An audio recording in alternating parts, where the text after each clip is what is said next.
all right. We are live. It's gonna be fun, magical, epic.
Open everyone is having a blessed day.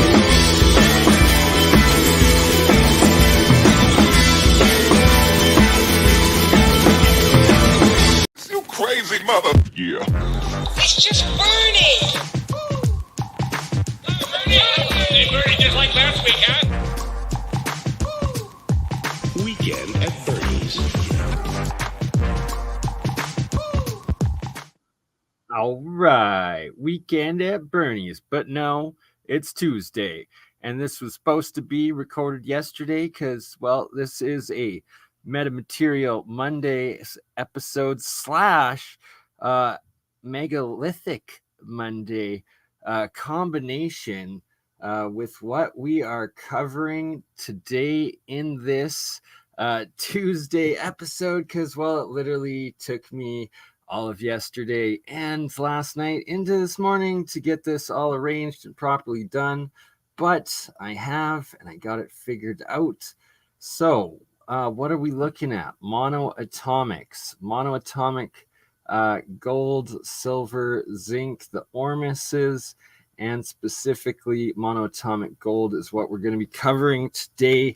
We're going to be going through David Hudson's work, as well as, oh my gosh, was on the tip of my tongue, Lawrence Gardner. There we go. Lawrence Gardner as well. Very, very, if you've never seen Lawrence Gardner's research and presentations on ancient monoatomic gold with the Egyptians and whatnot, well, we're in for a treat today, as it really is next level.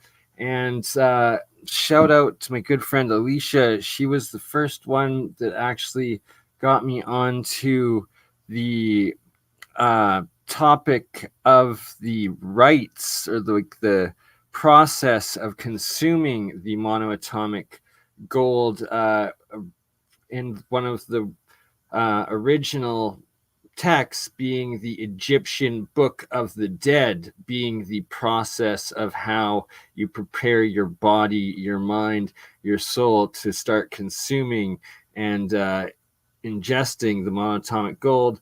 And Lawrence Gardner that we're going to be playing coming up is going to be shown, or giving the history of how it is described in the Old Testament in Exodus as well. So it's a process that is well documented in many ancient and religious holy texts. It's in the most holy of books and practices throughout the different civilizations. And all right, so Alicia also just introduced me to a major mistake I was making when referring to the water that I was calling colloidal water, but in fact, it's actually ionic.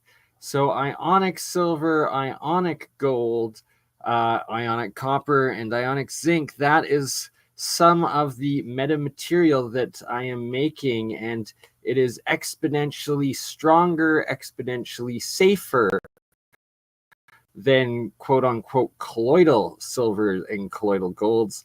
The ionic is where the full element is fully soluble and diluted, or dissolved into the water itself, and thus able to directly dissolve into the bloodstream, quote unquote, for ionic silver. And same with ionic gold, and the difference between. So colloidal is actually when it's still, they're all nano-sized, but colloidal, it's still in its physical metal. It's still a few atoms of solid silver element or gold element in chunks that are remaining. And that is where you can get the heavy metal poisoning, because it's not actually in the ormus or single atom or plasma state. It is still in the solid state. Thus, you can get the heavy metal poisoning quite quickly. But apparently also that, I guess, the oxidized, so the blue, is also colloidal. So this is diatomic but colloidal chunk, and that, right? So it's extremely powerful. It's an viral, antibacterial, like kill stuff, but it will also kill you. And none of this is health advice, of course. Like, you will easily poison yourself if you do not know what you're doing. But if you use it safely, use it as a disinfectant, it is some of the strongest out there. But that's the colloidals. We're also talking up here about the ionic. So the ionic is the amount of monoatomic that is dissolved and soluble into the water, and then when you drink it, it goes directly ingested in. And it is in this special oriented ion state with how it bonds and carries in its covalent states.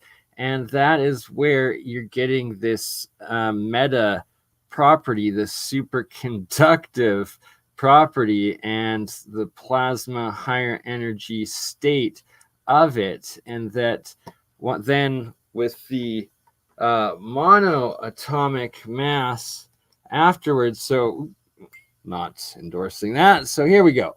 The water, so this water that I directly dissolved the silver and the gold into, that's fully solute ionic gold, silver, water. And then the bottom, that is the pure monoatomic. So, when they talk about colloidal silver, it's because it's giant chunks, you only get 13 or 20, 30 parts at best per million, where dissolved into the water. Where ionic, you're getting at least tens of thousands, if not hundreds of thousands. And when you get it super saturated all the way, and I'll show a couple pictures here in a minute of such state, you're getting 1,000,000 parts per million dissolved in. And that is as high and insanely exponentially increased benefits, right, of supposed colloidal silver compared to ionic silver or ionic gold being dissolved monoatomic gold. And yeah, right. So if you're following with what I'm saying, and a bit of the understanding the history, this really is quite the technology and power. And no health advice, I'm sorry, I can't say, but the legends say the right amounts cure everything, but the wrong amounts will exponentially increase your ailment if you're not doing it properly, and then it harms you even faster and all the more. So no health advice ever. And my God, well, we'll get into it, and David Hudson gets into it, and that supposedly it actually even turns you into a god or demigod potentially, as does Lawrence Gardner. And yeah, it's pretty wild. So first here, let's show so you can actually visualize and also see that I'm not full of BS. In fact, we're full of plasma positivity. But here you have fully saturated ionic gold. No, that is not urine. That's the exact opposite. That is literally fully saturated 24 karat gold dissolved into the water. It might also be colloidal because it might be, but it's like crystalline. It's I have to get access to high-end equipment to properly test and confirm and corroborate what I believe I am showing and have created and improving over and over. But anyways, so below, this is the ionic as well as nano gold, and above is the monoatomic. So this is actually white gold right here, the white monoatomic gold that also came from the 24 karat gold anode that dissolved. I was also using 24 karat gold cathode. Thus, those were the only two metals, the same 24 karat gold element that went in and was dissolved, and it could be. And this is what I harvested from the reaction after separating it from the anode, cathode, and electricity. At the very top here, you can see a little exclusion zone, just a couple millimeters, but of absolute clear water that it does, and it completely self-organizes the different layers of it. And over here, some more of the monoatomic gold that was left in the jar from the reaction as I kept it going there. But that being an example of it, now we're going to start with some of the good stuff. Actually, wait. Before I start playing this, let's actually show what we got going on. And so, for reference, for anyone and everyone interested in this, I spent a couple hours yesterday, why this wasn't recorded last night and just now, reorganizing and redoing my Crypto Alchemist channel, making it a lot easier to find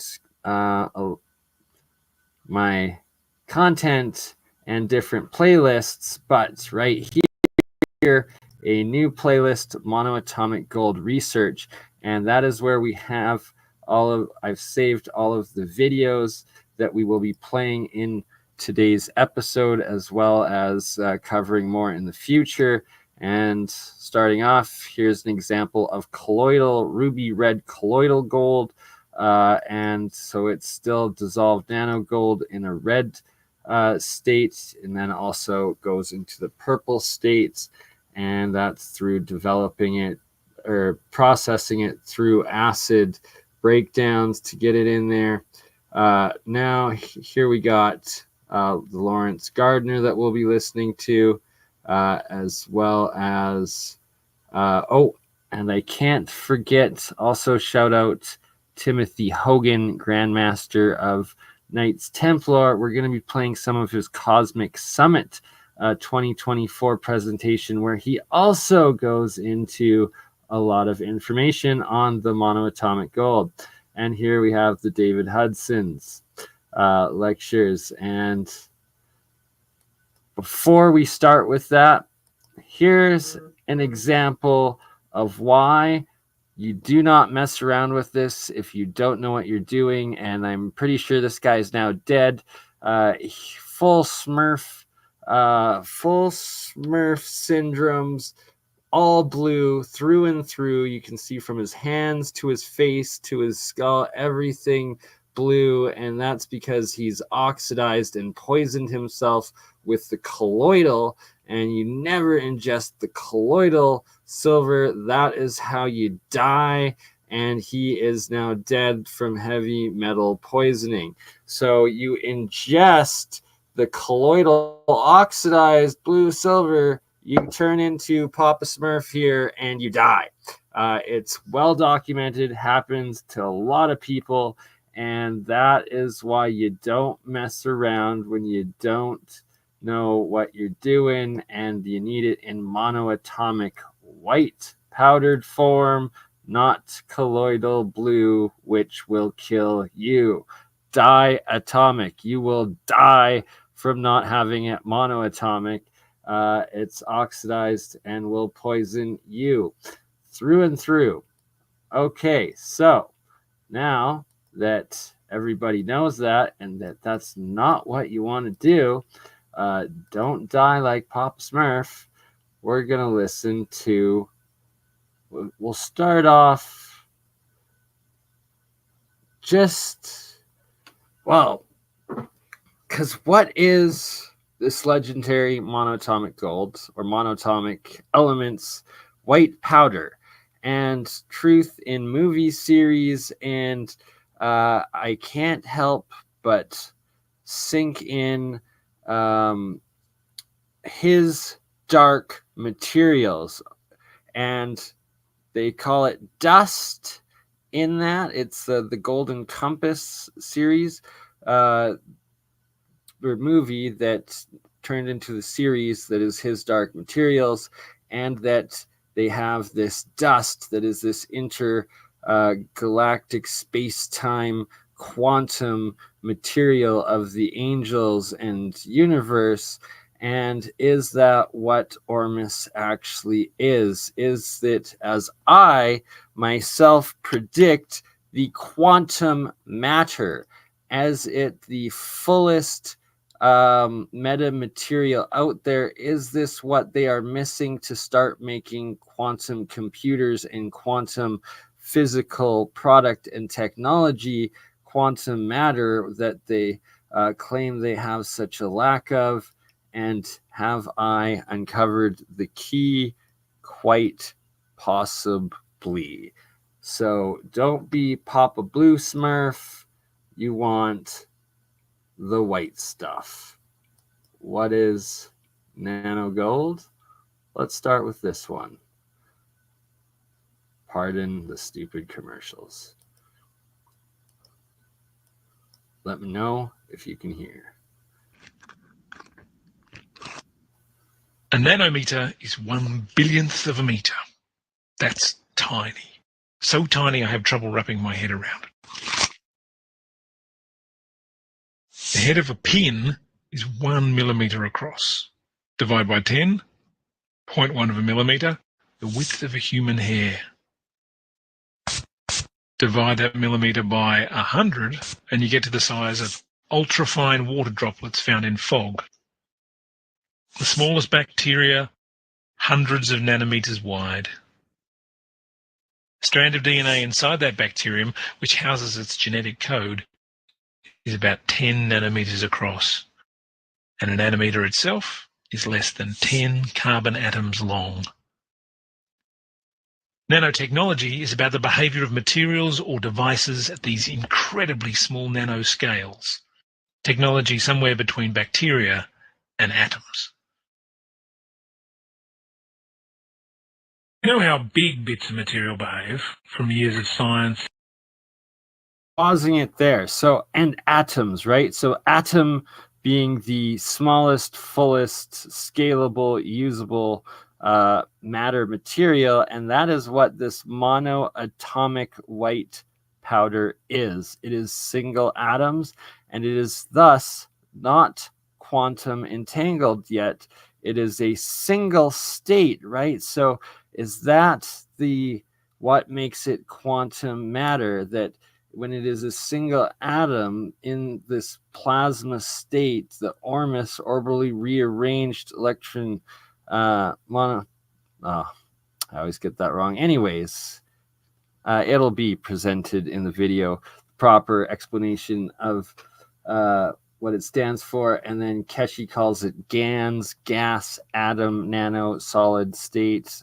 So a single atom in a nano solid state, the white powder, but it acts as a gas because it is, when activated, a plasma, easily ionized, thus becoming fully plasmonated. And yeah, so much to it, and I'm gonna let this finish playing.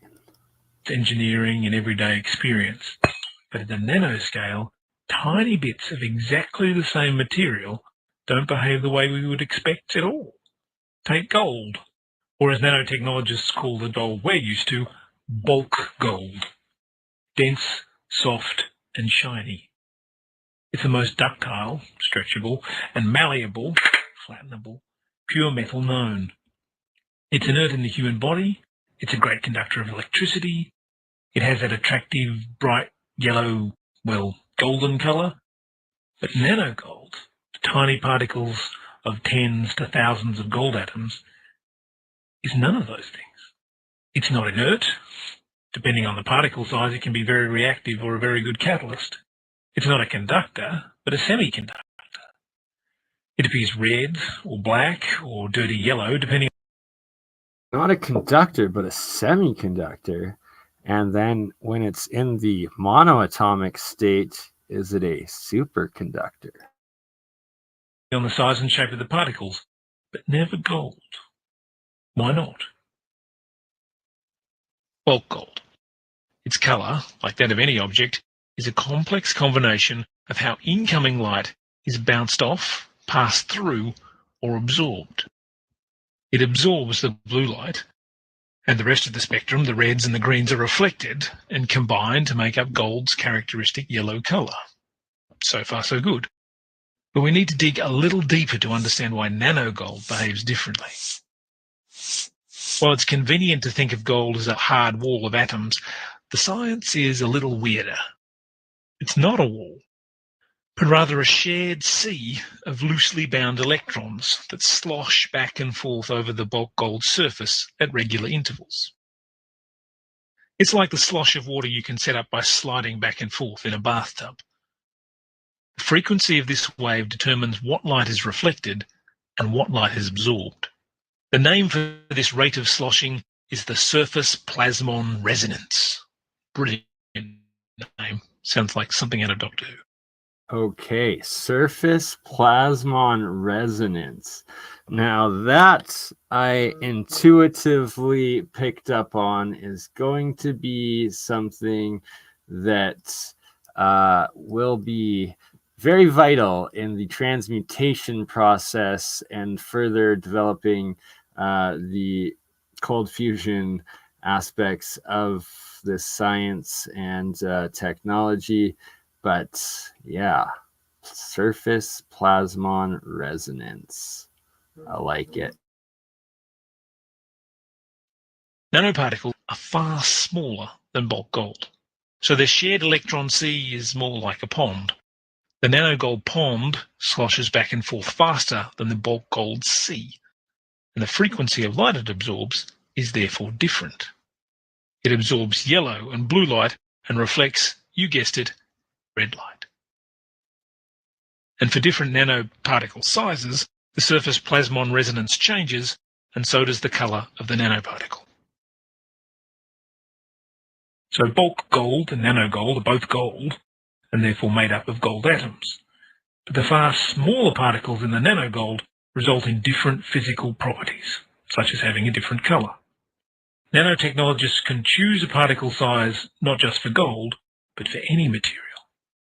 This allows them to test, fine-tune and retest nanoparticle properties in the search for new solutions to a whole range of problems.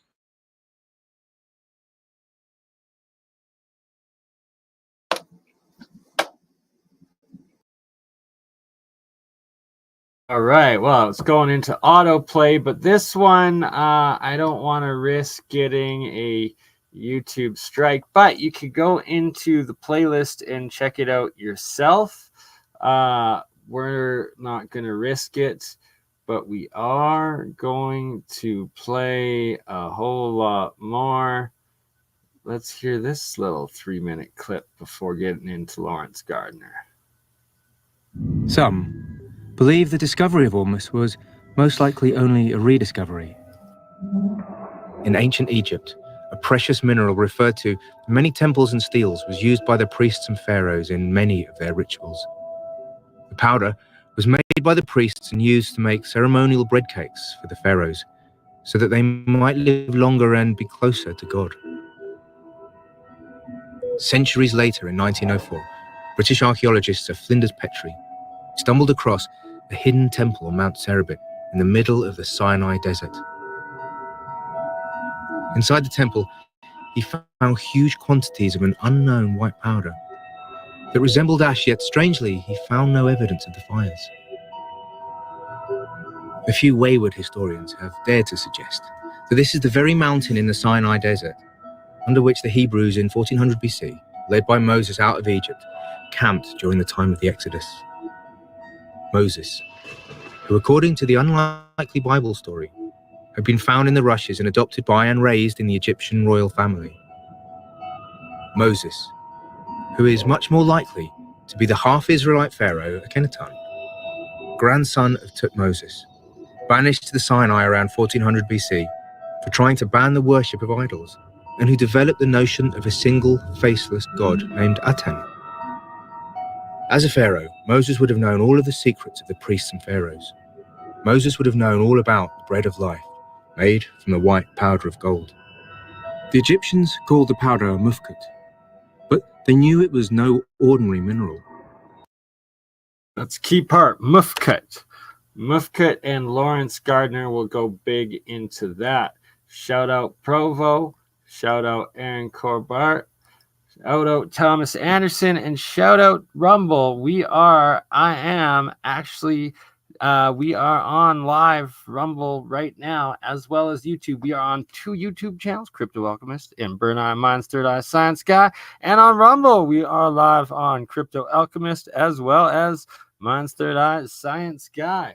So, at some point, I might actually, we'll see, right? Because there's like 20 hours worth of videos, so we're clearly not going to get through all of it right now, but we will be doing a series out of it, and we might end off the last half hour of this stream listening to one of the can't play on YouTube, but we'll probably play it on Rumble.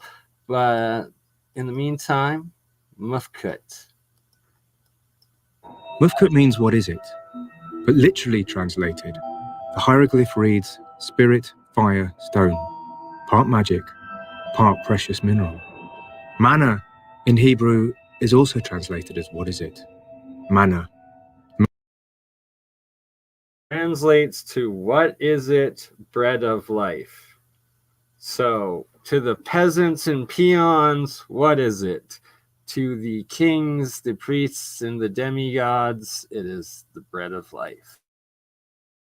Miraculous edible substance that God provided for the Israelites during their travels in the Sinai, and that was stored by Moses in the Ark of the Covenant. Does this also shed light on the strange story in Exodus when Moses, furious that his people were worshipping an idol of a golden calf, took the golden statue, burnt it in the fire, ground it to a powder, mixed it with water, and made the children of Israel drink of it? Was knowledge of the secret arts of alchemy what the Hebrews had been? Mixed it, dissolved it, gold into water, and made the people drink it. So right there, Ionic gold, made them drink Ionic gold. Chosen. Did Jesus know about these processes? Was he an alchemist?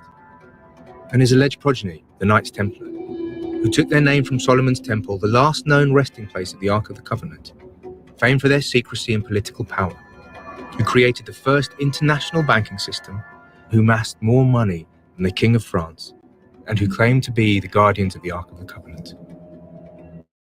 Was their secret actually knowledge of alchemy?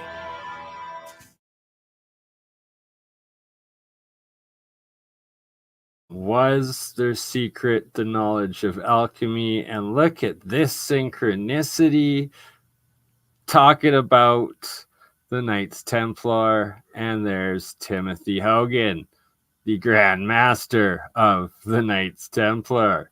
So, where is his segments talking about the monoatomic gold? I know it's all so good, but what parts? There's a couple parts. It's all mixed in. It's really good to our overall presentation. We'll listen to different parts. We'll try to find it. To keep pulling. So here, he's actually, I believe, first talking about in Egypt, in the what is called the Valley of the Kings, that the Knights Templar believe, and that the evidence is that these were survival bunkers of the previous civilization before Noah's flood / Atlantis, the Younger Dryas catastrophe event, the last major cataclysm that killed all the megafauna, the giants. And that the whole Egyptian underground complexes below all the pyramids and stuff that are still buried by sand and that we're not allowed to excavate or go down, and we all know it's there and super advanced, that those were actually survival bunkers. But we'll let it play. We'll let Tim talk. Pulling it back down. And the only thing they ever found in any of these boxes in terms of modern Egyptologists is this white powder. Oh my God, I actually got it. What this white powder is the substance, again, that was on the walls that I'll be explaining what that is more here in a minute. We have other areas like down in the Serapeum. Again, these are all connected by these tunnel networks, and these tunnel networks are so precise in size, we don't even know how they got these boxes down in them. I mean, these boxes weigh 70 to 100 tons each, and they're pure dendrite. We don't even know how they cut them, to be honest, let alone get them down into these tunnels. I mean, we're talking like 200 feet below the surface. Could it be that the box predated the construction of the structure, that they were built around these boxes? Well, the problem with that is that, again, you're talking, well, we know where the granite came from, which was Aswan, which was, hundreds of miles away from this region. So they've just left them exactly as they were found, and as how the Egyptians found them too. So, and there's another way you can see how precise it's cut. Here's some more. There's go in there somewhat, but they just go and go and go. You can see some of these tunnels. Sorry, this is at the top of one of the tunnels, actually, right here. You can see it on the ground. This is actually going from the Sphinx to the Great Pyramid.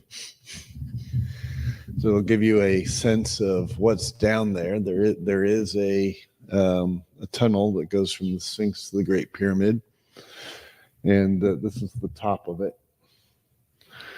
And people were getting, and this is another thing. History tells us that the Great Pyramid was broken into. It just happened to be broken into at just the right spot, right? Sorry, I'm going to let this little segment play because what Tim explains here, it's when you hear this rationale, you can't argue with it, and just more absolute evidence of the complete cover-up and lies that we are fed by official Egyptology and official academia that, like, it just logically doesn't even make sense. It's such fallacy. But the reality is, it was broken out of. So the way into it originally was through under the Sphinx, through this tunnel. Here's the top of the tunnel going to the Great Pyramid, and you come up through the what's now referred to as the grotto or the subterranean chamber. And you'd work your way up, and you can eventually work your way up through some tunnels into the Queen's chamber and then up into the King's chamber. But and that's where they actually broke their way out of the Great Pyramid. And so what's now said to be the entrance that they broke into is actually where they broke out of. And you can actually see the tool marks of them working their way, trying to break their way out. So the about 800, there was a caliph sultan in the region. I can draw the blank on this name at the moment, but he was credited with breaking into the Great Pyramid right there. Mega humans. It just happened to be at the spot where all the tunnels connected, which no one can explain how he knew that right there was the spot to break into. But the evidence is actually that's where he broke out of. And that there's other, even though the Great Pyramid doesn't have any hieroglyphs really on the inside that are verifiable. That's another discussion. But there has been other Greek and Latin characters in there, suggesting that there were other people that had been in there as well previously. So in the center here, we also, if you listen to what he just said, it's that there's Greek and previous, more ancient, like thousands of year old inscriptions of languages that the pyramid was supposed to be sealed at that point and hadn't been broken out of or official history broken into yet. So how were these ancient in carvings able to happen unless they had gotten in from underneath? That's what Tim just was stating there. Now I hope this is the part where he starts bringing up the white cake, aka the matter. This is right cake. It's supposed to say white cake. There we go. That was a typo on my part. But the little this hieroglyph that looks like a spoon here on the left is that's the symbol for white, and then this is a little cake below it. So or next to it, and this again, this is alluding to this white cakes, these alchemical substances they were creating. And here's a depiction of, again, one of these arcs on one of the boats. This is at Edfu, the Temple of Horus at Edfu. This is where the Atlantean myths were recorded on the walls, where it talks about the destruction of the former homeland that was destroyed in the first times, and then where people escaped on boats and came to Egypt. It's talking about the foundation of Egypt, and you find that at the Temple of Horus at Edfu. But it also has one of these arcs on the inside. These arcs are depicted everywhere. So let's talk about the alchemical process. Yes, please. Right behind the Temple of Seti I at Abydos, where the Templars found that ark, one of the arcs, and where their Templar graffiti was, and where there was a lab. As we know, that's where one of the labs was for doing things at the Temple of Seti I at Abydos. Right behind it is an area known as the Osirian, which has huge, these are some of the oldest parts of Egypt, and it has these huge megalithic constructions of rose granite, again from Aswan, which is, again, far away from this area. And they're all fitted together like jigsaw puzzle blocks. And you see there's this, it's almost like a pipe, and it's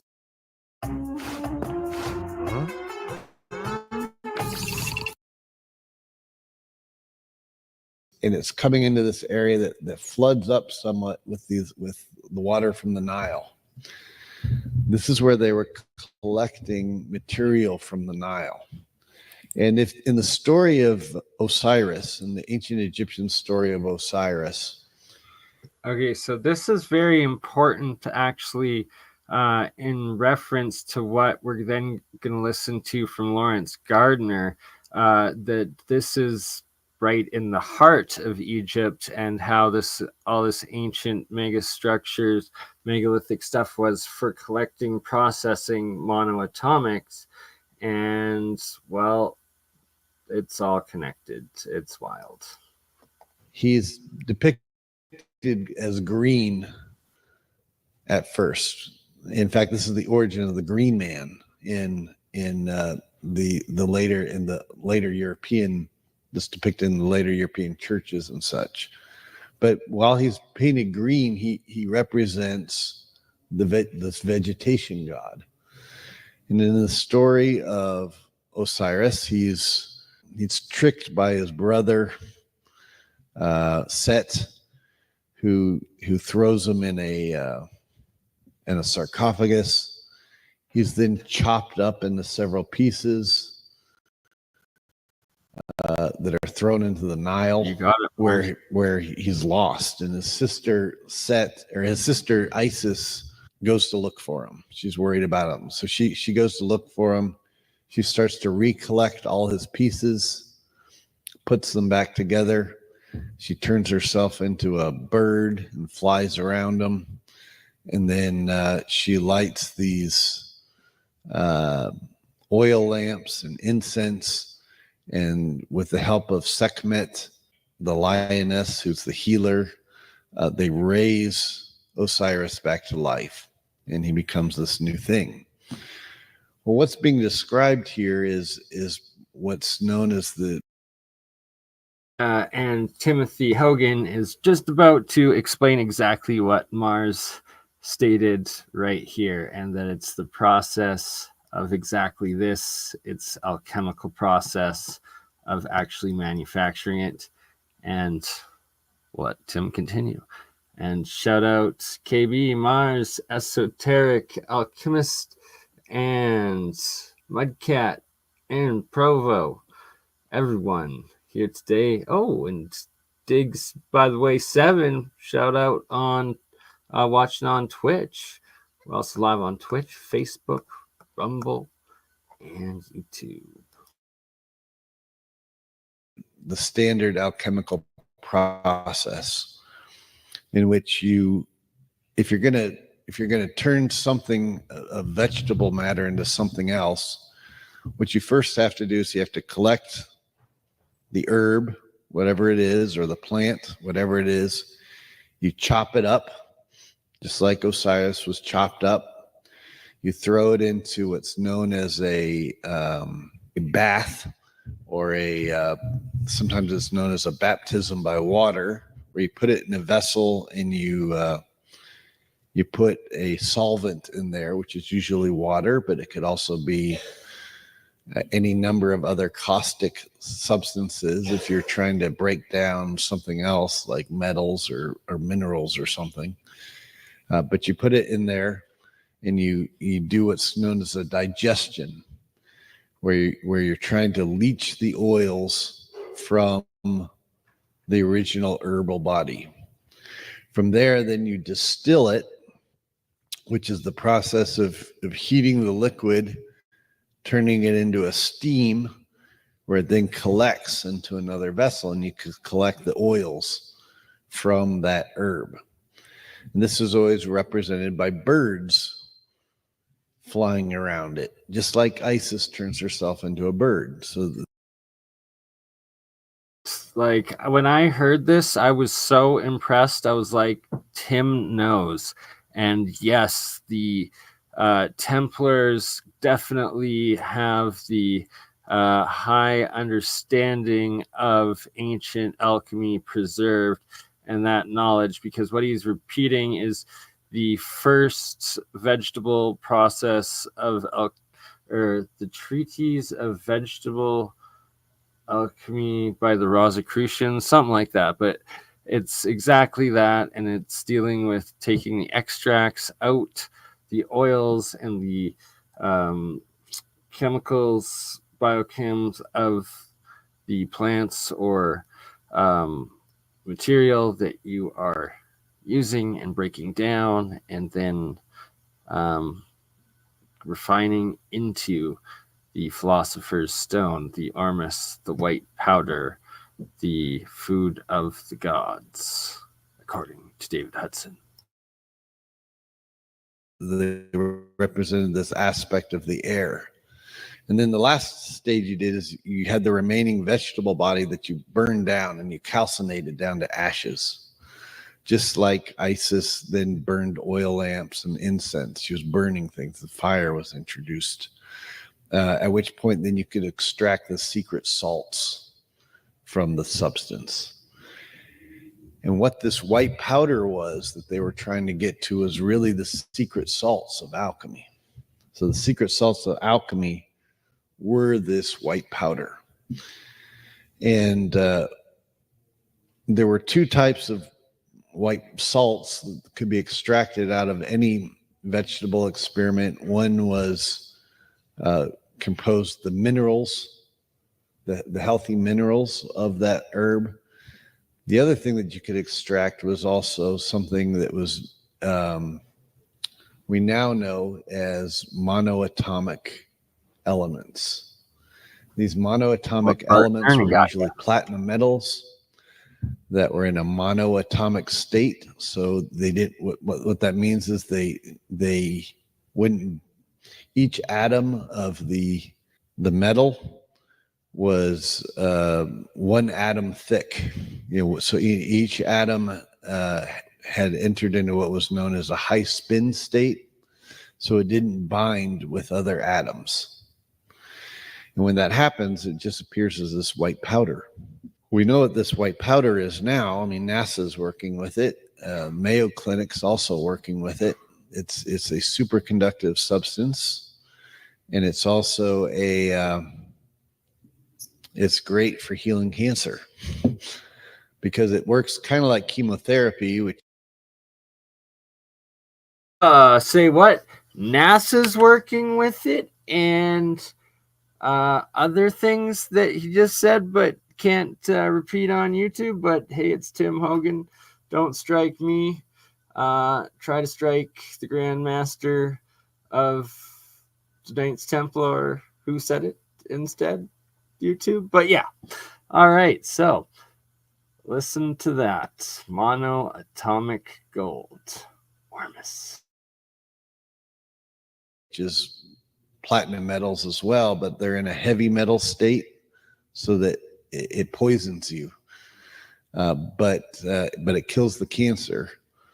Well, when it's in a monoatomic state, it's no longer in a heavy metal state, so it's no longer poisonous, but it does the same thing as killing the cancer. So this is why the pharaohs were.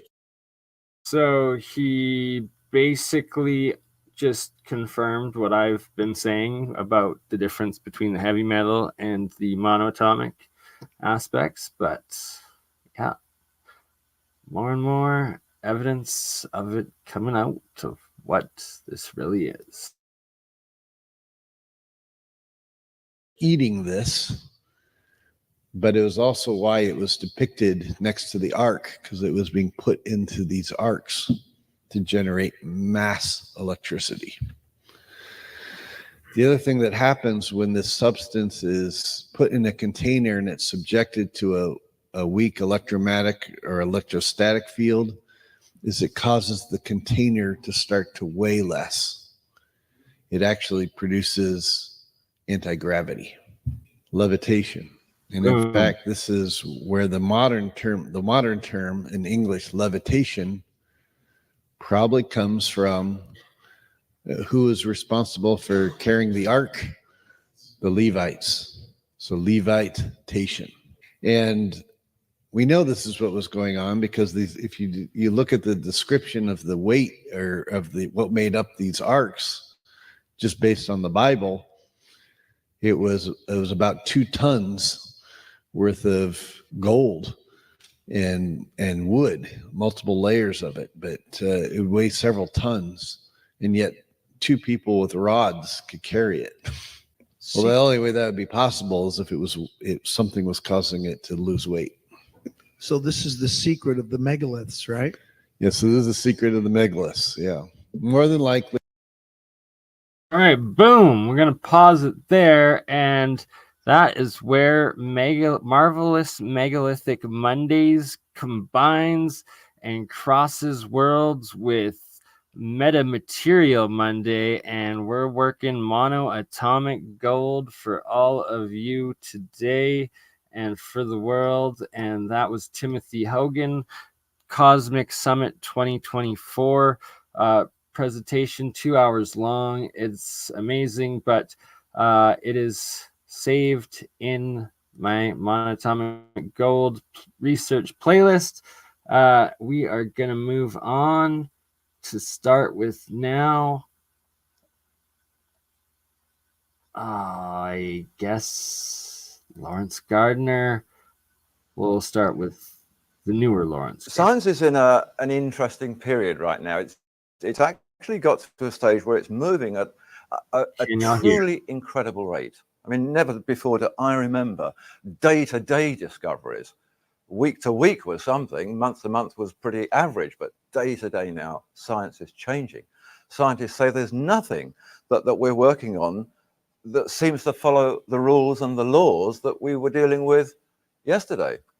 New things are coming. So even the most notable researchers and scientists and writers in the mainstream frontliner are now sounding more like science fiction writers used to. And their work and their discoveries is in fact seeming a little preposterous to that breed of people whose vision is constrained perhaps by what they perceive to be the limits of plausible achievement. The people who feel that it was all learned, done and dusted with passing that last exam. We've just been celebrating, and maybe that's the right or the wrong word, but we've just passed the 50th anniversary of the DNA discoveries by Crick and Watson. Ever since that time, ever since the 1950s, and in fact since the days of Albert Einstein himself, physicists have been searching for something which they define as the holy grail of physics, the holy grail being the ultimate quest, the ultimate relic of something that they're looking for. And they've never known quite what it was, but they know that it's there. Read this too. This is a famous picture by Salvador Dali that was produced at the time to actually commemorate the DNA discoveries at that time. And it was an unusual picture. It got a lot of very strange press at the time, because not only was Dali a surrealist himself, but he actually now had subject matter that was surrealistic. Who could portray this? How did one show DNA? What did it look like? So this is the picture. What scientists have been looking for, in essence, is a sort of universal, unified theory of everything. They've reached the stage in the last few years where they seem to know now that the biggest questions of all will be answered by the smallest substances. And they're looking at atoms, and then they're looking at nuclei, and then they're looking at quarks and protons, and it gets smaller and smaller and smaller, and every time they get more and more excited because they make more and more big discoveries. Scientists of various sorts have established now, they've informed us that matter, any matter, can be in two places at the same time. They now know that particles that are millions of light years apart, somewhere up in space, can be connected. They can cause a situation where they talk to each other through light years of space with no seeming physical connection at all. Space-time can now be manipulated, bent, crumpled. Teleportation, they say, is becoming a reality. Gravity-resistant material is now heralded for air transport, certainly for spacecraft, and everything now. Right, so I don't even know. Hopefully Lawrence Gardner's still alive, but I have a sneaking suspicion he's probably passed, but I don't know. And like this was like late 80s, early 90s. No, it would have been 90s or early 2000s. I think this was recorded, probably early 2000s. Now that I think about it, because he does cite a lot of David Hudson's work in this. So yeah, got to be early 2000s. So yeah, maybe I hope that more likely he is alive. Hopefully so. I'd love to talk to now that they're talking about seems to be in the realms of hyperdimensional environments, parallel universes, they call them, dimensions beyond the space-time that we live in and are familiar with and understand. So we're going to be looking at all of this in a fairly strategic way, and we're going to be looking in particular at doing it by virtue of a particular substance, which is called an orbitally rearranged monatomic element. All right, there we go. Orbitally rearranged monoatomic element. So that's why I always get the acronym mixed up for ORMUS, because really it's ORME, the original acronym by David Hudson. Orbitally rearranged monoatomic element, ORME, but most call it ORMUS, ORMUS. So there we go. And yeah, I'm gonna start drying some of my fluffy white powder out. Now it looks and as simple as that. It looks just like a little white powder that on the face of it could be anything. That particular powder, not so long ago, was a sliver cut from a 24-carat Canadian maple leaf gold coin. So that gold powder is nothing but the atoms of gold. It's called asymmetrically deformed high spin. It's a high spin element because the way that the nucleus is shaped and the way that the electrons spin around it changes. And it's gold in a very shocked and frightened state that simply says, I don't know what I am anymore. I'll just fall apart. It would be the same whether it was atoms of platinum or any of those metals that are classified as noble, transition group metals, as science call them. The interesting thing about it is that within the space of time that it takes to transform a piece of gold into that, we move through analysis in a situation where here it tests as gold.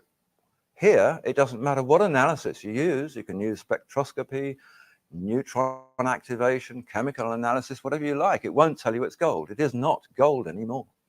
It's a very strange and unique form of silica now. And this has caused a lot of interest in the scientific world. They've actually established now that those things which are the prize valuable metals are actually constructed of atoms that aren't metal. The only thing that is metallic are the bonds, the little gluons that hold the atoms together and form the solid. And once they've gone, the metal goes, the color changes, the color just disappears. This material has become enormously important. It's become important in terms of the medical industry. It's become important in terms of the power generative industry. It's become important in terms of fuel. And therefore it moves from the operating table of the local hospital into the spacecraft somewhere up there. This is a material of great magic. Well, isn't that something? A little bit wizardly. Material of great magic we have right here in front of you. And I have found and invented and rediscovered a method of making it exponentially more efficiently and cost-effective. In today's world, the Institute for Advanced Studies in Austin in Texas has described these materials as exotic matter. It can think of no better way to explain them. They're exotic. They conform to no rules, and that they're not like anything else they've ever known. They are not on the periodic table of elements. Science has never known about them until the last few years. Nano is a word that you'll be seeing a lot of. It is a form of measurement. It's a new measurement, and it simply means 1/1,000,000th of a millimeter. Minuscule proportion. And this is where they're making the biggest discoveries about the universe. When Lost Secrets of the Sacred Ark was first published, and that was 10 months ago, there were scientists claiming then that there was no such thing as monatomic gold. Well, that was their view then. These are some of the things that we get in today's scientific press. There is masses of this information, all about monatomic gold, about nanowires. So we're going to have to reference when that book was published and figure out when this was recorded, and like at least a decade, probably two now, and the advances yet. We do hear nano every day, nanotechnology, nanoscale, but still, why am I the only one bringing forward this monoatomic gold? The White Wizard of Alchemy, maybe. Made from monatomic elements, and about their uses in various forms of technology, how important they are, how they can communicate with each other, how they resonate with DNA, how they will contain and attract energy. It can't reconfigure itself as metal. What it actually is little strings of atoms, like the top picture there. They're called clusters or microclusters. Scientists are calling these wires now. They're really like DNA strands. They group together in little clusters, like the bottom part of the picture, and form these little clusters. So what we're seeing in the powder that we were just looking at, every grain of that powder is one of these clusters at the bottom. Little groupings of single atoms just hooked together, but not by anything metallic.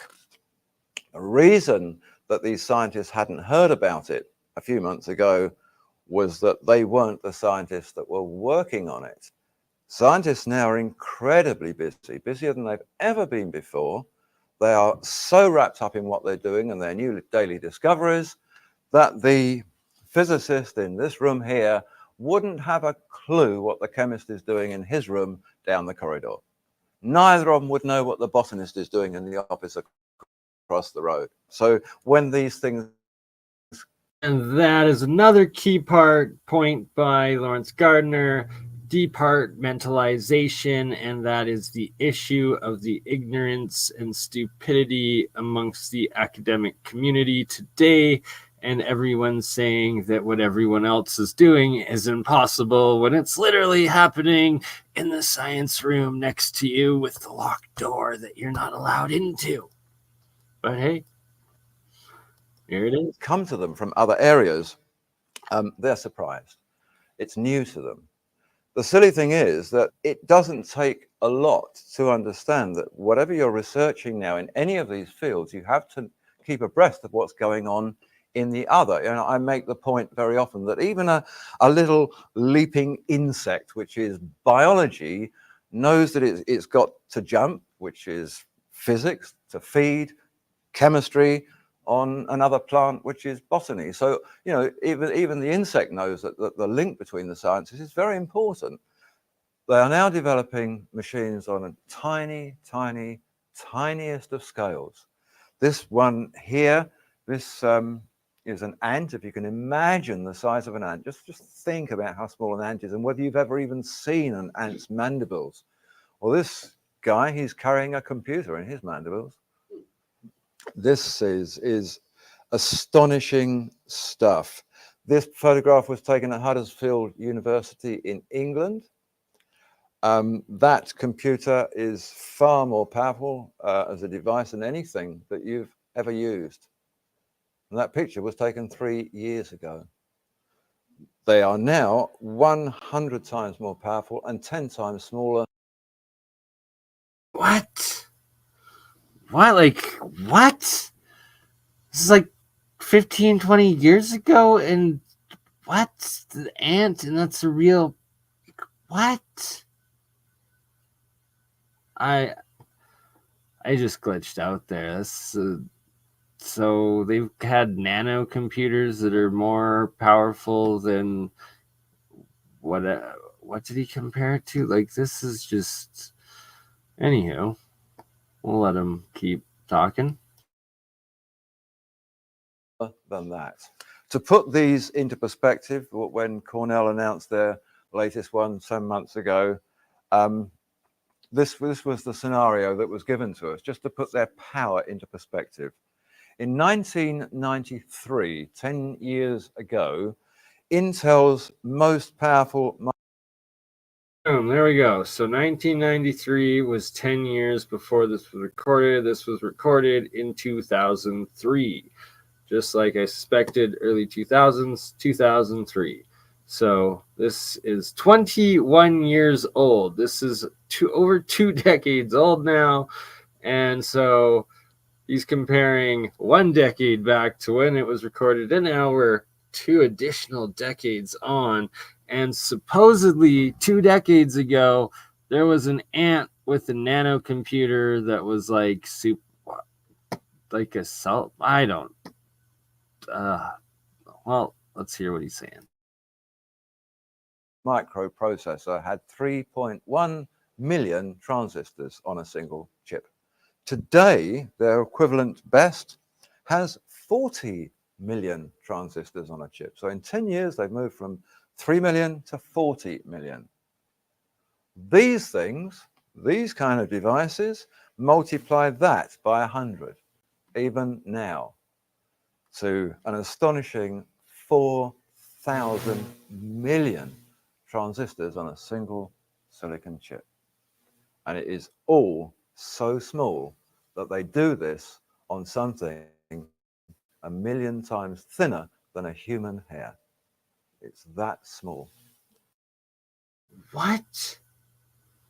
He just said that they had 1,000 million, so like 1 billion transistors on a single chip, and the chip is so small it is 1,000th of a human hair.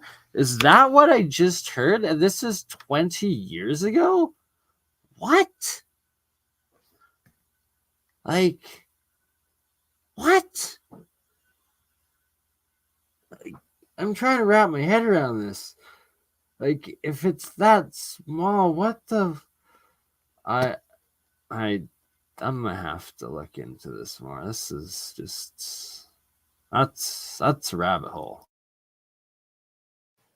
Computers that you can bunch up and fit within the full stop at the end of a sentence. The amazing thing about these monatomic elements is that they're not actually a new discovery. We seem to have caught up with them again, but we seem to know about them a long, long time ago. We can go back to some very ancient texts. We can go back to Egypt. We can go back to Mesopotamia. We can go back even to the Bible itself and find lots and lots of ancient references to magical powders which actually seem to do all of the things that scientists are now telling us that these are capable of. It called these powders, which were associated gold in Mesopotamia, they were called shamana. In Egypt, they were called mufkut. So they had all these strange names. The Alexandrians called it the paradise stone. It's not a stone, it's a powder, but they called it the paradise stone. And in all cases, whether it was shamana, mufkut, paradise stone, or whatever, they all said this is a mysterious powder of projection. A powder of projection. And the various cultures were unanimous on that particular description. They said it has powers of levitation, powers of transmutation, of teleportation. It seemed to be a vehicle by which they would communicate with gods. It was something to do with the afterlife of the Egyptian pharaohs. And they also said it was a key to active longevity. Because of this, people were able to live a long time, particularly those whose life it was part of, the high priests, the kings, the pharaohs. The Egyptian pyramid texts, they talk about the material. It's called mufkut. The pyramid texts come from the 5th dynasty too. Here, now, Lawrence Gardner begins discussing the mufkut and where it begins being translated and documented from the ancient texts throughout history. At Saqqara of King Unas. Here is described something called the field of mufkuts. And this is interesting because this moves into modern science again, the field of mufkuts. This material was meant to have a field around it or about it, or that it was associated with, that was very magical and very powerful. Okay, boom. It's got a field around it. And, well, I've got some evidence of that field for all of you to see right now, right here. And boom, when you freeze my ionic water, you can see the fields right there. Very similar to the fields that are in those paintings there, too. And, wrong way. Here we go. Ice cubes with fields in them. Ooh, come on.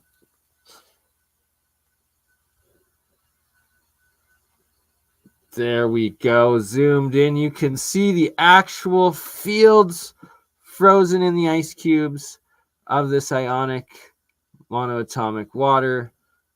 Self-organizing fields from monoatomics, ionic water,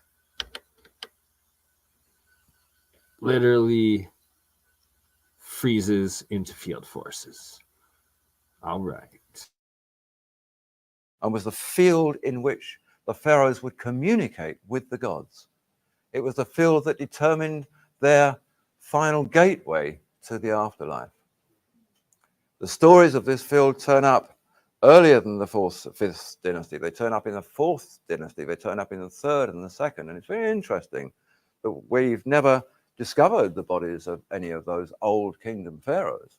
We've discovered what we think might be their tombs, but we've never discovered their bodies or their mummies. Those that we've got are from a much later time. Somehow or other, they seem to have vanished into thin air. And the texts tell us they were sent into the field of Mufkuts. Intriguing.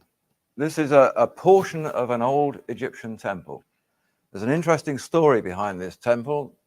The anniversary of its discovery, the 100th anniversary, is next year. It was discovered in 1904, but it was not discovered in Egypt.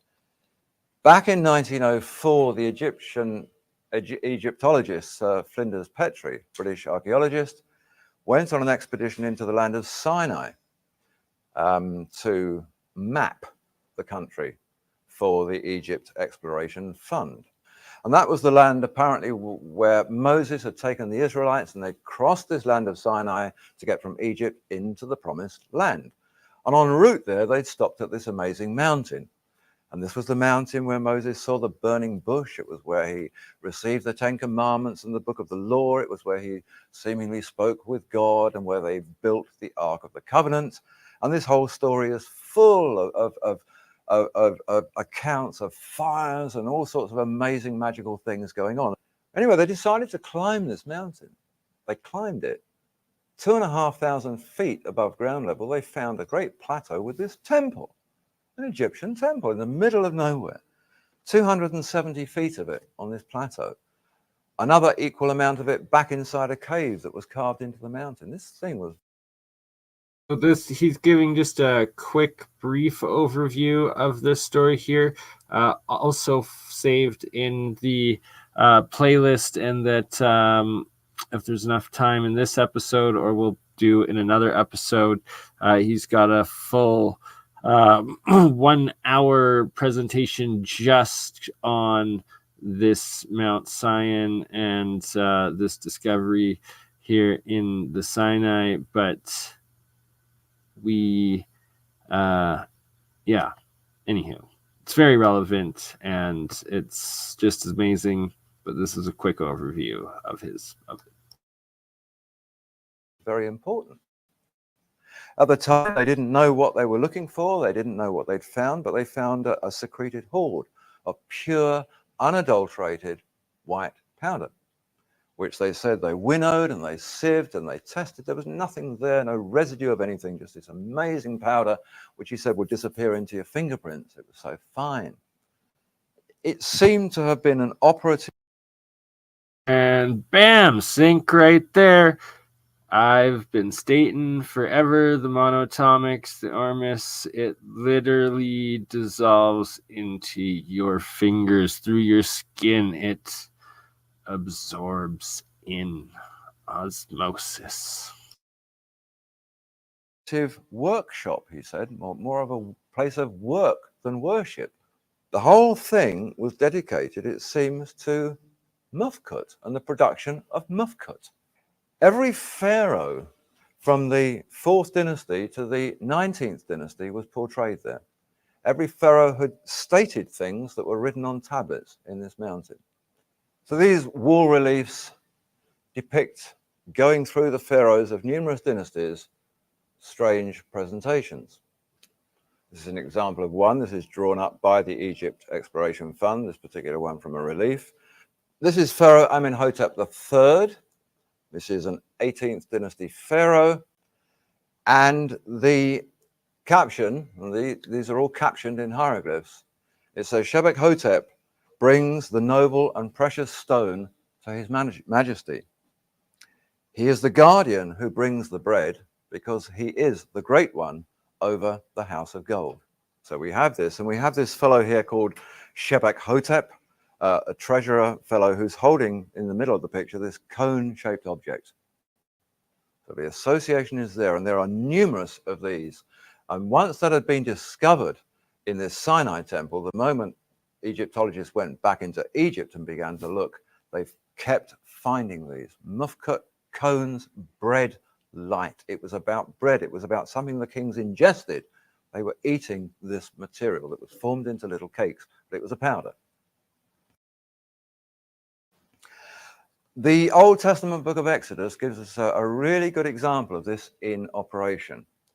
It took the longest time before anybody even thought to ask a question about this little bit of the story in Exodus. Many of you will know the story. Moses had been up the mountain. He'd come down with the Ten Commandments, and then he broke the tablets because he got terribly angry to see that his brother Aaron had collected all the gold earrings from the Israelites and melted them down and made a golden calf as an idol of worship.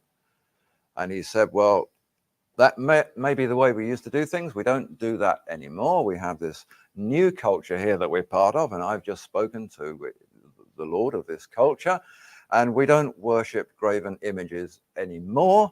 And he got very angry. And then it says this, that he took the golden calf, he burnt it with fire, he transposed it with powder, mixed that with water, and fed it to the Israelites.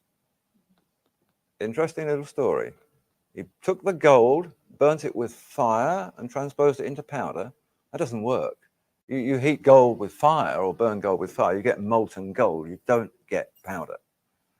Nobody, it seems, thought to ask the question. They use this, it says, to make bread. They could mix it with frankincense, the Bible tells us, and mold little bread cakes, which the most ancient Bible text that we have, the Septuagint, the old Greek Bible, calls bread of the presence, presumably bread of the presence of God or of something important. Shemana means firestone. This is a relief from that temple, another relief showing a bread presentation again. It was always linked with bread. They were always little conical shapes. We know that from about 2,500 BC, the pharaohs in Egypt, or the kings before they became pharaohs in Greek times, were ingesting the bread cakes of this white powder substance. Only the metallurgical adepts knew the secret of its manufacture. Metallurgical adepts, yep, it's made from metal, that makes sense. The high priest of Metallurgical adepts. That's right. You got crypto alchemist, your adept alchemist in metallurgy and electrochemistry, electrolysis magic. You're welcome. the temples had a very strange title. The high priests of the Egyptian temples were called the great artificers. A great artificer is a worker in materials, particularly metals. So that was sort of interesting. It's beginning to link together, and thinking back to Petrie's concept, yeah, these were places of worship, not worship.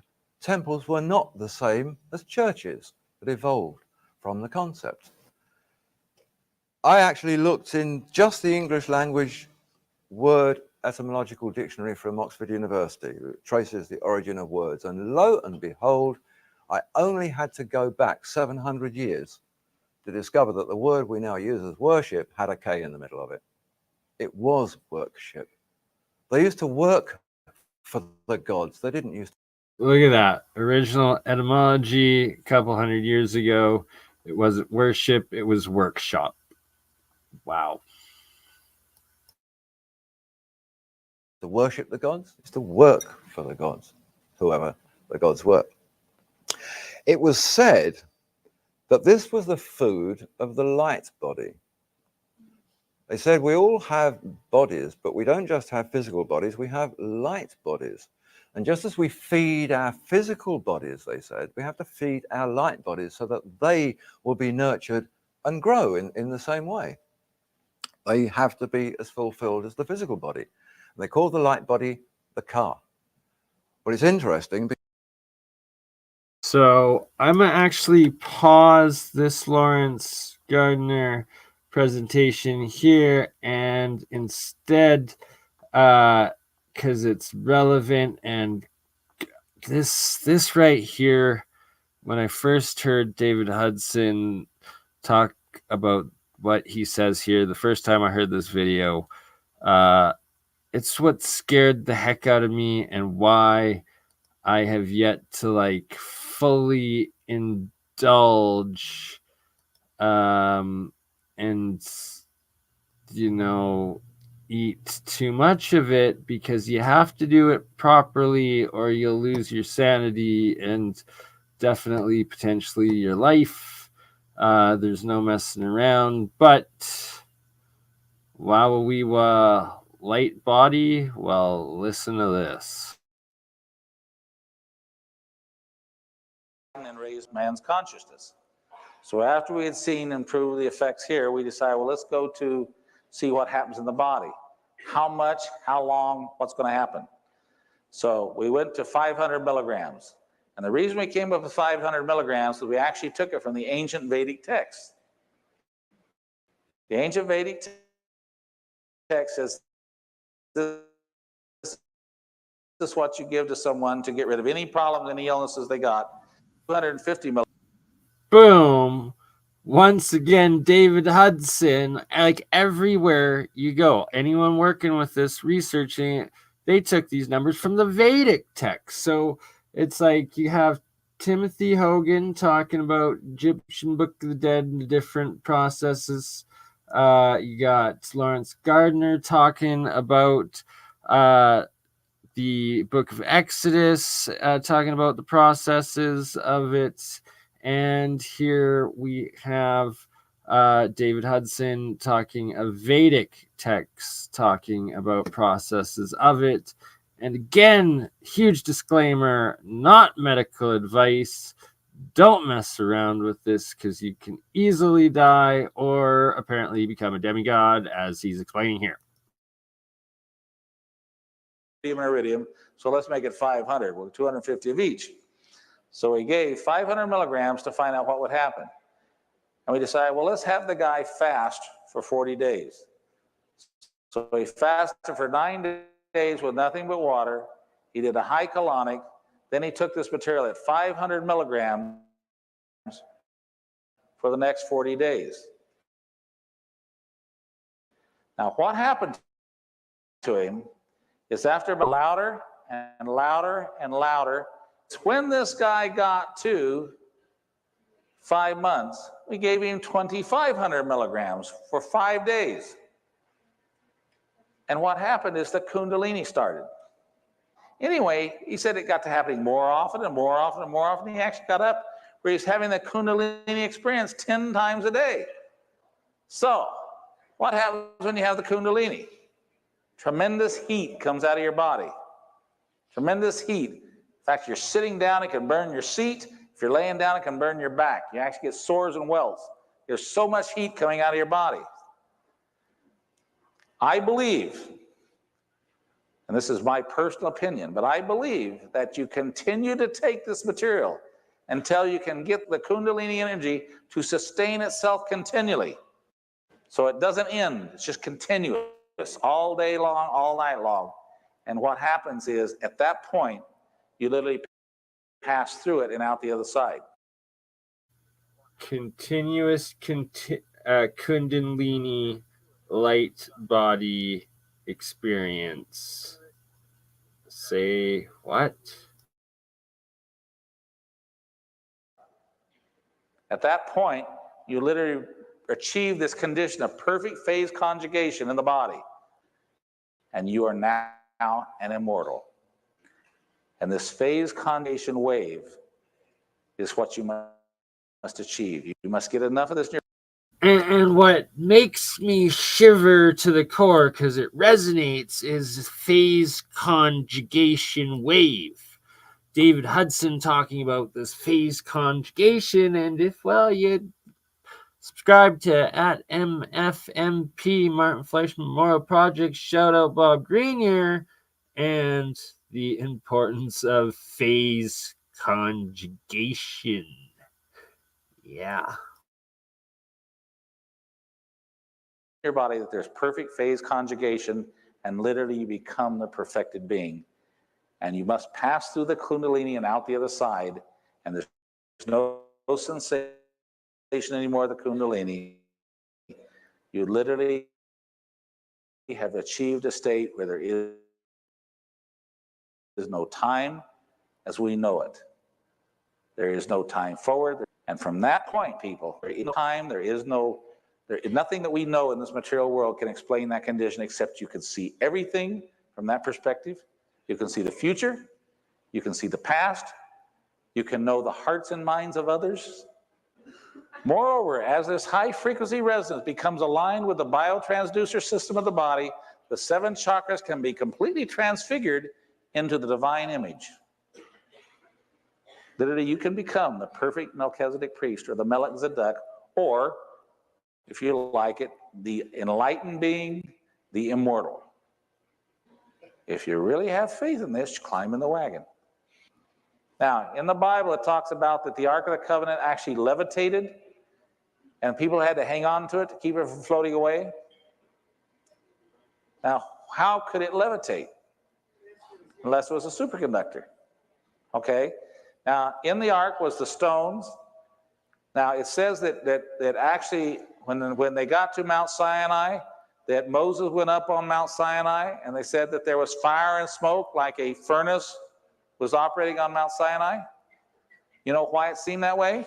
There was a furnace operating on Mount Sinai.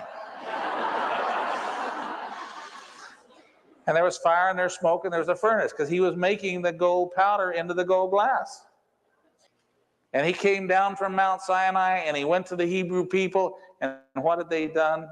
They had made a golden calf. And so what did he do? He burned it to ashes and he fed it to them. This thing right here is called the white bread, or the showbread.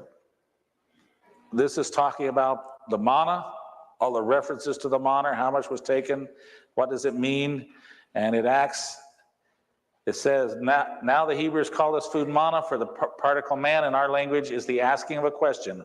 What is it? So the word manna literally means in Hebrew a question. What is it? When you go to the complete works of Josephus, and it gives you the definition of the what that is it. The word manna literally means, it translates literally to a question. What is it? That's what the word manna means. What is it? It's a jackal, Anubis, which is the black jackal, which symbolically represented the digestive system. That is the Egyptian rite of passage, coming with a white bread to offer to the digestive system. The king is offering the shefa food, if you will, or the what is it, to the Anubis, or the digestive system. Remember that the Hebrews in the first temple, they had the Ark of the Covenant. They carried it on poles, and in it they had the 10 Commandments and the pot of the manna, or the what then is it. It's referred to as the manna, food of the gods, food of the spirit, bread of the presence, semen of the Father in heaven, the golden tear from the eye of horrors, or that which issues the mouth of the Creator. When we analyze using thermogravimetric analysis on the iridium, rhodium, platinum, palladium, gold, and silver, what we find is all of them superconduct, but most of them are 200, 300, 400 degrees centigrade. Gold is the only one that superconducts at room temperature. Gold will literally superconduct at body temperature. Gold is always referred to, no other metal, gold is referred to, other than this one issue where it said silver, and it's possible silver might work also, but I know gold works. Gold will be absorbed by the body. It is not a heavy metal. It will be taken in the body, and it literally will flux, flow, not resonant couple now like your body function. It will flux, flow within your body, and you literally will develop an aura that is maybe 50 times what you have right now. You have to fast so there's nothing else in your digestive system. You have to take only the bread of the presence of God, or whatever you want to call it, in your body in mega amounts. We're talking about at least a gram and a half of white powder. It freely will turn and adjust its spacing in your body until it literally is a perpetual resonating system that then begins to superconduct. And when it begins to superconduct, you truly will become a light being, and you appear to glow when you walk in the room. You will be one with the Godhead. As he said, all knowledge, all past, and all future is there in the vacuum. And when you have this superconduct body, You literally are one with the Godhead. You are one with the vacuum, and you don't have to. Whoa, whoa, whoa, whoa. What's he saying there? One with the Godhead, but that superconducting, right? That you body becomes superconducting. Also that you have to fast, right? Always the fasting, a key part of the process. And there's so many keys to it to do it properly.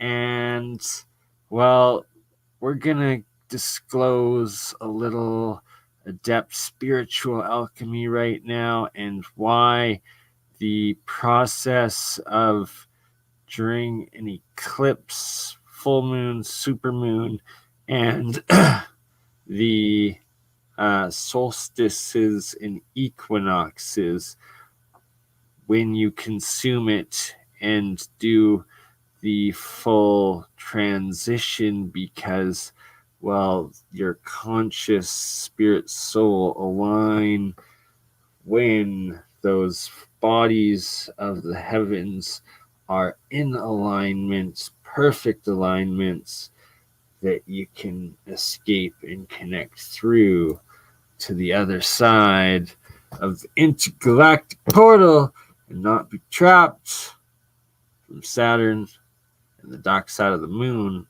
by the grays. If you know what I'm talking about. Not, don't worry about it. That's another podcast for another day. But back to David Hudson talking about being a demigod, light being, and Walawiwa. Is that what we have here?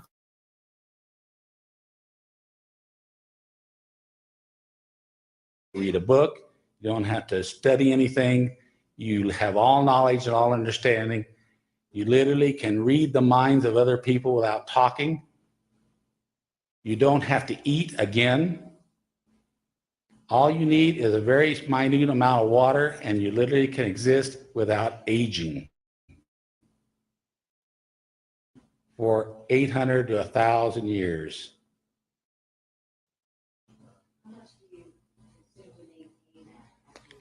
If you don't eat anything else, which you don't need to eat, because literally the energy fields around you are inducing energy into the superconducting body. So all the energy you need is around you. You don't have to eat. Only a very small amount of water is required to maintain yourself. About every 6 months, you'll need just a small amount of additional gold added to sustain it at this condition. But you don't have to go through the whole thing again. This is why the gods came here to earth, according to Sitchin, to get gold. It was very important to their society and their life. It was their food. They needed the gold. And then eventually they gave him the secret of how to make the food of the gods. The god leader was very furious that man was given this information, because it was knowledge that only they were supposed to possess. And the knowledge of how to make the white powder of gold, which is the food of the gods, it was only known by certain people in ancient times. And those. All right. So, am I making the gods angry? The White Wizard, Bernard the Crypto Adept Alchemist, by teaching everyone how to make the food of the gods with just a jar of salt water and some metals. How about that?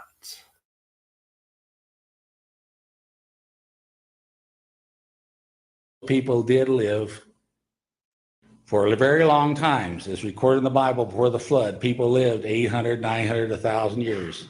And they could ascend and look face to face at God and the Creator and all their ancestors and all the people gone before them, and know all understanding of all things, and return back in their physical bodies, because they have a whole light body.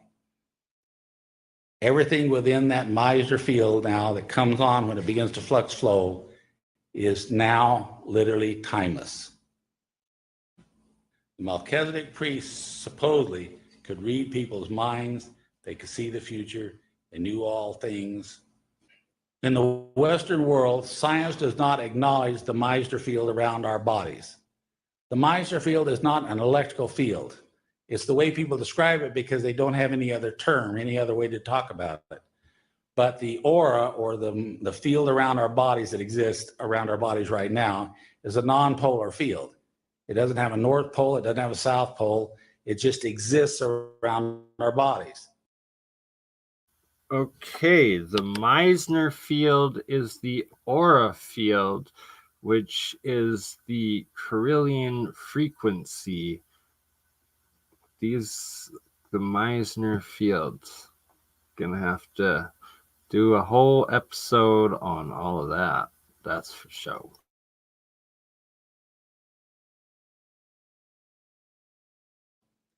In the eastern part of the world, they have known this for thousands of years, and they call it the chi. Okay, and they have their medicines that they don't describe as, the polysaccharides or, whatever. They actually talk about it as the vibrational frequency of the chi. And when you have a disease where the chi is affected in your body, you need this material because it contains the chi you need for your body. Or prana.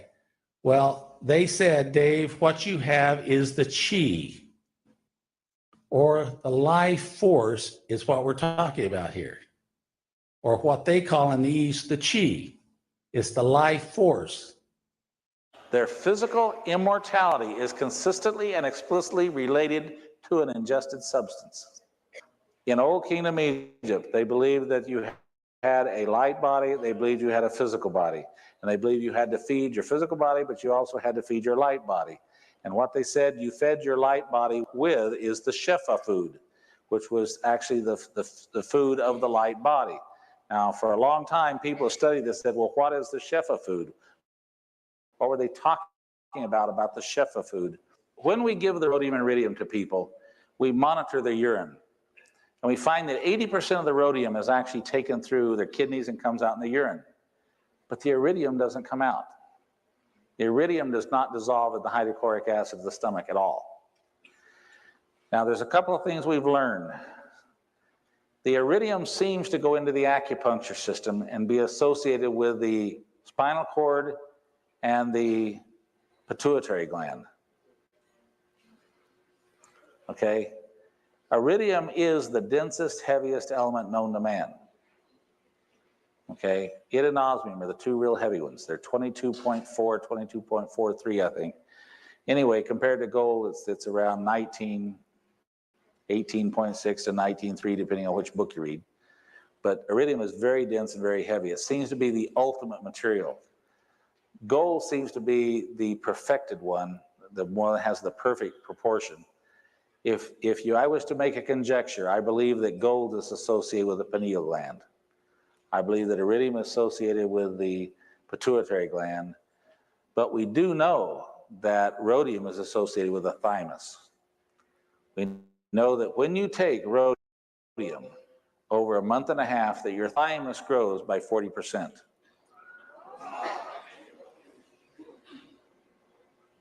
So the thymus is a very important gland, not only because it makes the T cells, but also is associated with the consciousness, and also I believe you said it was aging, is that what you told me? Anyway, we do know that the thymus normally shrinks from age 12 on, and yet we find after a month and a half of taking this rhodium that in fact it grows by 40%. Now that's really profound. I mean, if you people have been studying, the effect of organs in the body, I believe that you will find that ruthenium, osmium, palladium, and platinum all affect certain organs in the chakra systems or the level systems of the body. I think you'll find that those organs are affected. That these elements are actually part of just a balanced nutritional diet that we should be taking in their bodies. It's just like taking an iron pill. If you're deficient, you're just not in proper balance. You just don't get the right amount of it. I think that the key, though, here is the gold, because gold is not in your natural diet. And gold, I believe, is associated with the pineal. Okay?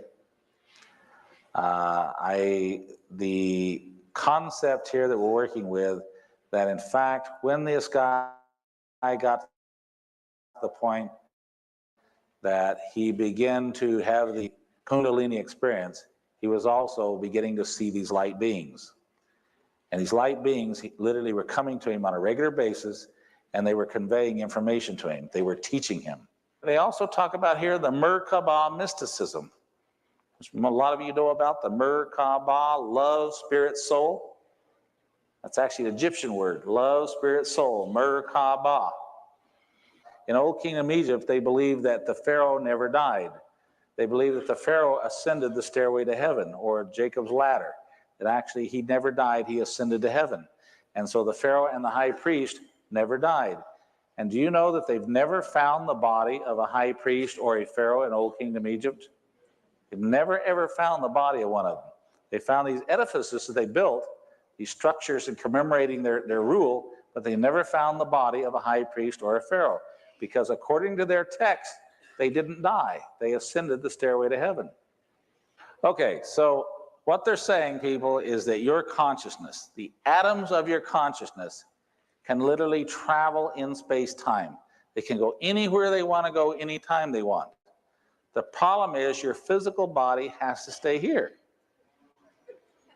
Now, the ancient Egyptians, I think, understood this better than anybody. They said we have a physical body that we must feed physical food to so we can grow and become what we're meant to be. But they also said we have a light body, which they call the Ka, and they said you have to feed your light body so it can grow and become what it's meant to be. Well, when you feed your light body, you're feeding your consciousness. You're actually feeding it with the asymmetrically deformed high-spin states of atoms. But these atoms in your body literally interact with the DNA. They literally interact with the cells of your body. They actually interact with the, what do you call them, carbules?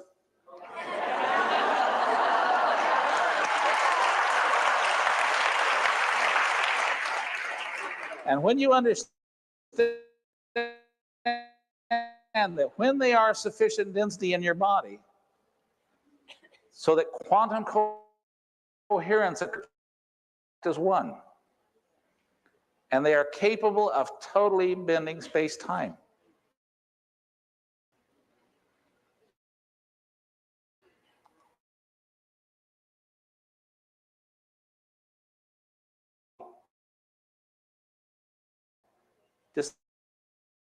Oh, is it frozen? Pierce is in Old Kingdom Egypt, they had this knowledge, and the Pharaoh and the high priest were the only ones who really knew about it. And the Pharaoh was called a son of God. It was actually taught that he was a son of God. But actually what he did is he went through the Egyptian rite of passage where he actually became a son. He knew all things. He was a god. And he knew whether you were lying to him or not. Okay, he wasn't a king. Anyway, when you find out that in fact, when they broke into the Great Pyramid and they got past the wedge block that was down blocking the entrance into it, and they got it in the Queen's chamber and then up in the King's chamber, they were so disappointed because when they got in the King's chamber, there was no treasure. There was nothing but this white powder all over the ground. And so they swept this worthless light white powder up in a little sack and they put it in the British Museum. You know, what they didn't understand is that in fact the Great Pyramid was in fact where this Egyptian rite of passage was administered. And what happened is this is what they gave the king when he was under the capstone. Now the whole pyramid was actually polished limestone. As you come up the capstone, when you got to the very top, you had the pyramidal capstone made of gold glass sitting on top of it. It was a natural superconductor literally sitting on top of the capstone, painted in all the rainbow colors. Can you imagine what that looked like at night, coming across the desert and see this huge pyramid out there just glowing at night? And tremendous. And did you know that the capstone, by being a perfect superconductor, was literally in this fifth dimension where there is no time. And so, in fact, the king who was in the king's chamber was within the Meissner field of the superconductor. And so when he thought, other people who were in a pyramid just like it on another solar system and another galaxy actually could communicate telepathically with him.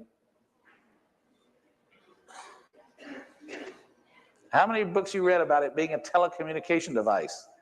Well, this is the way it worked. And you had to be within that field. That's why the king's chamber is right underneath the capstone. You know, in the Dead Sea Scrolls, if you read this carefully, the Dead Sea Scrolls uncovered, you'll find out that the Essenes believe they had angels living in their community. And you find out that John the Baptist was an Essene, that many of the disciples were Essenes, and that Mary was an Essene. Who were these Essenes that could resurrect the dead, make the blind see? These were Melchizedek priests.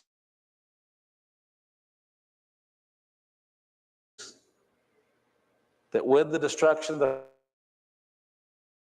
first temple, the Ark of the Covenant was lost, that they literally took the sacred,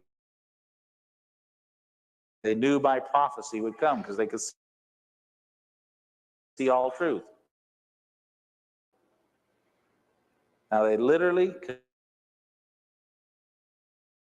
make the blind see. Priest was actually James, Peter, and John. They were the last ones of the Melchizedek priesthood. It's named after. It goes down through Abraham into Egypt, back out of Egypt, and the destruction of the first temple. I said, well, have you ever heard of the white powder gold?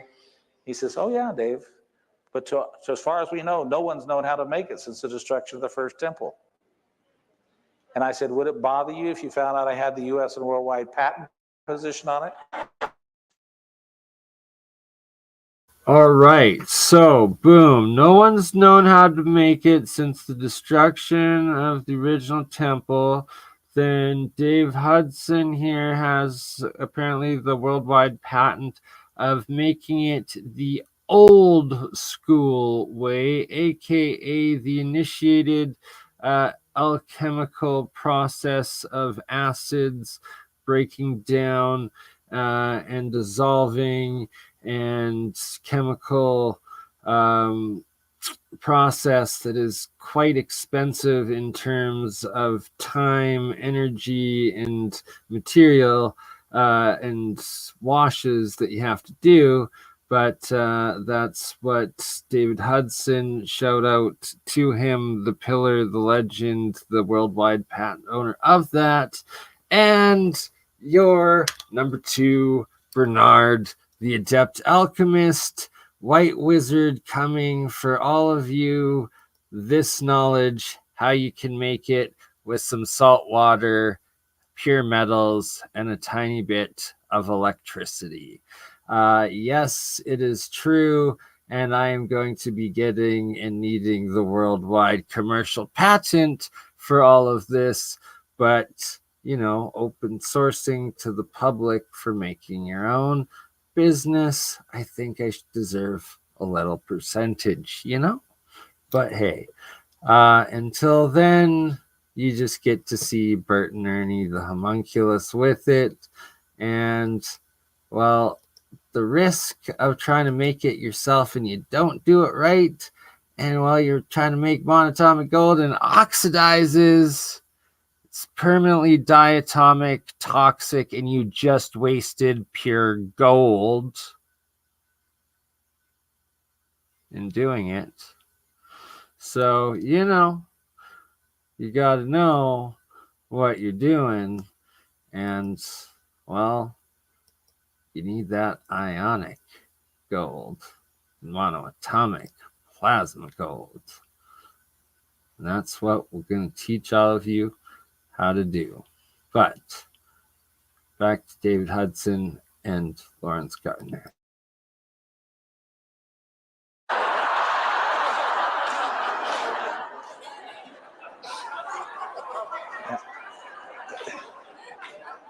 And his reaction was, Dave, you've got a hell of a bunch of decisions to make in your life, don't you?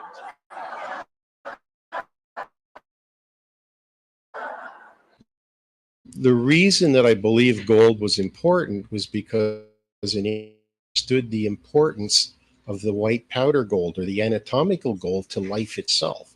When Jesus was born, they took him frankincense and myrrh and gold. They didn't give him a brick. They gave him anatomical gold. And Mary Magdalene was the daughter Jesus of was the King a of Jordan. monoatomic She was also golden fed the anatomical gold godly because it baby works to Jesus. open our minds. It's a necessary material we need to have to function. And what we're seeing with our working with Ormus materials now is that people are chronically short of these. Tibetan priests are capable of attaining a certain level of theta and alpha for 20 minutes at a time. And Hudson found that people that were taking Ormus without any long-term training on meditation were capable of taking the same theta and alpha ranges for 3 to 4 hours.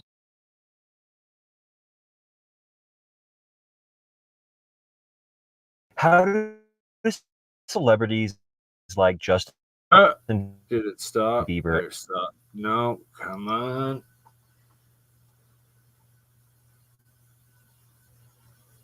All right.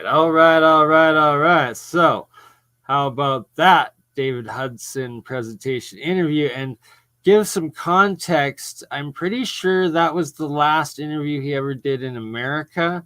And it was right before they were going to do the experiments of feeding a bunch of it to a bunch of people, mass producing it in the US. And then the day before it began, apparently there was an accident and a giant fire burnt down his entire plant place and lab and everything. And then he was disappeared. But there are a few presentations he did a few years after that from China, where he went to China, and it gets even more woo-woo demigods in China with the ones, and then I haven't seen anything since then. But there's more. There's a lot more. We're at 2 hours in. I would love to end it here so I could get the AI clips, but I don't know. Should we keep going? Any super chats out there? Got a bag for some donos on the PayPal, maybe? Maybe keep it going for another couple hours so I don't have to stop it and get easy AI to make a bunch of clips and shorts and, go on. But an alchemist's work is never done, so we'll let you decide. In the meantime, we'll listen to a little bit of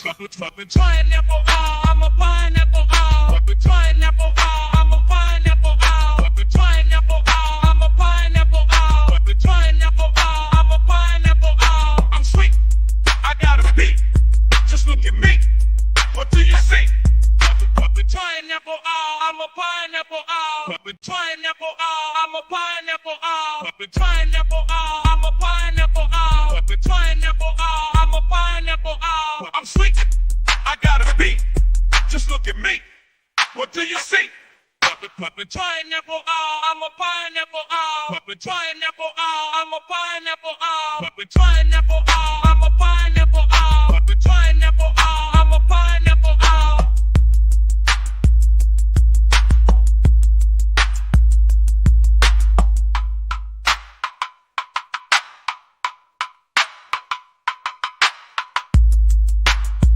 You crazy mother. Yeah. It's just burning. Hey, Bernie, just like last week, huh? Weekend at Bernie's.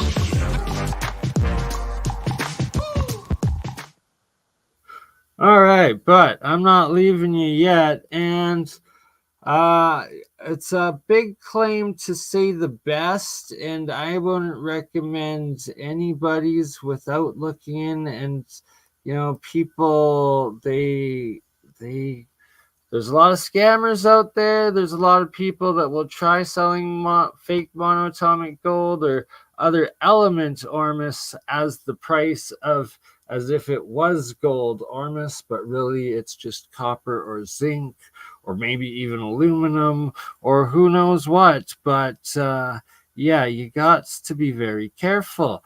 And to claim that it is the absolute best and the only way to know yourself it is the absolute best is to become an adept alchemist yourself and make it yourself.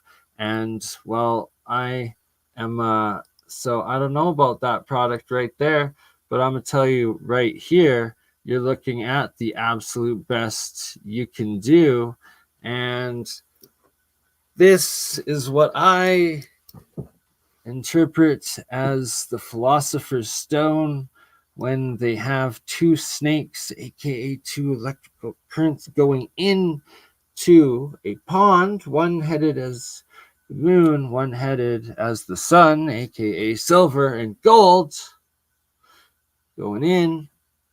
So this reaction right here, philosopher's stone, making monoatomic gold, colloidal gold, ionic gold, and the exact same of ionic silver, monoatomic silver, and all in that reaction. And how do you know it's the absolute best? Because it's made from 24 karat gold and 99.99% silver. And you can literally see the gold and silver and the monoatomics in this.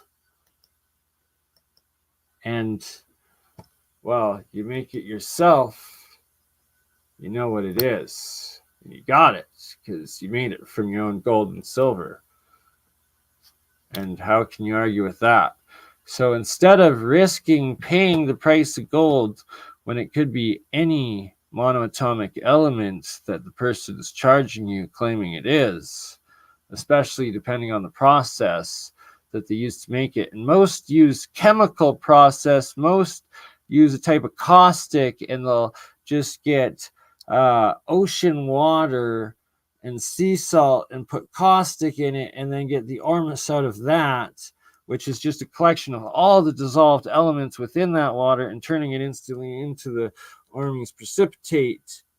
You get everything. So sure, you might get 6 parts per million gold, but you also might get like 1,000 parts per million lead, and you're dead, and they're selling it as gold. But no, it's just a mixture of all the elements in the seawater, and lots of seawater that people get is freaking polluted from where they're collecting it, and then you're amplifying all those toxins, and they're scamming you, selling it to you as the price of gold. But no, the stuff I make, I literally make it live. You see it, and you see the 24 karat gold and the 99.99% silver anode cathode dissolving in to what it is. Okay, well, maybe it's not. Okay, well, that's the closest I get, but yes. And there you see it in front of you, the real deal, and I will be making more of it live on camera very soon again for everyone. Oh, and here, oops, you can see the ormus, also the monoatomic silver, and then on this side monoatomic gold collecting and floating on top, right? Anti-gravitic, it's above, it's so light. Here it is collected afterwards while still making more. And that, my friends and pupils, is the process of how to make it. That's silver.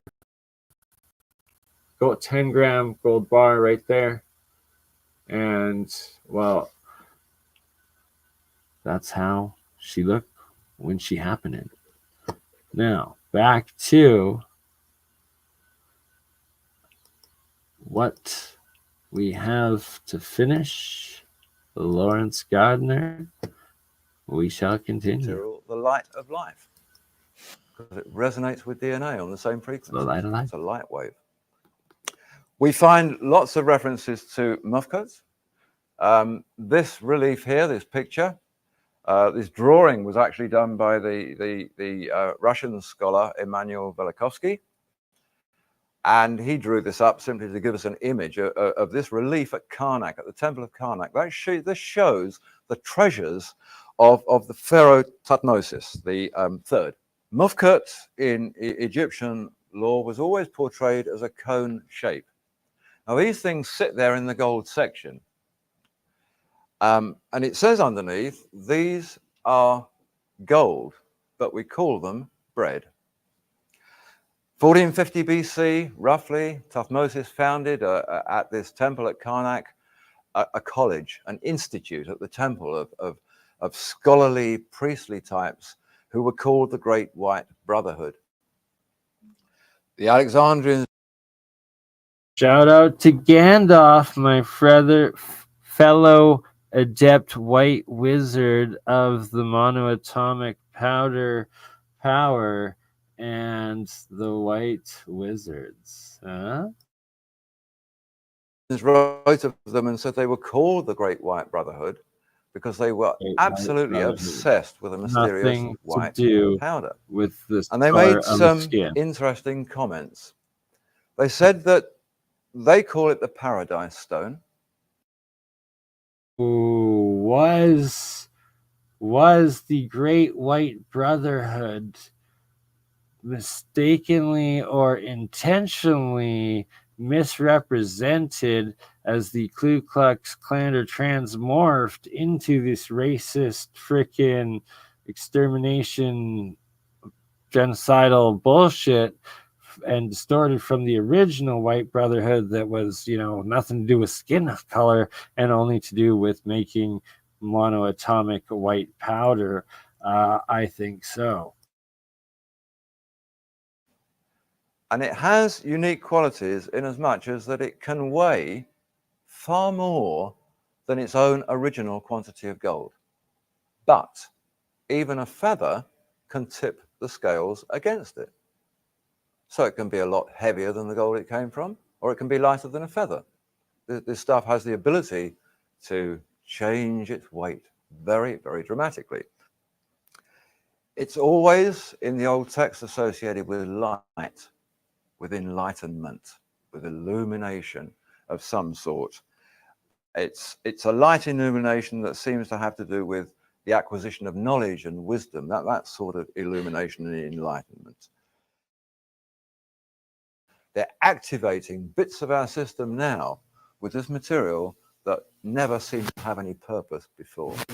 Why do we only use a fraction of our brain power? Why don't we use the rest? Well, it's there to be used if we knew what to do with it. We need the trigger. We need the unlocking device.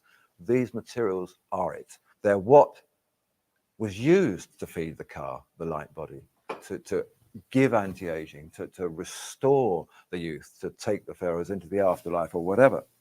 There's an institute in Switzerland called the Alpha Learning Institute.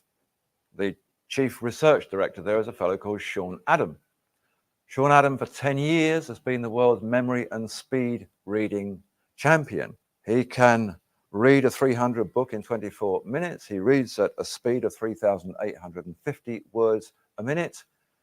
Not only can he do all of that, he remembers it all, and he can be tested on anything. He's also got his joint holder of the 6th highest IQ ever recorded. So this guy has been running with others this research institute for the longest time, which is linked up to government and corporate institutions, and they specialize in learning difficulties, in behavioral patterns and behavioral difficulties, anything that might be linked to behavioral science, along to finding cures for dyslexia, ADHD, learning deficiencies, things of that sort. And they're the primary institute in the world for fronting these things. Well, from October 2002 until January 2003, as a little 3 to 4 month period there, they decided to test monatomic elements. 10 volunteers, 5 male, 5 female, average age somewhere between 17 and 52. And they were fed simply orally with these materials, with monatomic elements, the powders, regularly and irregularly, to test the reaction. Well, the results were, in their words, staggering. Sean Adam, he wrote, "What we are seeing here is really quite amazing. The tests show it to be highly effective. The effect is immediate and..." Boom. See, I had not seen this. And for those that have heard my testimony of when I ate the monoatomic gold, each time instantly getting triggered of photographic memories all the way back to like from when I was like a 2-year-old child, things I had never like thought of, recalled any point in my life, all of a sudden 3 days straight, and just wild, and happened each time. And well, here is Lawrence Gardner giving data on a study of what's this, the world's top already natural photographic memory wizard guy, then trying and experimenting with taking this stuff. Same instant results. Cumulative. What they do here is to work on brainwave patterns, and they try to synchronize these things, and they found that this material could do it. The theory and the logic behind it is that better balancing between left and right brain produces, and these are their words, a greater intelligence, enhanced creativity, improved mind-body coordination, more agility, and less stress. Well, okay, that makes sense if we're operating. Boom, right there, the Trinity. So hemisync, aka binaural beats and solfeggios, and getting back onto the 432 and the coherent frequency geometry. Combine that with monoatomic plasma, Ormus GANs, monoatomic gold, ionic silver ingestion, you know, the philosopher's stone, the ultimate white gold powder, turning your body into a superconductor while putting the right frequencies in, and you get that trinity of the Christ consciousness connecting into the God frequency or realm, right? It's the Akashic record, whatever it is, creator consciousness, but boom, you're a light being, your energy, and you're in there, right? Operating as we should be, that's what we should have. But we're none of us really operating as we should be. We're operating with all of this left brain thing going and not too much of the right. Well, here are the charts here. These are just average charts. There are hundreds and hundreds of these. They took everybody's brainwave scans as they were. Halo, I forgot the halo, right? That's the trinity that gets you to the Christ consciousness. You need the coils, the coil sacred geometry with the frequency, with the monoatomics. That's your 3 key technology to get to be the demigods. That's where, you know, the priests, high kings, they have the crowns on their chakra, ingesting monatomic gold, wearing, you know, gold freaking coils, and putting the frequency through. How do you do right there? And hemisync, we got it. And that's going to be fun. That's going to be fun to try with in the coming years. But they were going along. Now, the top chart shows a normal starting base, where in effect, and this would be any one of us at any moment in time, the brain waves coming off the left side were far outweighing those, the red ones, on the right-hand side of the brain. The effects, they say, is immediate and cumulative. At the bottom is the first immediate effect. What happens is that the left has now contracted back to meet the right, and the right's grown just a little bit, but they've absolutely synchronized. The left and the right brain of this person, and this is the immediate effect, has now begun. And then they say it's cumulative, because what then happens is that it all grows to where the blue one was at the beginning. Quite extraordinary. Our research clearly shows that the left-right brain imbalances predominate in many mental behavioral dysfunctions, such as dyslexia and ADHD. It is our professional opinion that the MonoAtomic products would be of tremendous benefit in any of these conditions. It is the most obvious answer as a healthy alternative to chemicals that have harmful side effects. To that, Sean Adam, the director, adds, if I were going to take an exam, mental or physical, I would take MonoAtomic elements immediately beforehand. The worst that could happen is that there would be a little improvement. There could be a lot. What about somebody who's permanently doing this, getting those into balance and growing with it?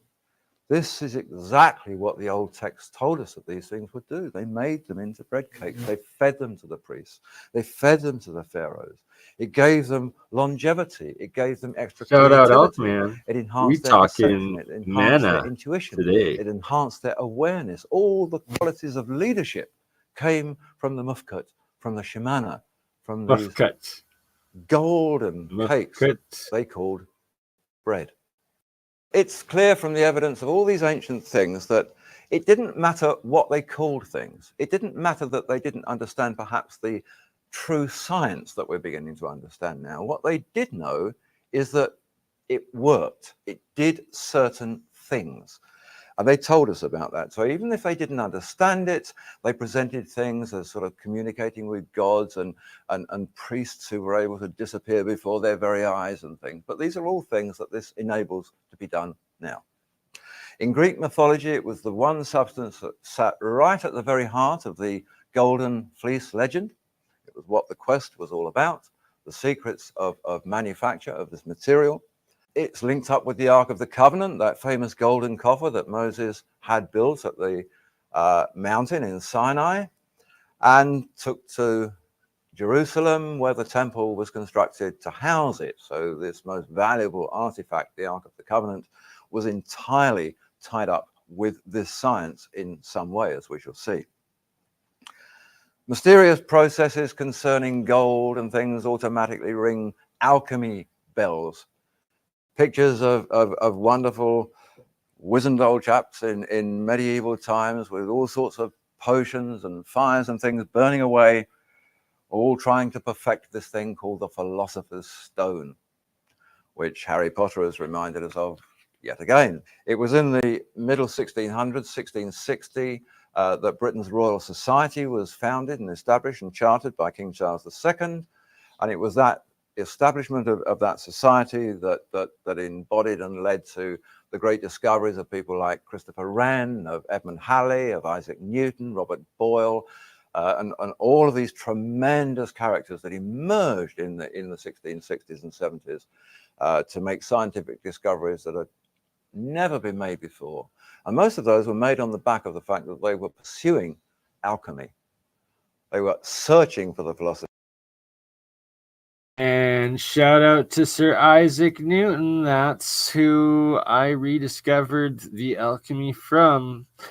The white monatomic state, the blue oxidized state, the red hydride state, the yellow sulfuric state, the pink crystalline state, and transmutation of metal elements.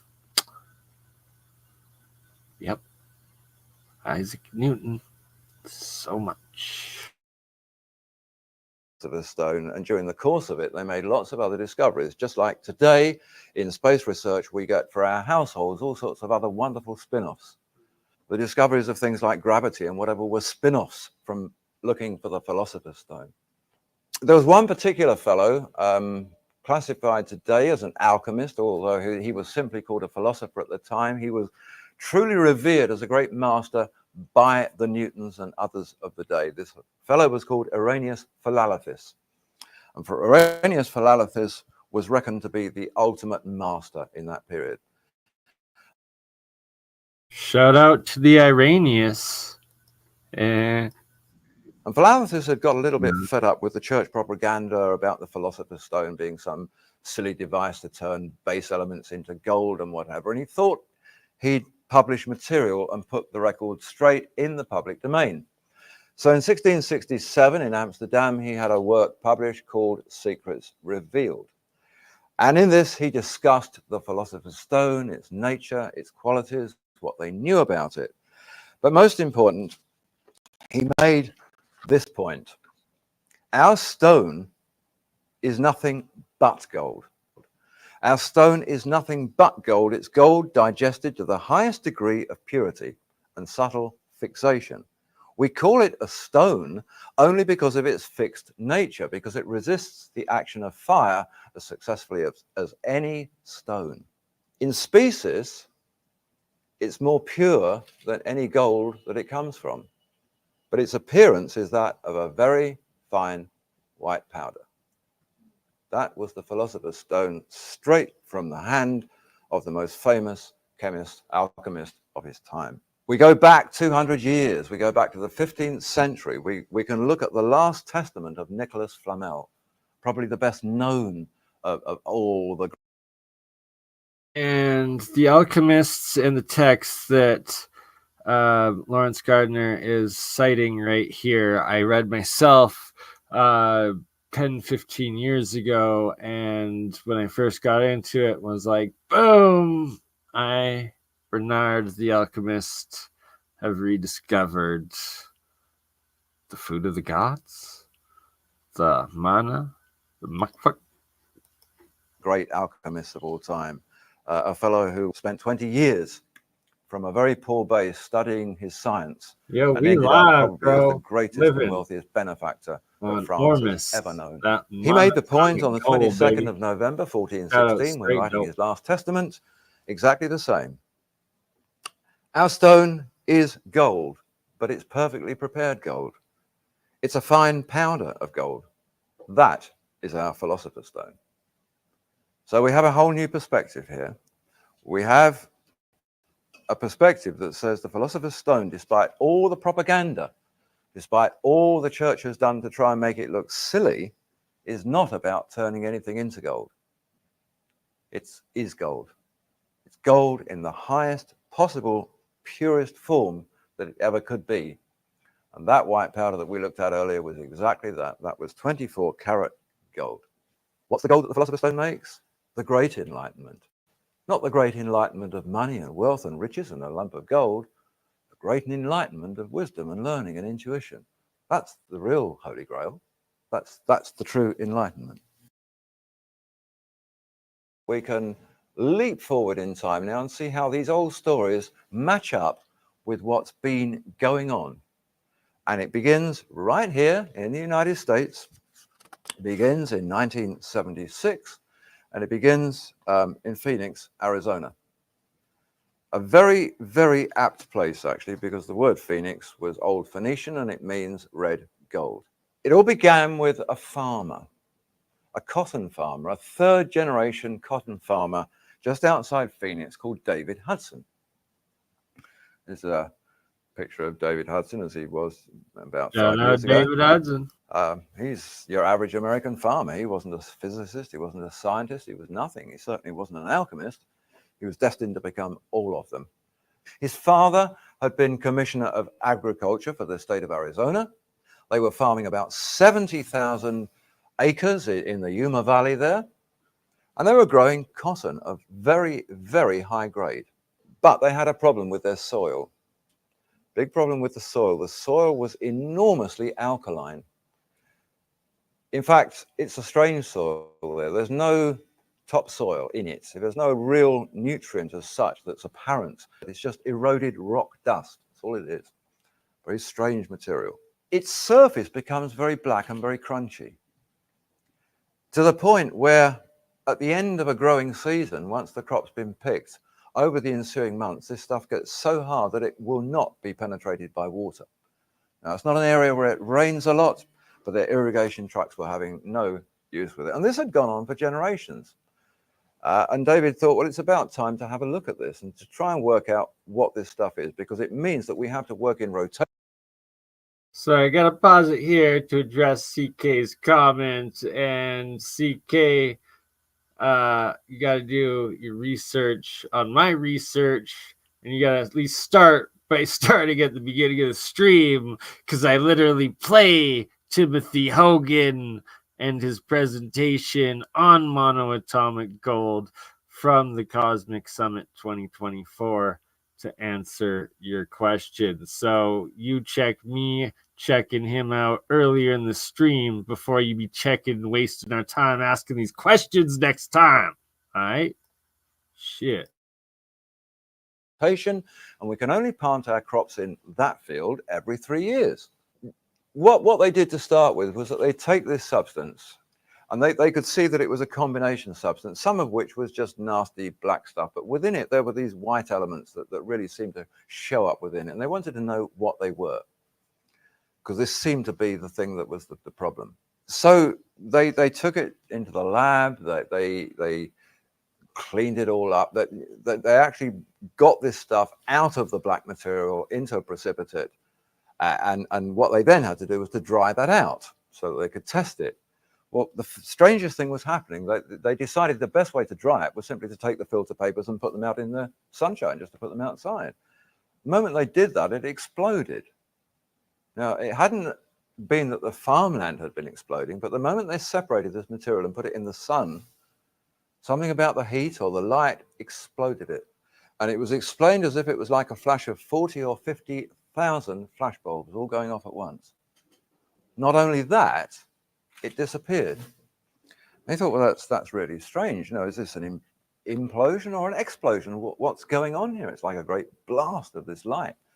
So they took an unsharpened pencil and just stood it on end in the sample, in the filter paper. Just stood it there. Bang, white light, it's gone. The pencil's still there. Hasn't blown over. It's not been affected by this. There's no blast. So they said, okay, this needs cleverer testing than we've got. So up they go to Cornell University. Now at Cornell at that time, they said that they got this amazing new equipment, and this equipment could test anything that you'd got down to 3 to 5 parts per billion. So they put it on their machines, and they came back and they said, it's iron and silica and aluminum. They said, well, it can't be. None of those things disappear in a blaze of white light. No, I mean, none of them have these properties. There must be more to it than that. So they tested them again, and they discovered that actually the reading that they were getting was just a little impurity at the front level. It was reaching the boiling point of these particular substances. And once they got rid of them, and they were less than 1% of the whole, once they got rid of them and tested 99% plus of the sample, they said, we can tell you exactly what you've got. Pure nothing. You have nothing that our machine will read. It will not acknowledge that there's anything on there being tested. It's nothing. So they said, okay, we'll try arc emission spectroscopy. Very, very simple process. 2 electrodes. The bottom one has a cup in it. You place your sample in the bottom cup. You bring the other one down and you strike an arc. That arc heats up and ionizes what's in the sample. And one by one, as it reaches the boiling temperatures of each of the constituent elements, it will read them off and tell you what's there.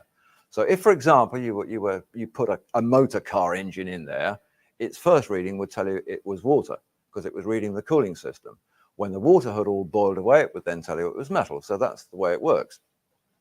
So anyway, they put the stuff in there, and the same thing happened. They said it was iron, silica, and aluminum, and that was it. Nothing was recognizing it. It was not listed. It was totally unknown to science, this strange white material that would disappear from vision.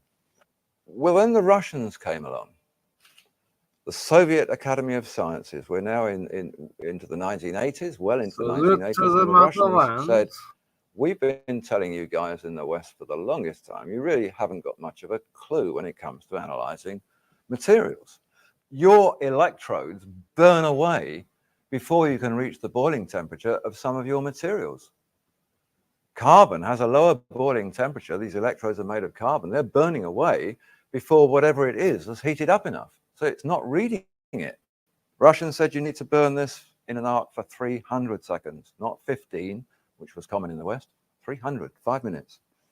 So they go back to base and they put the material in and it begins. 50 seconds silica aluminum. They all expected that and then it's nothing. But the arc now is carrying on burning, whereas the Western style one stopped. And suddenly, at 70 seconds, it says it's palladium. After palladium reads platinum, which came ruthenium, rhodium, iridium, and at 220 seconds, osmium. Every one of the platinum group metals was in this substance. It was them. It just wasn't showing up at them as them in a metallic way. And in fact, when they worked out the content of these soil samples, it was discovered that per ounces of substance per ton of soil, they had 7,500 times more platinum in every ton of their soil than they were getting from every ton in the best platinum mine in South Africa. But it wasn't metal. You couldn't make jewelry with it. Suddenly Hudson discovered that General Electric up in Massachusetts were looking at a new sort of fuel cell technology. And he said, look, I've got this stuff here, and it says in your literature that you're using rhodium and iridium and these platinum group metals for fuel cells.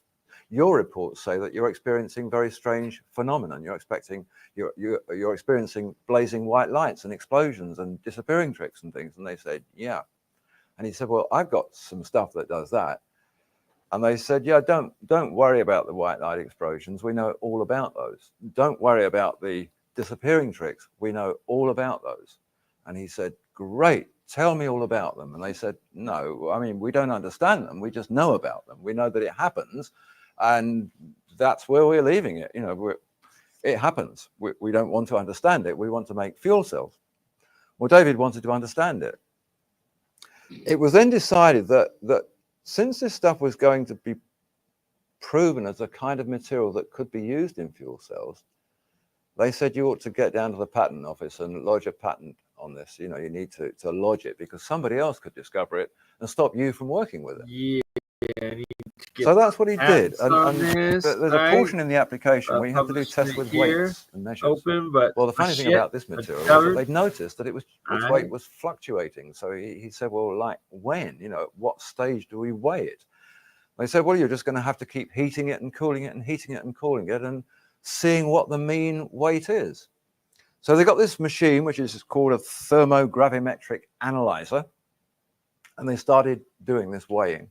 Well, it was actually quite remarkable. They managed to get readings during heating that took it to a weight of less than 0. They managed to get readings during cooling that took it to anything up to 700 times its original weight. Think of the Alexandrian Paradise Stone. These powders will outweigh the original quantity of gold. They can also be lighter than a feather. That was exactly what it was doing. But during the process, there was one particular moment in time where the weight fell very quickly and very dramatically at that moment, and it fell by 44% suddenly. But what they noticed was something really odd, because the less than 0 weight that they were getting didn't make a lot of sense. It was sitting there in a pan in the lab on effectively weighing equipment. The pan itself weighs something. You have to compensate for it before you put the other material in it. But what they discovered was that it was reading all of these 0 weights, below 0, but they thought, well, what about the pan? That should weigh something. So they tipped the material out and put the pan back, and it suddenly weighed more without the material in it than it did when it was in it. This stuff was not only levitating, it was carrying the pan with it. And they learned that this stuff has the power to give levitational qualities to its host. So they carried on and they thought, well, we've got to do these other things for the application. We've got to see if it's conductive.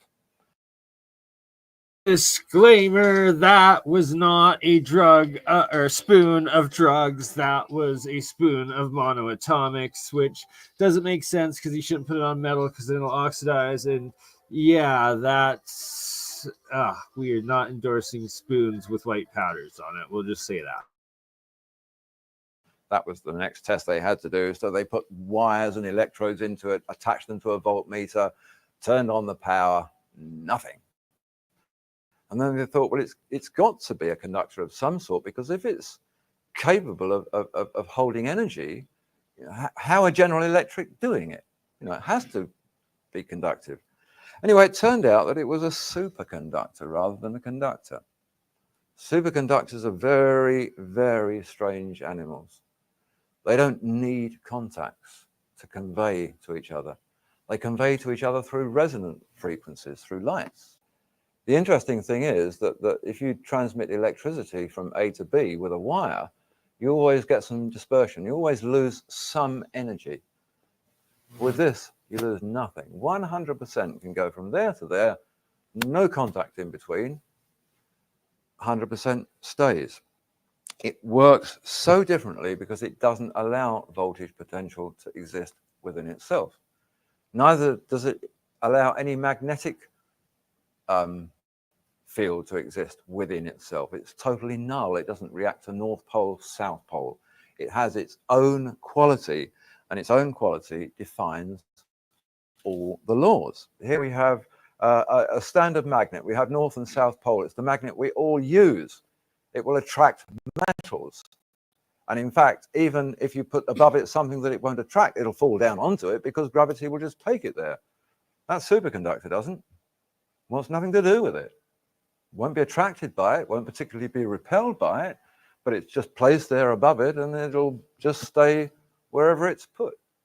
We know that its anti-gravity properties can be translated to its host. We know that the scale of that doesn't seem to matter. It's macrocosm, microcosm, big, small, has nothing to do with these superconductors. So in as much as that tons of it were discovered at this Egyptian temple, dating back to the 4th dynasty at the time they were building the pyramids. And we know that this stuff was very capable of transferring its weightlessness to the pan in the lab or whatever else one might associate it with. It would be equally as capable of helping them move the most enormous stones to build pyramids, which incidentally the stones themselves contain. You don't even have to get them from outside. Sandstones and limestones contain these elements in a natural form.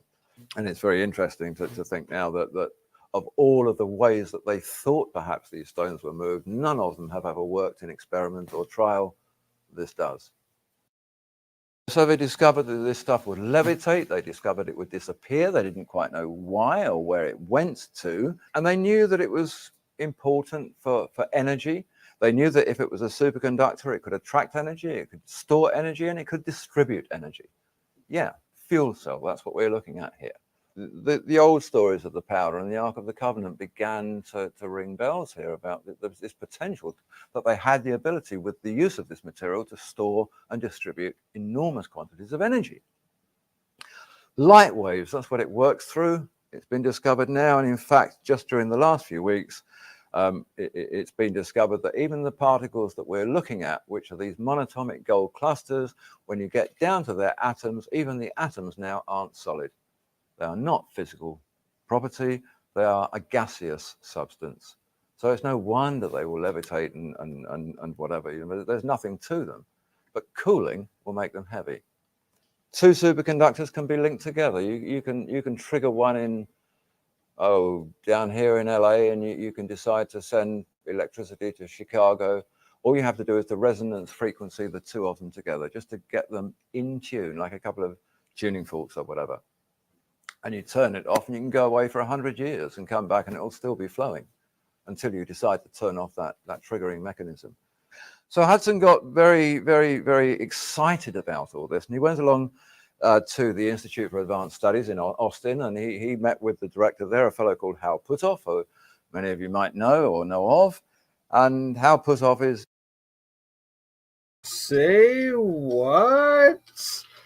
David Hudson met with Hal Puthoff. Was unaware of this. Okay, say more. Is famous for his studies of 0-point gravity and vacuum energy, that sort of thing. What Puthoff had established, he'd been working on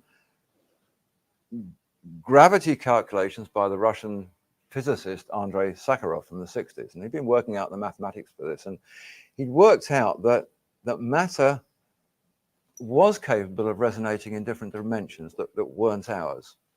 But what he calculated mathematically from Sakharov's work was that the moment it begins to do that, at that moment, the moment you know it's on the change, just hooking into the beginnings of another dimension, it will automatically lose 4/9 of its weight. And Hudson went along, he said, look, this is really interesting because 44% mine's losing, and that's the same. It's the same figure, 4/9. And so they agreed, well, yeah, I mean, it's because this stuff is beginning to resonate in another dimension. That's what's happening to it. It should disappear totally, he was told, if it carries on. And he said, it does. Disappears totally. We don't know where it goes. It just disappears. So they decided to test this. And they said that, look, the way to do it is this. If you have a little pile of powder in a pan and it becomes invisible, that means it's still there, but you can't see it. So if you've got a spatula and messed it up in the pan, it would come back, when it comes back, in a mess. But we suspect that yours won't. We suspect it will come back in the same shape that it disappeared in. And that's exactly what happened. It didn't come back in a mess. It came back looking exactly not like endorsing white powders same on spoon. Perfect shape. There you are, they said. It's not invisible. It is part of our space-time. And it's now been brought back into it. Well, from that moment in time and around, I know of a lot of wooks that will also make a pile of white powder disappear into another space-time off of a spoon. So that is why I have to put the disclaimer out. That is not what we are encouraging here, and we discourage that. Okay. around that moment in time, scientists all over the world were talking about these hyperdimensions.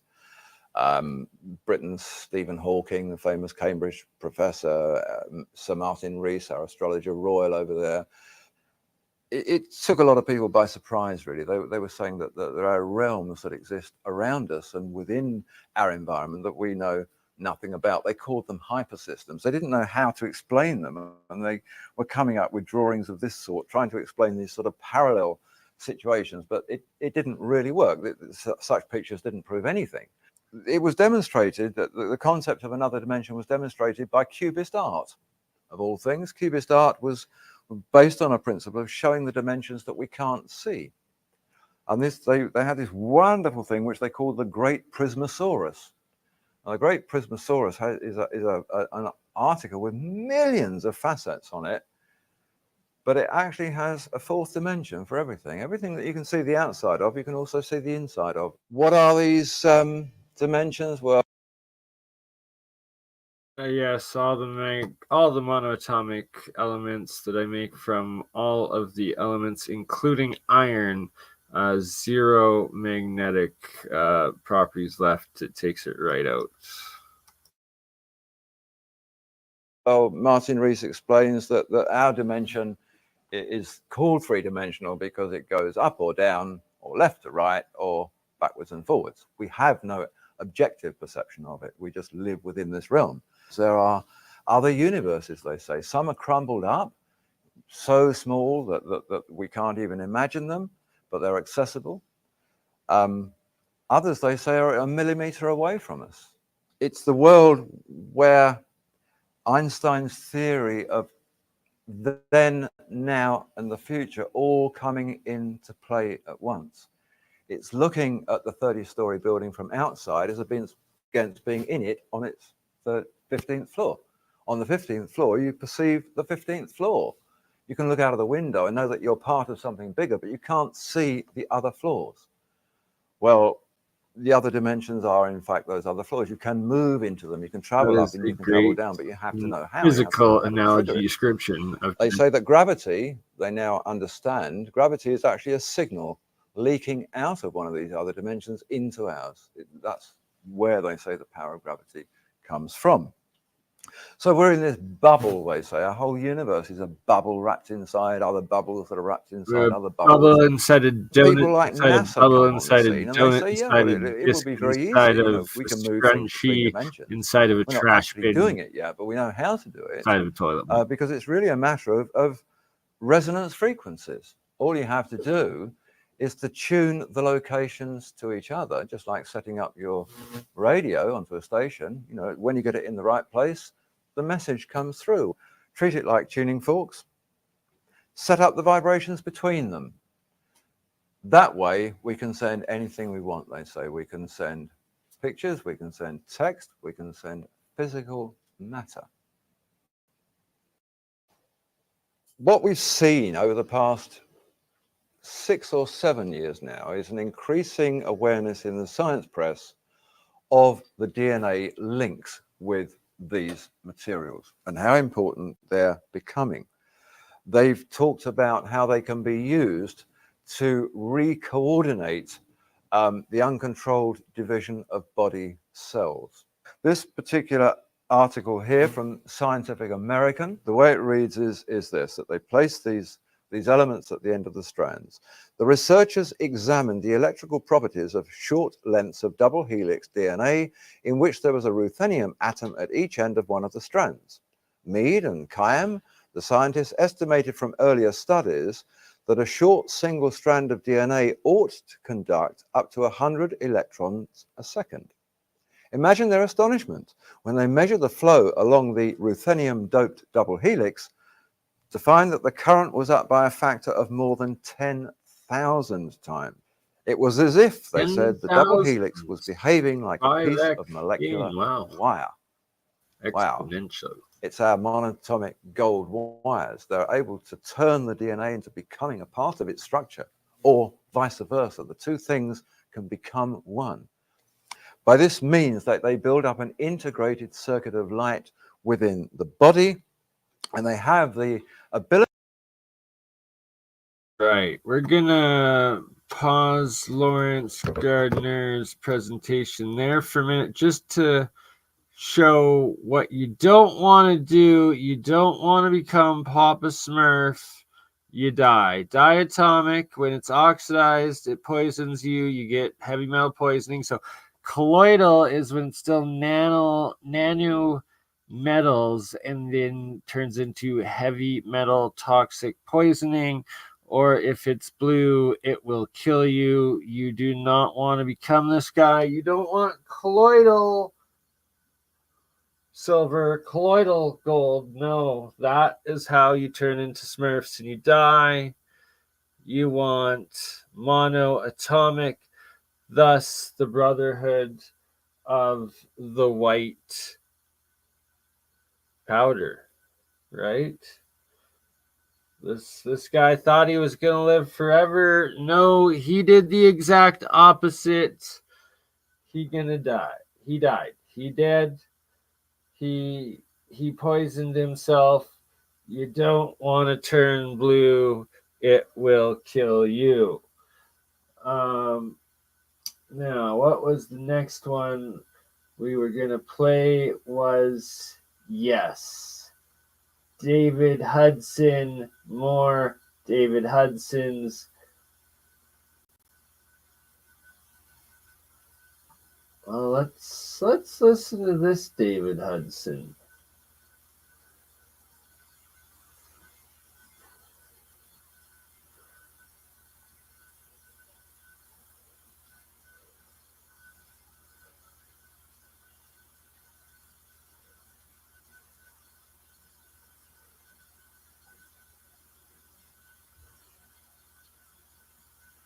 All right. Oh, uh-oh. Whoa, it stopped working. Okay, well, in the meantime, while my other computer tries to load back up, we will show again, maybe this one. And there we have red state and pink state. Metals, other metastate materials. And yes, to be an alchemist, the magic trinity of coils, monoatomics, and frequencies. To transmutate, get the ultimate philosopher's stone.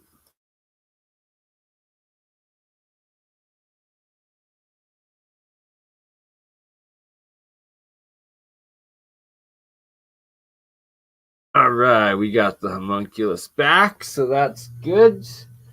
White wizards indeed. Gandalf and Saint Bernard, the adept alchemists, with you today.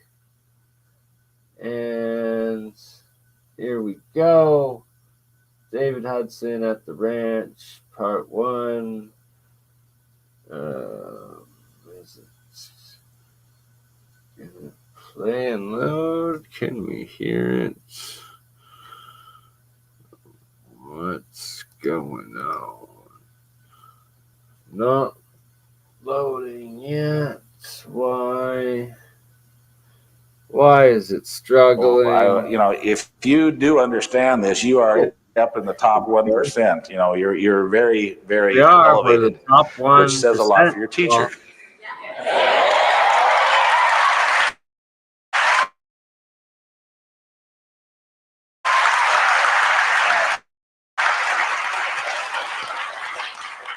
I want you to know that in all of my work, anyone who understood it as clearly and precisely as the tapes that I listened to this afternoon of Rompta making a presentation.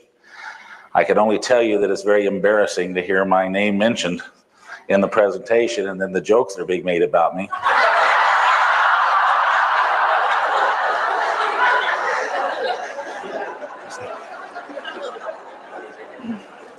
So, I think it's important for the people who don't know how I am that if the ones who've already heard this will bear with me a little bit while I go through a little bit of the background.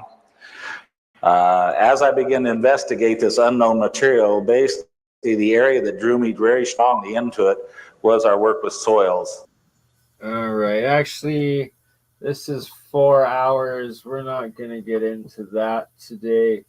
But it's all in my MonoAtomic research playlist. So we will do it another day, that I promise all of everyone. But where's the newer one that we were going to play? Come on. Come on, playlist. Why are you hiding on me? What? Why is it not on here? I was listening to it earlier. Did they hide it? What the bloody heck?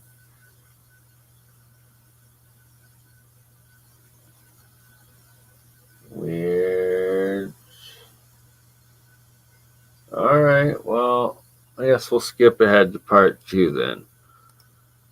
15 years of my own alchemy.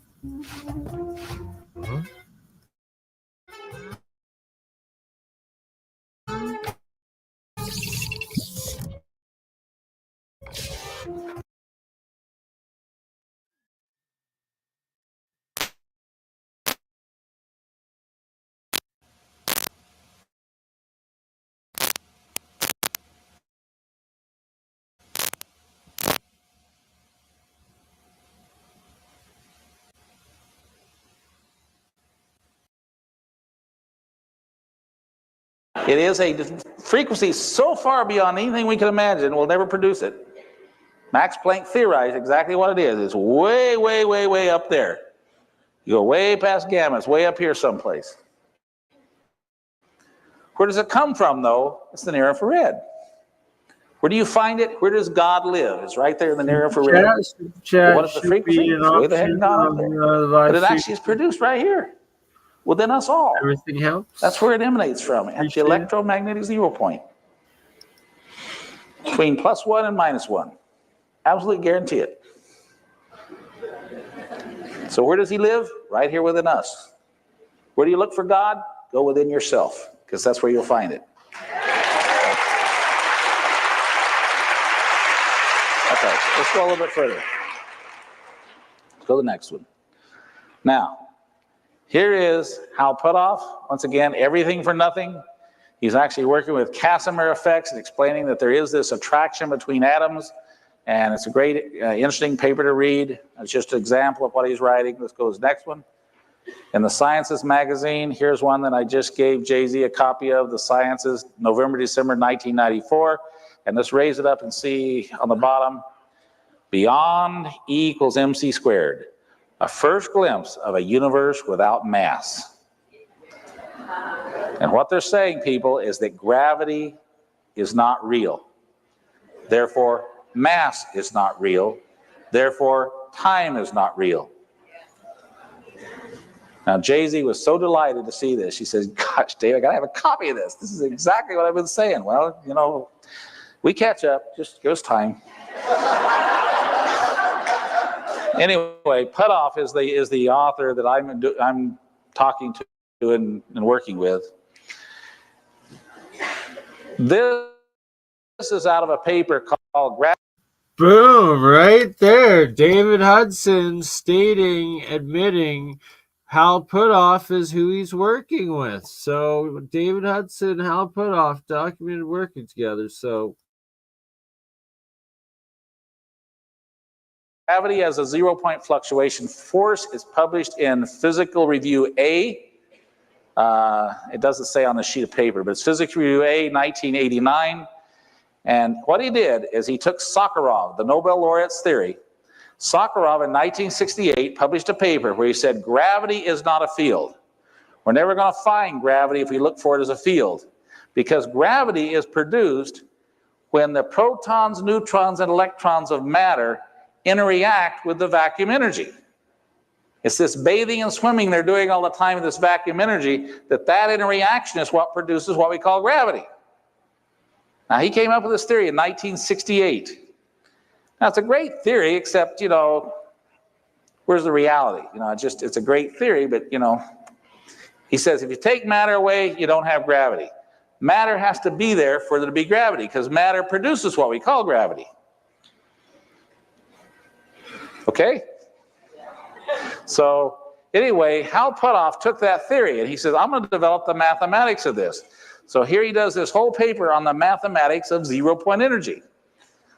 And in his calculations and in the mathematics, he said equation 56 was derived for the case in which 3 degrees of freedom for particle motion are assumed.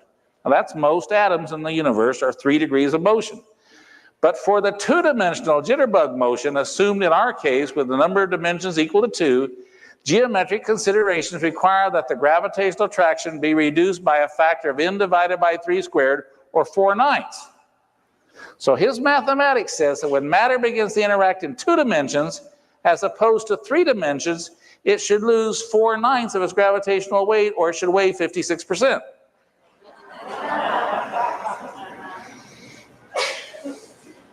Which is exactly what our stuff did. So I said, hey, this is really nifty. This is the way physics is supposed to work, people. You're supposed to write out a theory and then prove it experimentally. That's the way it's supposed to work. Unfortunately, it never works that way. What we do is we see something we can't explain, then we write physics to explain it. But in this case, they actually did it right. They actually theorized this, and our stuff actually weighs the 5/9. When it goes snow white, it loses 4/9 of its gravitational attraction. Now, this is really important because these are the spirit atoms. These are the atoms that are in your body that flow the light of life. These are the atoms that are 5/9 here and 4/9 in the 5th dimension, where all of us are connected. So the obvious question is, where does the 4/9 go? It's in the 5th dimension. Who's laughing at that? You think that's funny? You know, it's real simple. You got 5 nines here. Where's the 4 nines? What's in the 5th dimension? So your 5 nines here and your 4 nines gone. Or if you like it better, let's just say your 4 nines with God. Does that make you feel more comfortable? Your 4 nines with God, where all of us are with him in that same place. Okay? So if you think about somebody over there, there is a connection of 4 nines of you, your spirit, with them. Right? Okay. So there's the physical connection with people through the 5th dimension. Now let's go a little further with what Hal showed me when I was down there. What Hal showed him. This is out of Classical Quantum Gravity, Volume 11, 1994. The warp drive hyperfast travel within general relativity.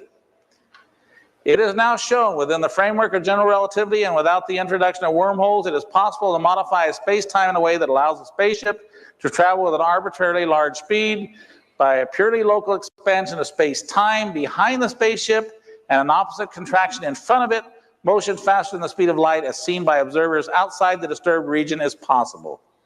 The resulting distortion is reminiscent of a warp drive of science fiction. However, just as happens with wormholes, exotic matter will be needed in order to generate a distortion of space-time like the ones discussed here. So what we got to get is exotic matter. What's exotic matter? Matter that has less than its true gravitational attraction. So he shows me, he says, Dave, look here. He said, here is space-time. It can be depicted graphically. And he says, when you lose gravitational attraction, it's gravity that determines your space-time. So literally, when you lose 4 ninths of your gravitational attraction, you're actually bending space-time. You know, I never thought about that. You're right. You're bending space-time. And he says, well, Dave, even better yet, he says, what we really need is a material that has no gravitational attraction at all. A material that weighs less than nothing. Exotic matter. Pure and simple. Less than nothing. And I said, well, look at my graphs, look at my charts. And I showed him the graphs I showed you guys. And he looked at me and he says, Dave, when it weighs less than nothing, you shouldn't be able to see it. I said, that's right, that's right. He says, you know why you can't see it? It's no longer in these 3 dimensions. It has withdrawn all into the 5th dimension.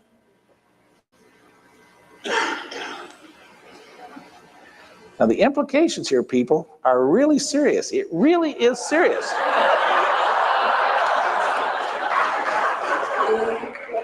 Let's go to the next one. I know, you already know about this.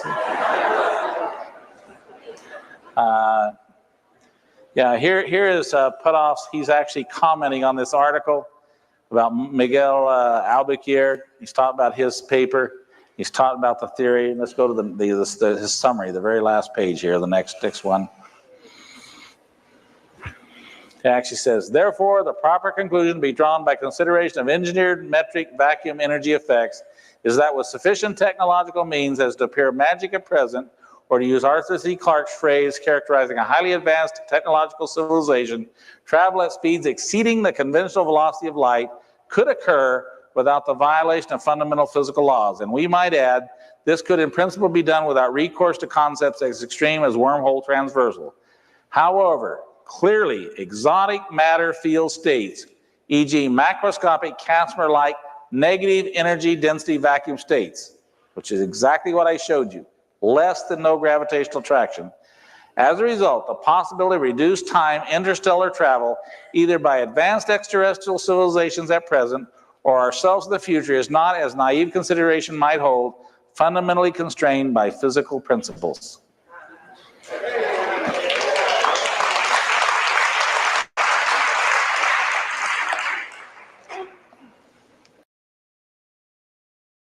How do celebrities like Justin Bieber and The Rock generate money? They make a special kind of money known as royalties. My name is Christian Mickelson, and I help everyday people increase their income online. Every single time I ever try to go for smoke. And no, that's just a summary. Then we'll take that off too. Okay, so what they're saying, people, is that your consciousness, the atoms of your consciousness, can literally travel in space-time. They can go anywhere they want to go, anytime they want. The problem is your physical body has to stay here. Now, the ancient Egyptians, I think, understood this better than anybody. They said we have a physical body that we must feed physical food to so we can grow and become what we're meant to be. But they also said we have a light body, which they call the Ka, and they said you have to feed your light body so it can grow and become what it's meant to be. Well, when you feed your light body, you're feeding your consciousness. You're actually feeding it with the asymmetrically formed high-spin states of atoms. But these atoms in your body literally interact with the DNA. They literally interact with the cells of your body. They actually interact with the, what do you call them, carbules?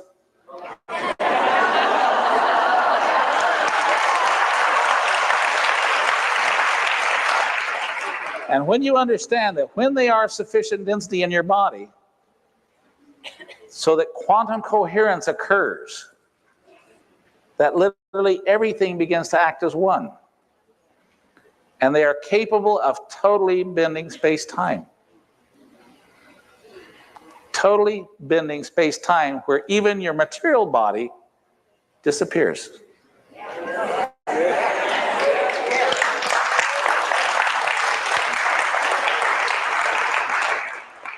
Now, I'd like for you to ponder this just a little bit, because this is really heavy duty, what I'm sharing with you.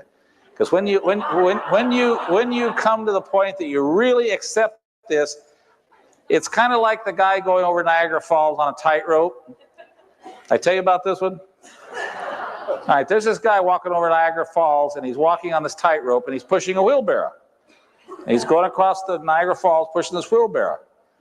And all these people are gathered on the side of Niagara Falls, and they're cheering him on. They're rooting and hollering for him. Oh, come on, come on, come on.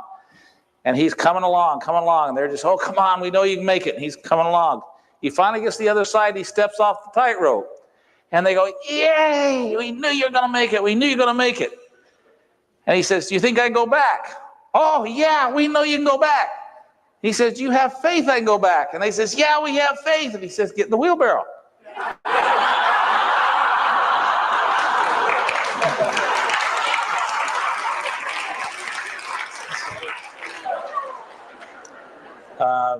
There's just, you need to see how I learned about this information and how I came to be interested in it. And so for those people who didn't see it, I'm going to show you just a little bit of it here so we can see what's going on. Then I want to talk about what we're actually doing with it, what's been done, what some of the results are, more specifically than I did last time, so you can understand it.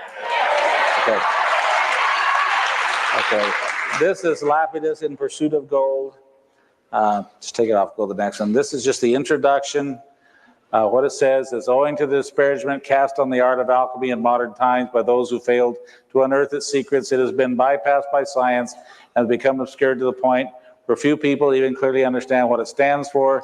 If asked what is alchemy, the short answer might be the search for the philosopher's stone. This, however, is no stone, but a powder, with the power to transmute base metals into gold or silver.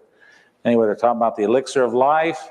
Of course, it gets into, all the aspects of it and everything. But, I was really surprised to find out that the stone was, in fact, not a stone. This is, as you recall, I presented to you last time, this is from the Egyptian Book of the Dead. This is the oldest Book of the Dead and the Papyrus of Ani. It's actually by Budge. And what this is about, you have to understand that in Old Kingdom Egypt, only the Pharaoh and the high priest were allowed access to this information. This was considered sacred information. This was information that wasn't shared with the general public. In Old Kingdom Egypt, they believed that you had a light body, they believed you had a physical body. And they believed you had to feed your physical body, but you also had to feed your light body. And what they said you fed your light body with is the Shefa food, which was actually the food of the light body. Now, for a long time, people have studied this and said, well, what is the Shefa food? What were they talking about the Shefa food? And so, you know, when I got this book, I began to read it, and I said, you know, this is talking about, in Old Kingdom Egypt, they believed that the Pharaoh never died. They believed that the Pharaoh ascended the stairway to heaven, or Jacob's ladder, that actually he never died, he ascended to heaven. And so the Pharaoh and the high priest never died. And do you know that they've never found the body of a high priest or a Pharaoh in Old Kingdom Egypt? They've never ever found the body of one of them. They found these edifices that they built, these structures in commemorating their rule, but they never found the body of a high priest or a Pharaoh, because according to their text, they didn't die. They ascended the stairway to heaven. And actually, if you get to reading what it says that they were told to travel to the east, across the Sea of Reeds, across the desert, over the mountains, across the desert, until they came to the island where the man who survived the flood lived. And that's where they ascended the stairway to heaven. Now, if you read over in the Tigris-Euphrates Valley, when you get to reading about what they thought and what they were teaching, you find out about this fellow called Gilgamesh. And Gilgamesh was one of the first mortal kings that lived here on earth, and he was after the elixir of life. And he wanted to know how to find it. They told him to travel to the land where the sun rises. Well, you assume that's also the east, but in fact, it's Arabia, the land of the rising sun. And so he traveled down the river into the ocean and to the island where the man who survived the flood lived after the elixir. Wow. So right there, after the flood, the man that survived the flood, could that have been Noah or a giant? Either way, they had the secret of the gods, the food of the gods, the elixir of life. And this is Gilgamesh seeking out monoatomic gold. Place. It's the island of Bahrain. And it's actually the island of Bahrain has been excavated in recent years by researchers, and they have found that at the island of Bahrain, they have actually found the foundations and the ruins of this city called Dilmun, which is actually where Gilgamesh was told to travel, to the land of Dilmun or Tilman, either way. And this is where you got the key to immortality, where Noah, as we know him, actually lived. Anyway, they've actually found the city. It did exist. And when they dug up the seals from that city, they found that the seal was the tree of life.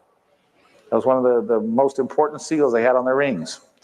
Anyway, 2500 BC, mind you, this is not recent. This isn't New Age. This is 2500 BC. They're talking about the Pharaoh actually and what he goes through as he dies. And it keeps asking this question, what then is it? Goes a little further and it says, which it produces the Shefa food of the gods behind the shrine. And it goes on further. It says, "O ye gods who are in the present, grant me your two arms. I shall come into existence among you." And then it asks the question, what then is it? The drops of blood it is that comes forth from the phallus of Ra. Well, in Egypt, they talked about the god Ra, the light god, actually circumcised himself. And then the blood from his penis mixed with the semen from his penis. And the semen, in fact, was the spirit, and the blood was the physical body. That's the combination of the two. Anyway, I strongly recommend that you get a copy of this book. It's in paperback. And just go through it and highlight every time it asks this question, what then is it? It talks about the fighting between the good and the bad, and then it asks the question, what then is it? It's storing excrement in the face of Horus. It carried off the testicles of Set, which a symbol of this is always the testicles or the penis. And then it says who raises up the hair at the time of the storm in the sky, and then asks the question, what then is it? It is the right eye of Ra, and it's raging against it hereafter. Thoth raises up the hair on the third eye, and he brings us into the eye, living, healthy, and sound without defect. It's a perfecting. And then it asks the question down here once again, what then is it? Let's go to the next.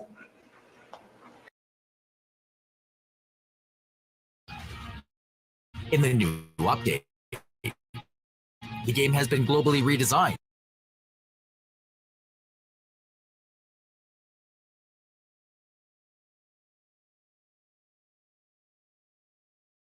What then is it? It's the complete works of Josephus, and we'll just take that and as a reference and go to the next one. This is talking about the mana, all the references to the mana, how much was taken, what does it mean, and it says, now the Hebrews call this food mana, for the particle man in our language is the asking of a question. What is it? So the word mana literally means in Hebrew a question. What is it? It's the very same exact words they were using in Old Kingdom Egypt. The what is it? Or what then is it?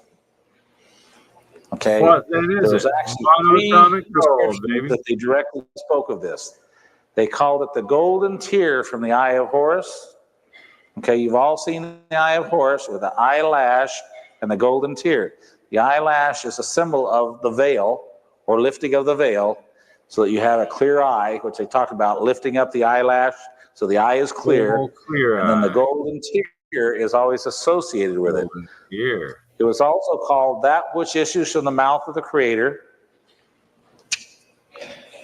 the spittle, that which issues from the mouth of the Creator, the spittle, or is also referred to as the semen of the Father in heaven. Okay, now these were very literal people. They were actually talking about the excrements of God, the bodily excrements of God. The golden tear, the spittle, or the semen of the Father in heaven. These are three terms they used to describe it. They were very graphic people. They were trying to literally explain what it looks like. If you take the white powder of gold or the iridium and you mix it with water in a vial, it becomes kind of an opalescent white gelatinous looking substance. It looks just like semen. Exactly. I don't know if it's that much like semen, but... Now, I want to say this to you. How many times have you heard, cleanse yourself, purify yourself, prepare yourself like a bride in the bridal chamber to receive the Father? Okay? It's the basis of every religion. It's the Egyptian rite of passage. Cleanse yourself, purify yourself, prepare yourself to receive the Father in the bridal chamber. What happens in the bridal chamber? You become, the marriage is consummated, you become inseminated. And literally the semen of the Father in heaven goes into your body and cleanses and purifies and perfects all of the tissue, all of the cells, all of the damage from carcinogens. Everything is perfected as it's meant to be in your prime. And you are born again as a son of God, not a son of man. Okay, that is it, people. That is it verbatim. And it comes from 3000 BC. Did you know over the Tigris-Euphrates Valley that when Zecharia Sitchin was doing his research over there, that the gods were always depicted as having horns? The gods were always depicted as having horns. What did the horn stand for? The word hue is the high frequency sound. H-U-E. We are the human, the man who can hear the sound. What's the horn? It's a symbol of bringing the sound from up here down into the brain. This is the symbol for the gods, the ones who could hear the sound. The sound came down in their brain. Okay? It's the opening of the 8th chakra. And it's always depicted as two horns. Did you know that Moses, when they were doing the chapel seating, what they call it, the Sistine Chapel, that he wanted to paint horns on Moses' head? Because in the Bible it says he was horny. And he wanted to put the horns on his head, and the Pope just says, no way. That's Satan. We can't have that. Well, you know, what they didn't understand is what the symbolism stood for, what it meant. And it was one who could hear the sound. Okay? Let's go to the next slide.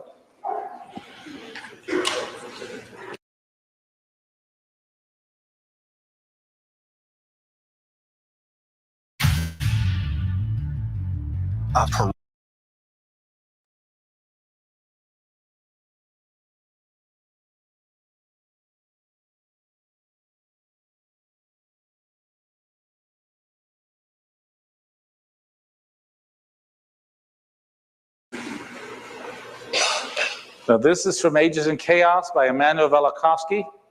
It says the showbread was obviously not of flour, but of silver or gold. In the book of Exodus, it is said that the showbread was made by Bezaleel, who was a goldsmith.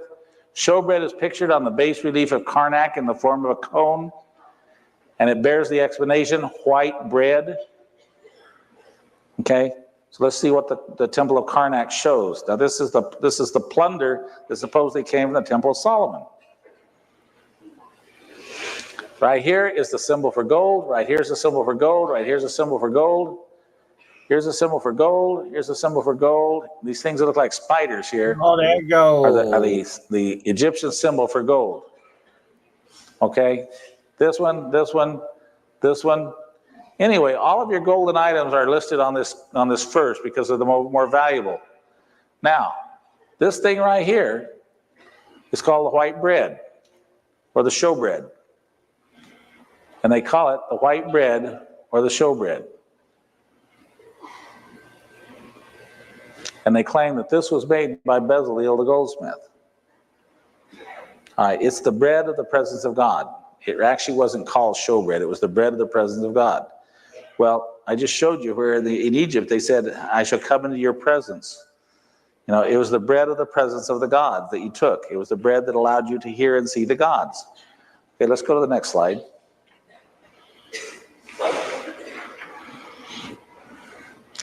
Now, this is Stairway to Heaven by Zachariah Sitchin.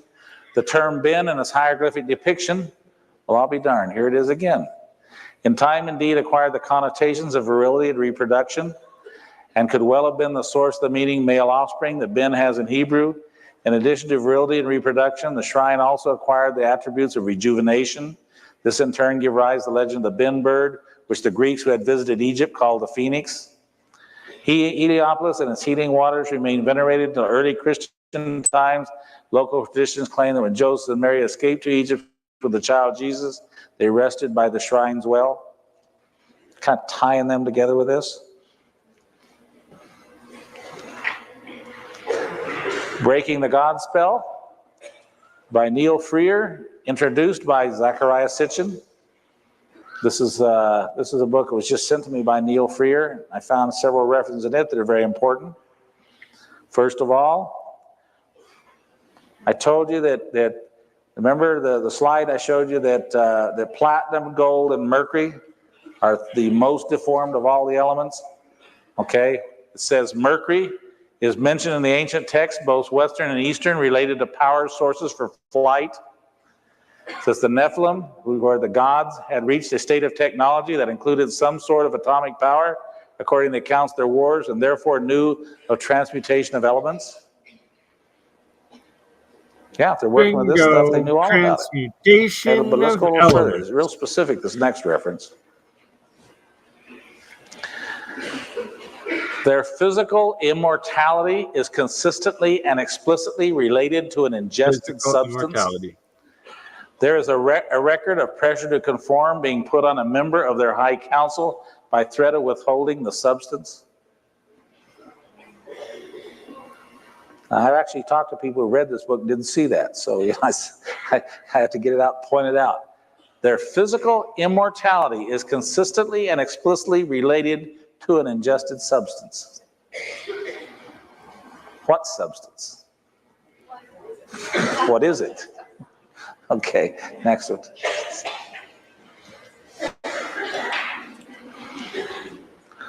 Okay, the animal is not adored but revered as the incarnation of a specific function of which it is a symbol. Thus, Anubis as a black jackal is portrayed lying on a closed treasure chest under the title of guardian of the secret. Treated as netter, however, the Anubis is simply depicted as a jackal's head on a human body because the function characterizing the jackal is the netter of digestion, an essential function of life. Okay, here's the picture. The jackal, Anubis as Apawat, the opener of the waves, lying on the chest as guardian of the secret. The king offers him white bread, that is white nourishment. Everybody see that? You know, picture's worth 1,000 words. If the Anubis is the digestive system, the king is offering the the Shefa food, if you will, or the what is it, to the Anubis or the digestive system. Now, you know, that's so clear. It's so obvious what that's saying once you know what that thing is. Now, what is that? It just happens to be, if you measure the base of it and you measure the height of it, it's 2.6 high by 1 bottom, or 2.6 to 1 deformation. How did they know that? Anyway, let's go next one.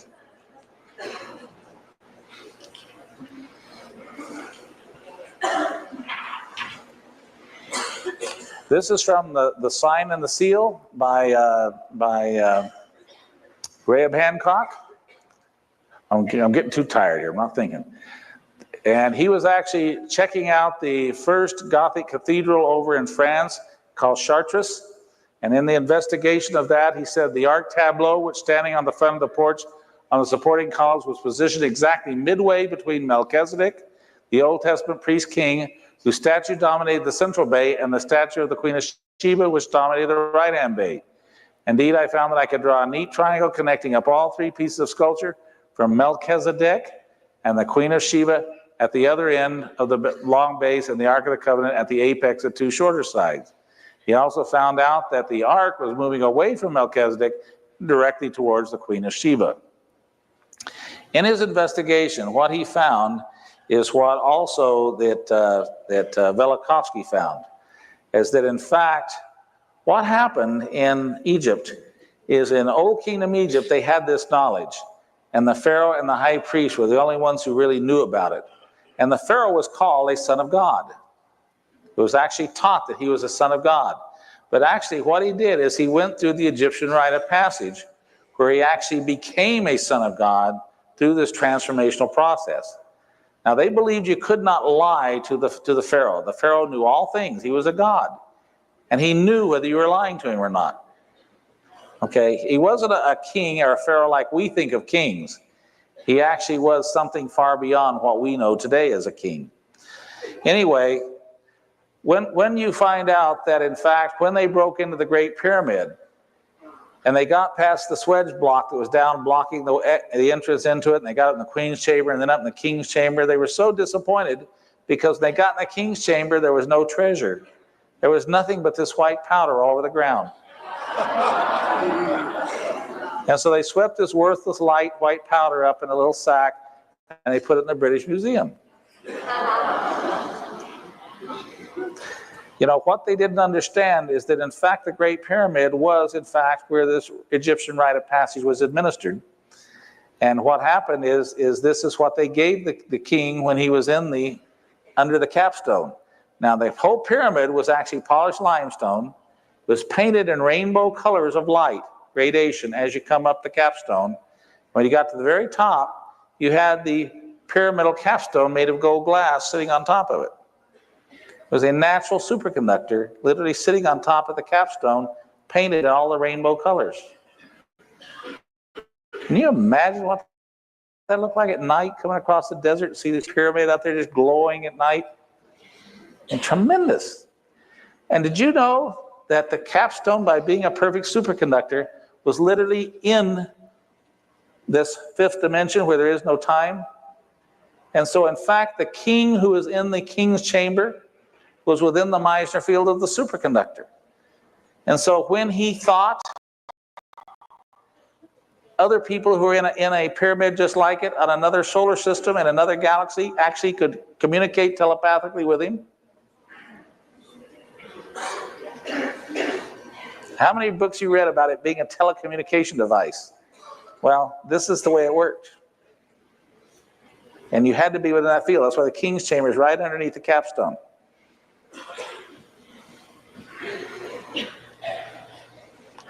Okay, let's go to the next slide.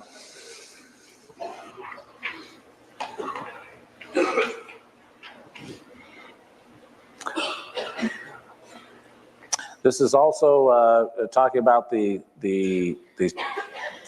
chalice he had. It said that the chalice and the object within it thus meant to represent the bread and the wine, the symbols of the Eucharist. And another caption, its photograph of the statue with these words, Melchizedek bearing the grail cup out of which comes the stone. Now that's actually the caption in the Cathedral of Chartres, where it's the only chapel that has a statue of Melchizedek. And he's holding a grail, and in the grail is the stone. Okay, who is Melchizedek? Melchizedek was one of the sons of Noah. He was Shem. It says in the Bible that Melchizedek had no earthly father or earthly mother. He had been born again as the Son of God. He lived 900 and some years. Okay, he had no earthly father or earthly mother because he had been born again. So he was Melchizedek. And that's the basis of the Melchizedek priesthood. Because it's named after. It goes down through Abraham into Egypt, back out of Egypt with Moses, then down to the time of the first temple and the destruction of the first temple.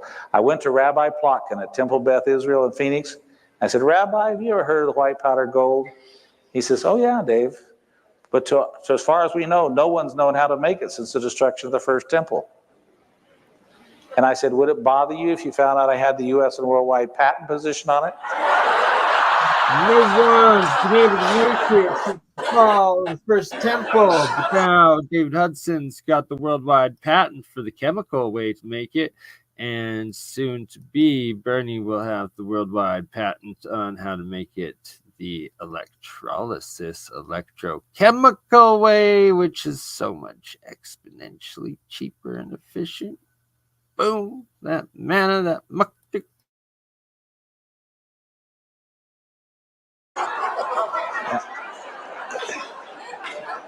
And his reaction was, Dave, you've got a hell of a bunch of decisions to make in your life, don't you?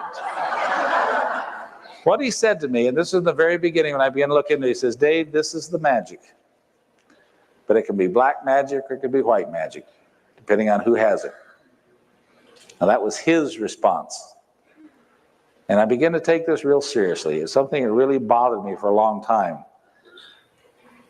In my opinion, this brings about the perfecting of the body, but it doesn't perfect the mind. Okay, and so you either become the Christ or you become the Antichrist. You become all good or you become all bad. But the beautiful is there's no gray area. Don't be all bad. There's no in between. You go this way or you go that way. It's one or the other. It's called the dividing sword. Okay, it is the sword that divides. You is in or you is out, but there's no in between. It's real simple.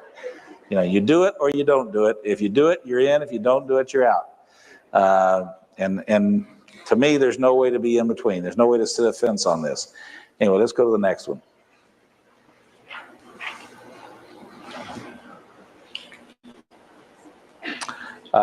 He was doing work on finding history about this. He found a book published in London in 1884 by the Religious Tract Society entitled Fresh Lights from the Ancient Monuments. It was written by A.H. Sayce, who was Deputy Professor of Philology at Oxford University. Remembering that E.A. Wallace Budge, one of the great authorities on Egyptian religion, which is what I told you wrote the Papyrus of Ani, had held Sayce in the highest regard, describing him as a distinguished scholar, I opened the book to a chapter entitled The Exodus Out of Egypt and read that in Sayce's opinion, the law and ritual of the Israelites had been derived from many sources. Amongst these were various festivals and fasts in which the gods were carried in processions in ships, which, as we learn from the sculptures, resembled and formed the Hebrew ark and were borne on men's shoulders by means of staves. But you remember looking at where we showed the guardian of the secret, it looked just like the Ark of the Covenant with staves and a box and the opera wad on top of it. Encouraged by the support for my speculations that the distinguished 19th century professor had given me, I looked further through the reference books at my disposal and was able to confirm that ship-like arks carried during the Apet ceremonies had indeed contained gods or rather small statues of various deities in the Egyptian pantheons. These statues had been made of stone, and thus it seemed to me were not far removed in concept from the stone tablets of the testimony that had supposedly been lodged inside the Ark of the Covenant and that the Israelites had regarded as embodying their God. As one Hebrew scholar put it in a seminal paper published in the 1920s, the tradition of the two sacred stone tablets within the Ark would point strongly to the conclusion that the original contents of the Ark must have been a sacred stone, which was either conceived of as the deity himself or as the object in which the deity was thought to reside permanently. Now, in the Bible, it talks about that the Ark of the Covenant actually levitated, and people had to hang on to it to keep it from floating away. Now, how could it levitate? Unless it was a superconductor. Okay? Now, in the ark was the stones. Now, it says that actually, when they got to Mount Sinai, that Moses went up on Mount Sinai, and they said that there was fire and smoke like a furnace was operating on Mount Sinai. You know why it seemed that way? There was a furnace operating on Mount Sinai. And there was fire and there's smoke and there's a furnace, because he was making the gold powder into the gold glass. Did you know that these things we call eyelashes were actually called bushes in Egypt? And the burning bush was the enlightened third eye? Wow. That they actually call this 2500 BC, they referred to it as the burning bush, as the enlightened third eye. Burning bush, baby. And so Moses went up on Mount Sinai and looked upon the burning bush. Teaching you about the burning bush. In other bush. words, he was one with God, and God gave him the commandments. And he came down from Mount Sinai, and he went to the Hebrew people, and what had they done? They had made a golden calf. And so what did he do? He burned it to ashes, and he fed it to them.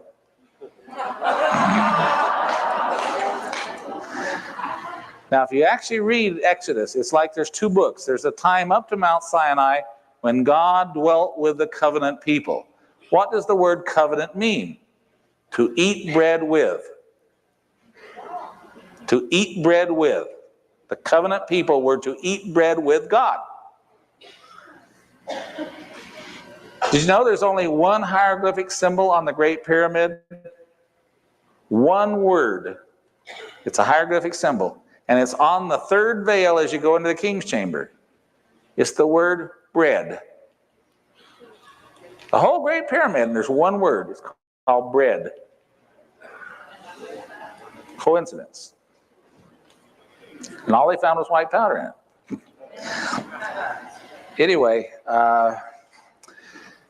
it's interesting that, in fact, from the time of the Hebrew people having this white powder, that you have the period of the great prophets, you have the period of the first temple, you have the period through where literally David and Solomon ruled the world. They literally ran things all over the world. Before that, the Egyptians did. Now the Hebrew people do. And then what happens? Solomon, along comes this Sheba. Now, who is Sheba? She was Hatshepsut, the Pharaoh queen of Upper Egypt. She was a black woman. Actually, more chocolate brown, I think would be more correct. Anyway, she came to the land of Punt, where Solomon lived. And it describes how in Egypt how she went to the land of Punt. She went down the terraced highways and came up to this structures described exactly as the Temple of Solomon. Anyway, she thought Solomon a pretty neat guy, and so they got it on. She became pregnant. So she returns back to Egypt to have her baby. And when the child, who she named Menelik, was 21 years old, he goes back to Jerusalem. He says, "Daddy, I'm here." And Solomon says, "Yes, you are my son." Now, the Levites were beside themselves. The Levites, you know this thing about racial purity. You know, you just don't do things like this. And so the Levites said, if that's your eldest son, then he's going to be the next king of Jerusalem. The Levite says, you got to send him away, Solomon. You got to send him away. You can't let him be the king of Jerusalem. And Solomon, in his infinite wisdom, said, okay, if my son must leave, so must your eldest sons leave. And you know, the Levites did it. They sent away their eldest sons because they didn't want this man who was half black, half white to be the king of Jerusalem. So, the eldest sons were the ones who, blood right, were to be the next high priest. And so what they do, they pick up the Ark of the Covenant and they take it out of the country with them. Well, by the time that the Levites realize what's happened, they get their army together, they go after them, and they're already into Egypt. And the army gets up there, the borders of Egypt, they say, whoa, wait a minute. Do we want to take the Hebrew army into Egypt after the son of the Pharaoh? No, I don't think so. I went back. Well, they don't like to talk about this. They don't like to say, we screwed up. We lost the Ark of the Covenant. But in fact, it went to the island of Elephantine, where actually they built an exact duplicate of the Temple of Solomon, and they kept the Ark of the Covenant in the island of Elephantine. And do you know that German researchers have excavated on the island of Elephantine and have found an exact duplicate of the Temple of Solomon? The foundations are exactly the dimensions of the Temple of Solomon. And there it was there for hundreds of years, and it finally was moved up into Ethiopia, where it's kept on an island out on a lake in Ethiopia. And that's where it was at the time the Templars were in Jerusalem. And that's where all the stories about the container of the essence of life come from, is about this castle out on this island with a container of the essence of life. And when it presents itself, you must ask the right question. What is it? Anyway, let's see the next one. What is it? Look good. Anyway, here is from the Dead Sea Scrolls Uncovered. This is actually the scriptures that nobody could get translated for the longest time. You know, they've had them for 35, 40 years. Nobody could translate them. And finally, Mrs. Bechtel smuggles them out of Jerusalem and turns them over to the universities and says, here they are. Well, Eisenman and Wise got copies of them, and within a year's time, they had them all translated. Anyway, he calls the Essenes and Zealots. The thing that was unique about them is they would not call any man Lord. So they could not submit to the rule of Caesar as being God here on earth. They said, we only have one God, and we can't call Caesar God. But by far the most important lines in Fragment 1, Column 1 are lines 6 through 8 and 11 through 13, referring to releasing the captives, making the blind see, raising up the downtrodden, and resurrecting the dead. The last illusion is not to be doubted. So who were the Essenes? Who were these Essenes that could resurrect the dead, make the blind see? These were the Melchizedek priests. That with the destruction of the first temple, the Ark of the Covenant was lost, that they literally took the sacred scriptures out in the desert and set up a monk-like community where they always dressed in white, and they said, we're not going to pervert the temple. We will wait here for the coming of the Messiah, that they knew by prophecy would come because they could see all truth. Now they literally could make the blind see and resurrect the dead. Okay. They also talk about the Messianic leader or the Nazi. And for those people who just think Nazi, they think Hitler. No, sir, that was an old word. They just perverted it and used it inappropriately. Imagery related to radiance of light pervading the heavenly abode. Let's go to the next slide.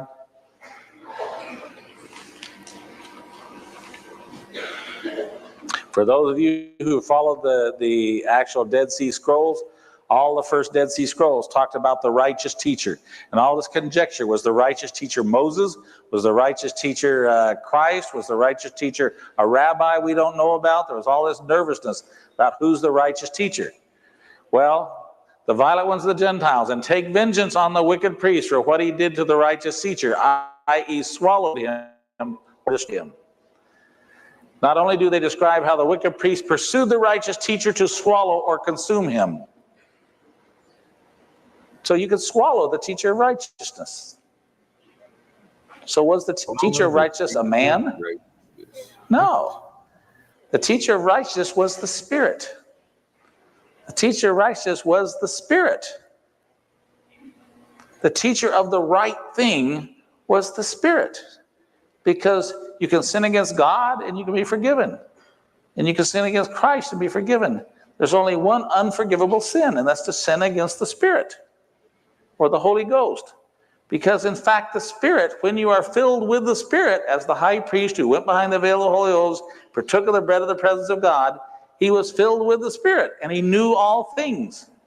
So to sin is a sin of knowingness. To sin is you know you're sinning when you sin. And so it's an unforgivable sin, because you know it's a sin when you do it. Do you understand? But the high priesthood has been gone since the last Melchizedek priest. It was actually James, Peter, and John. They were the last ones.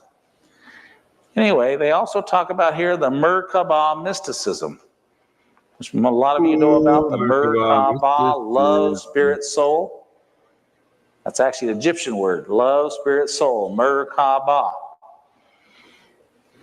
Okay?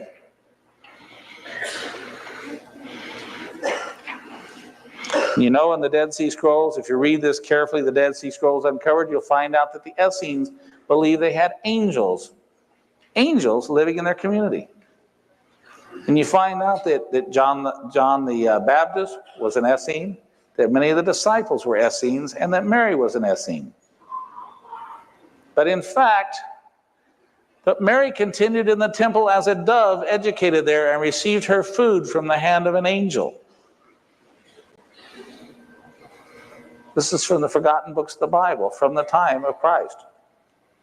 That Mary was fed by an angel. She was actually raised as a high priest. You ever notice that Mary always has this halo about her when they always paint Mary? And Christ always has this halo? Poor Joseph, he don't get no halo. But see, Mary was the key here. Mary was filled with the light. Mary was raised as a high priest. Mary was filled with the Spirit. Mary had the teacher of righteousness. And it seems to take about 9 to 10 months for this transformational process to take place. And what's the gestation period? 9 months. And so when she became pregnant and the child developed and grew in her body in the light, when he was born a son of God on his birth. He was actually born a son of God on his birth. He did not have to go through the Egyptian rite of passage. Christ said, "Greater things than I have done, you shall do also." In other words, you too are to be a son of God. You too have that promise from Christ himself, that you too will be a son of God. In the end times, we're to be a nation of high priests, not an elect high priesthood. In the end times, we are to put on our crown and literally become one with God. And that's the promise that he made to us. Next one.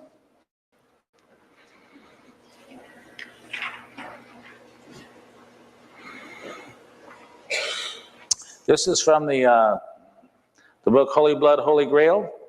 Well, I know that many brave knights dwell with the Grail at Munslevet, or however you pronounce it. Always when they ride out, as they often do so, as to seek adventure, they do so for their sins, these Templars. Whether the reward be defeat or victory, a valiant host lives there, and I will tell you how they are sustained. They live from a stone of purest kind. If you do not know it, it shall here be named to you. It is called the lapsus elixis. By the power of that stone, the phoenix burns to ashes, but the ashes give him life again. Thus does the phoenix molt and changes plumage, which afterwards is bright and shining and as lovely as before. There never was a human so ill but that if one day he sees the stone, he cannot die within the week that follows, and in looks he will not fade. His appearance will stay the same, be it maid or man, as on the day he saw the stone. The same as when the best years of his life began, and though he should see the stone for 200 years, he will never change, save that his hair might perhaps turn gray. Such power does the stone give a man that flesh and bones are at once made young again. The stone is also called the Grail. What happened is that when the Templars were in Jerusalem, at the very same time the Templars in Jerusalem, that the descendant of the Davidic bloodline in Ethiopia had been thrown off the throne by a coup. And he just happened to be in Jerusalem at the same time. And so the Templars met with him, and he says, "You take me back, put me back on the throne, and I'll let you care for the Ark of the Covenant." And so the Templars actually cut a deal where they went to Ethiopia, got control of the Ark of the Covenant, and they actually cared for the Ark of the Covenant. And that's where all the myths and all the legends about the Grail and them caring for this stone. This is from Abraham Gileadi. It's a Hebrew scholar, literary analyst, holds a PhD in ancient studies. It's talked the last days, and we'll see.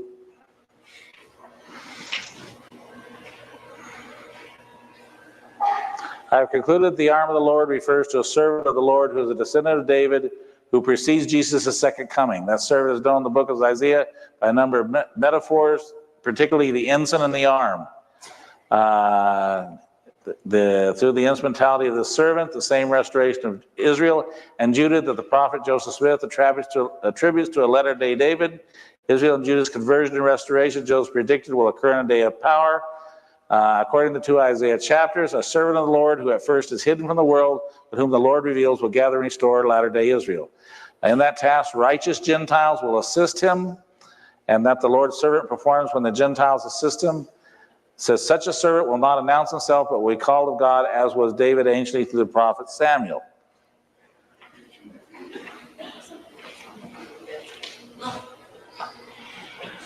It says, the Lord's work is preeminently revelatory in nature. It brings to light knowledge hidden up from the foundation of the world because of unbelief. Great and marvelous knowledge appears in the sealed portion of the Book of Mormon and other books. Such knowledge will be revealed initially among the believing Gentiles, and from these Gentiles will go forth to the house of Israel. This additional revelation contains the greater things or more important truths. In relation to them, the Book of Mormon is called the lesser part. Now, needless to say, I can tell you he's been excommunicated, but anyway. This new revelation includes a knowledge of the mysteries of God. It comprises all things shown to men in the past, things that were sealed up to come forth in their purity. They consist of the wonders of eternity, the mysteries of the kingdom of God from days of old and for ages to come. These great and marvelous revelations nonetheless come forth in time of wickedness among the Lord's people, and the new revelations therefore convince the Gentiles among whom they come forth of the error of their ways. The revelations show forth to all men the wickedness, abomination, and follies of the Gentiles among whom the gospel has already gone forth. The Gentiles, when they become clean before the Lord and truly exercise faith in him and become sanctified, then is the time that the Lord will bring forth to them his great and marvelous revelations. The revealing of the Lord's work comes through his appointed seer or seers and involves translation of ancient records. And although a man declares the great and marvelous work to and these are the Israelites, they do not believe it.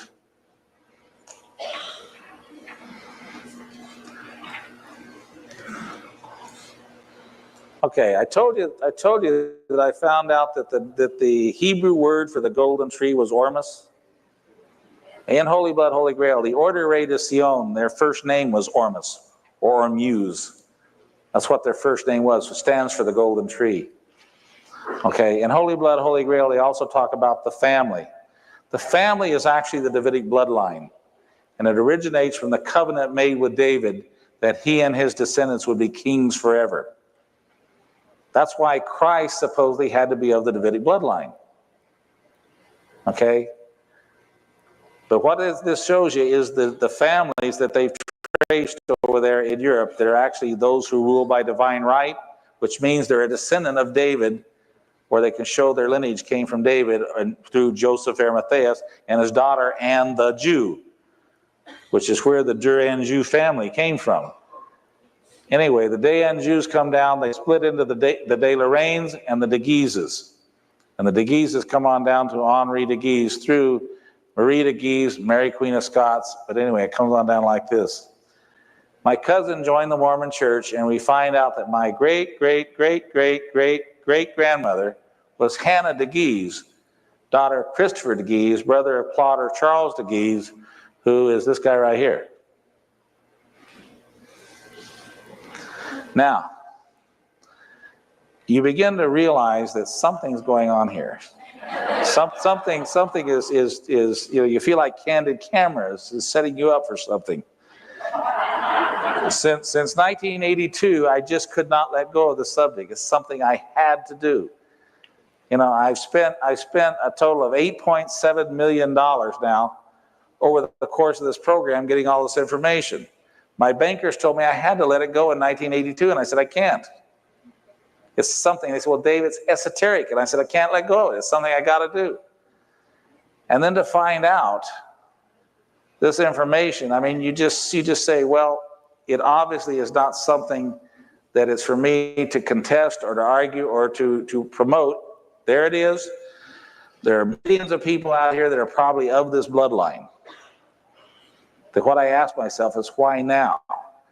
Why when when Nostradamus worked for the de Guise family, because he knew a descendant of this family was be the one who should be the one who plants the golden tree of life.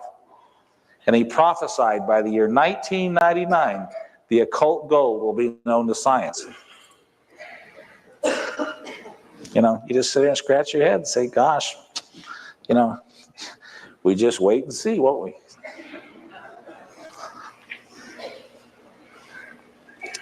This is Conversations with Nostradamus. Why don't we just skip on over this one? We just go to, we don't need this. Let's go. This has got a bunch of stuff that we've covered. Well, David Hudson saying Nostradamus predicted science would know of the esoteric gold. And we're going to leave that presentation there. We're just about 4 hours here. Play a little bit video inside my alchemy lab.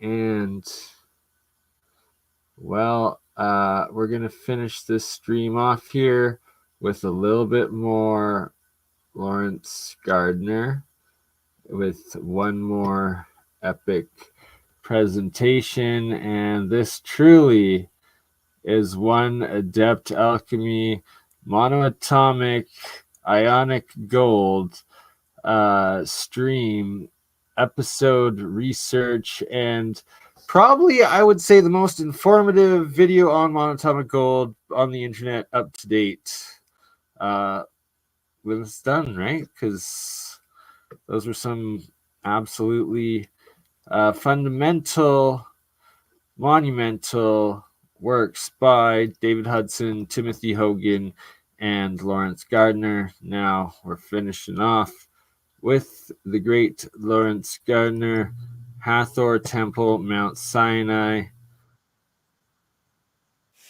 Oh, I gotta get YouTube Prime or YouTube whatever the heck without the ads. One of these days. One of these days. But if anyone would like to support the cause and make that happen sooner, you can donate via PayPal, you can donate via crypto, or via Super Chat. You want to support this work, 4 hours in, giving you all the Philosopher's Stone, the most secret of secrets, literally God food, not one donation. Look at that, hey? But it's an art of love.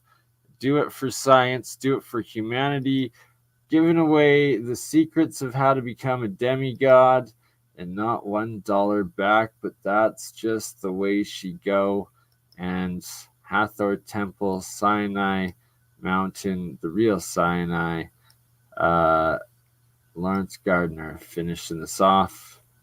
MonoAtomic Gold research playlist is where you can find all of this on my Crypto Alchemist channel.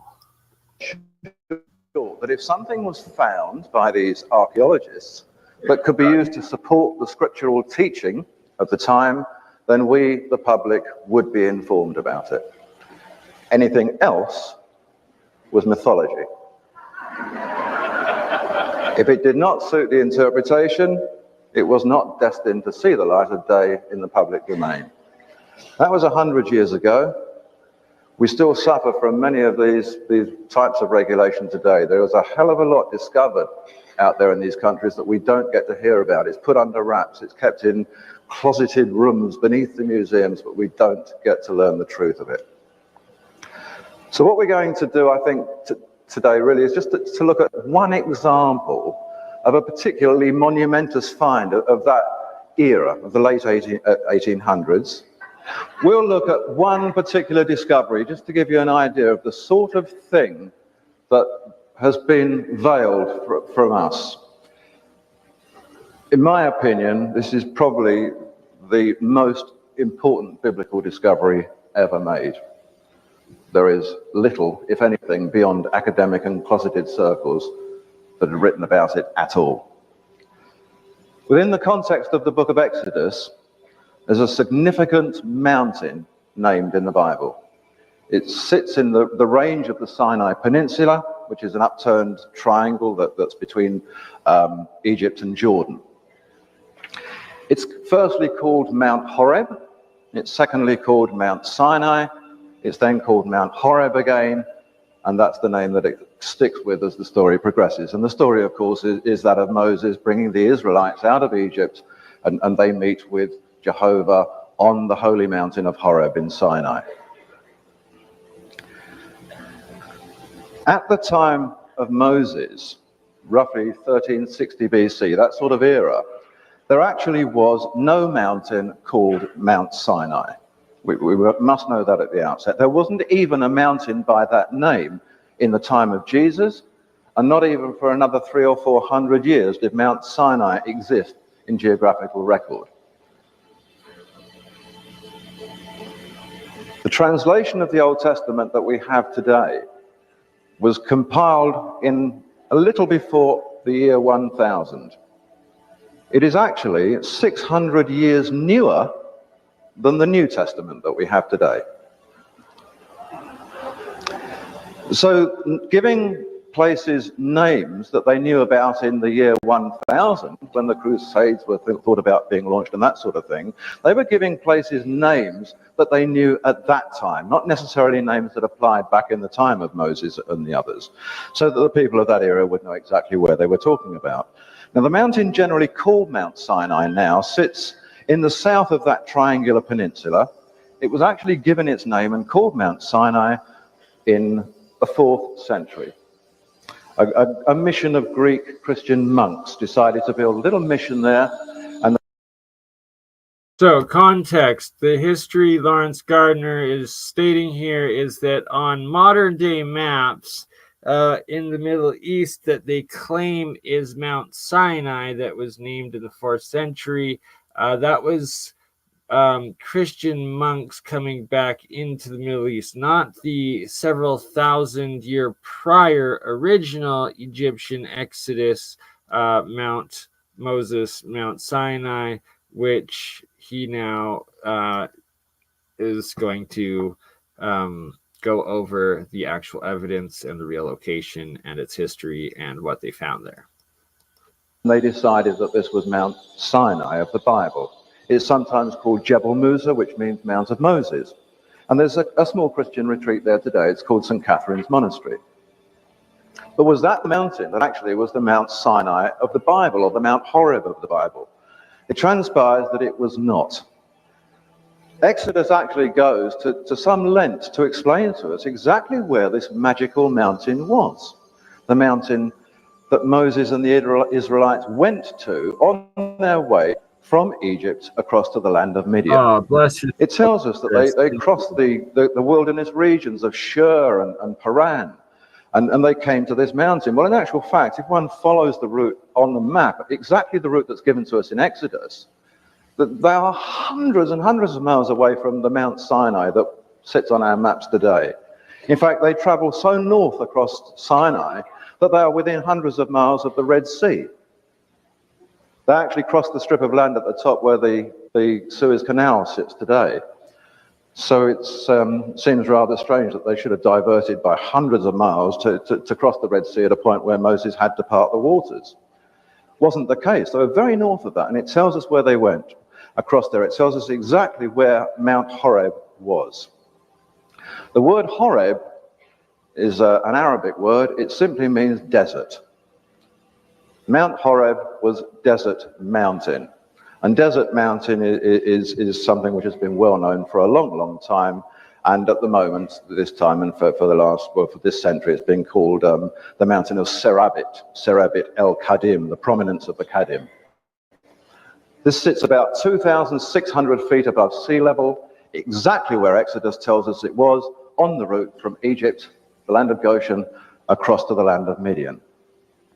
Well, in the late 1890s, the British Egyptologist Sir Flinders Petrie of the University College in London decided to apply to the Egyptian Exploration Fund for money to go and investigate this mountain. By 1904, he and the team were there. They were standing at the foot of Mount Serabit. And in the following year, Petrie published privately the results of their findings with photographs, records, and maps.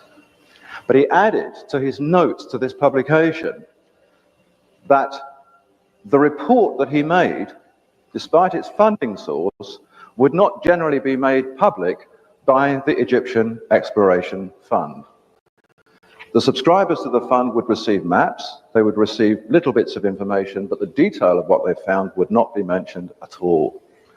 The officers would simply tell even their own members what they wanted to tell from the results of Petrie's findings. Why? Had he in fact broken some regulation of the articles? Had he found something that he wasn't supposed to find? Well, that's exactly what had happened. You betcha he found something he wasn't supposed to find. Some pre-cataclysm workshops, right? The Temple Sinai MonoAtomic gold manufacturing site. And wow, if this is all true, what we're working with here, what Bert and Ernie, the homunculus, have behind them: monoatomic elements, plasma state / quantum matter, the food of the gods. Here we go. Hathor Temple. He discovered the secret of this magical, sacred mountain of Moses. A secret which not only made absolute sense of the portrayals that we have in Exodus, but which blew the lid totally from the common scriptural interpretation of them. Sinai was not a foreign land to the Egyptians. It was actually part of Egypt. It came under pharaonic control. So Moses and the Israelites, when they left Egypt and crossed into Sinai, were theoretically, for that moment in time, still in Egypt. Sinai came under the control of some officials. One was called the Royal Chancellor, other was called the Royal Messenger, and these people governed Sinai. Moses' era was the era of Egypt's 18th dynasty, and in fact we know exactly who the governors of Sinai were in the 18th dynasty. We know their names, we know their families. The Royal Messenger was a guy called Nebi, and he was also mayor and troop commander in the set town of Zaru, which in fact was the chief town in Goshen where the Israelites had come from. It's where they spent their years in Egypt. The Royal Chancellor was held in the family of Par-Nihas. Panahesi of this family was the official governor of Sinai at the time. The family of Par-Nihas goes right back into the kingship of ancient Troy. It's a family that moved. I would recommend like Best Buy, Future Shop, if that still exists. I don't even know. Maybe it's all Best Buy now. But the recycling, the technology or electronic recycling bins, just take it out of there because it's all scrap that they sell to third world countries that go pollute it. So it's not like you're actually stealing anything. People are donating it off. So just, you go. And also like phone repair places and stuff, ask them for their scraps as well, like their hard drives, different stuff. Like you'd be surprised, you can get a lot for free for scrap metal, coils, and magnets, big time. Great question, KB. And that's how you do to get it for free. Moves through kingship all the way through history. And at that time, Panihas was governing Canaan. The Bible calls him Phineas. So when we read about Phineas becoming one of the first priests of the Egyptian church, of the Israelite church, this is Panihas. This is the governor of Sinai, a very important man. Another thing to understand before we follow Petrie into the discovery is that there was an immense difference at the time, although the Bible doesn't make it clear, between a group of people called Hebrews and a group of people called Israelites. They weren't the same thing at all. The Hebrews were the family descendants of Abraham. They were descendants of his line, and in essence, they lived in the land of Canaan and in Palestine. The Israelites were no more nor less than the descendants of one of Abraham's grandsons. This was the grandson called Jacob, who changed his name to Israel, who took the family to Egypt, where they spent many centuries before coming out with Moses.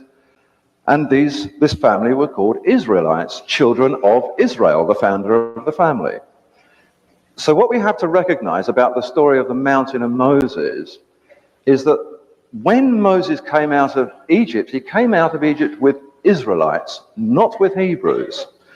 The whole point of the story of the laws and the ordinances at Mount Horeb, Mount Sinai, was really a part of bringing the Israelites back into the Hebrew community, a foreign land, where they actually had to learn new rules, new regulations, new laws, to be part of the family that they themselves originally grew from. So that's kind of where it sits.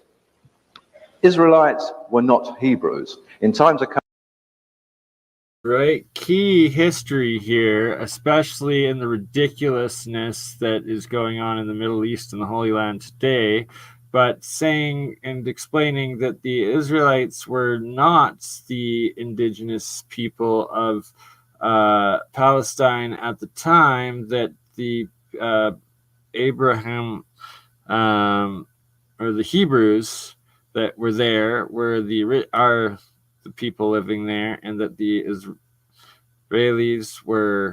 Israelites were coming back from Egypt, resettling in there, as well as that the Judea were another group of separate people off to the area, but they were in different parts, and that it's just so messed up and misrepresented and misunderstood today.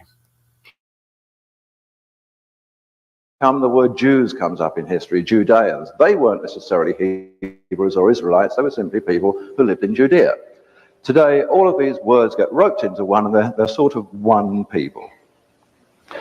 So the Israelites had spent something like 400 odd years living in a part of Egypt, up there in the Nile Delta, in the land of Goshen, the headquarters city of which was Zaru. Through 400 years, having no contact personally, hardly at all, with their Hebrew relatives in Canaan, they grew up in a completely different environment. They grew up in an environment that didn't have this single Jehovah God as their God. They grew up in a country with a pantheon of gods. It was the Egyptian law that they followed.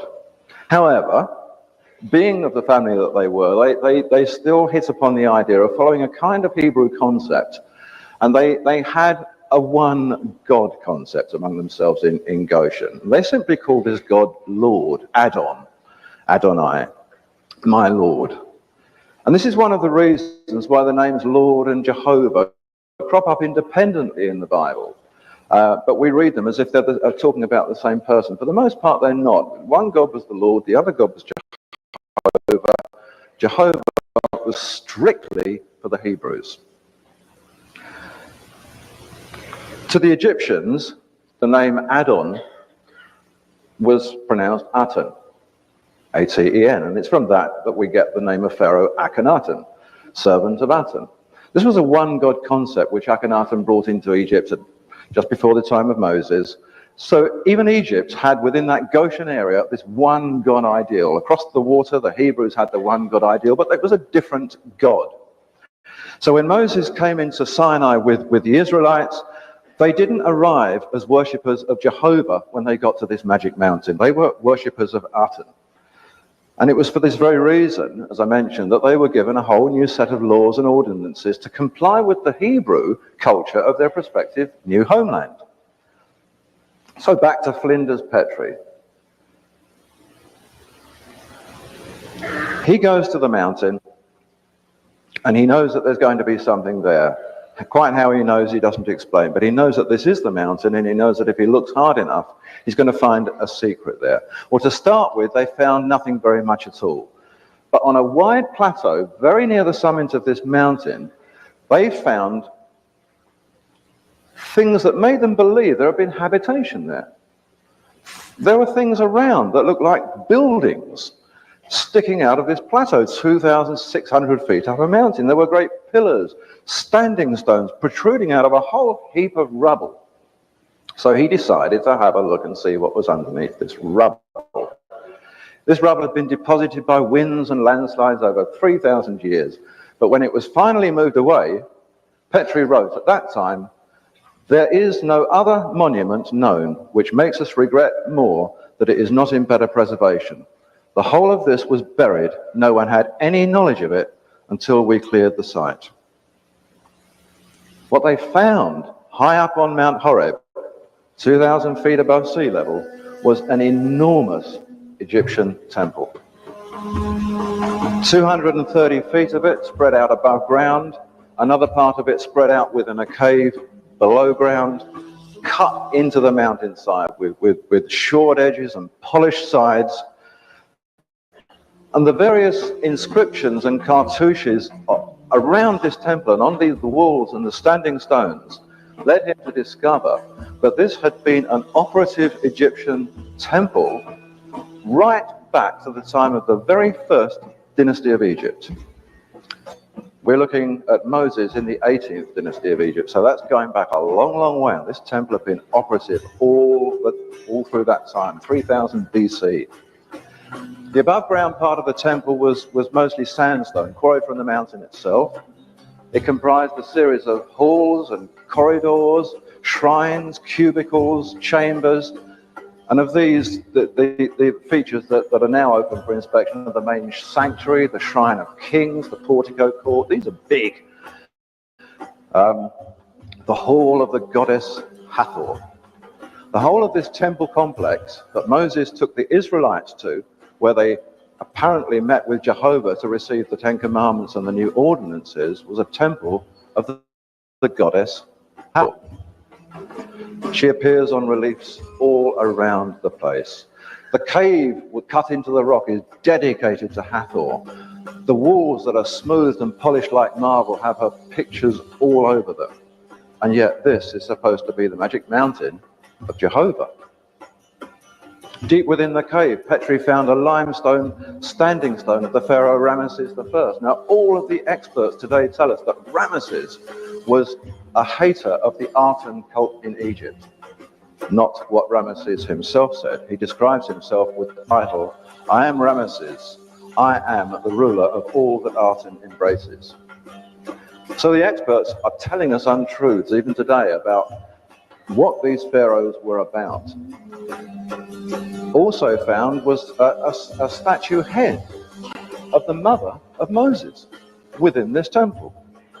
So it proved that not only had it been in constant use right back from about 3000 BC, even by the time that Moses got there in about 1330 BC, it was already being used in that recent period. It was constantly in use, this great temple.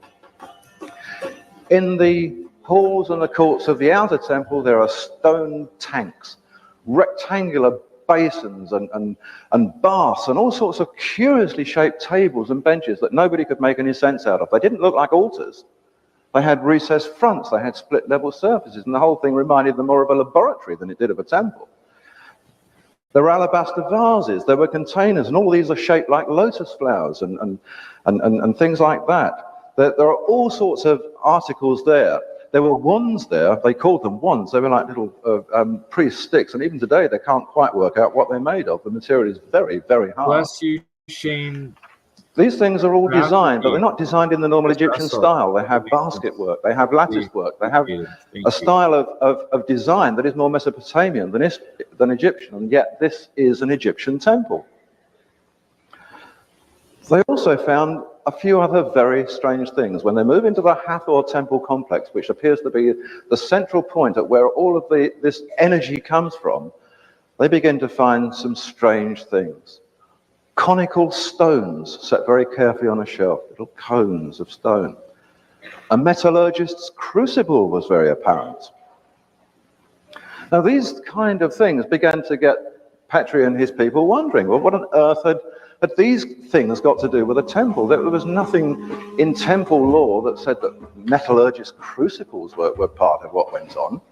And all over the temple, all over the walls and on the various stones, was something venerated, highly venerated within the temple complex, and it was called mufkuts.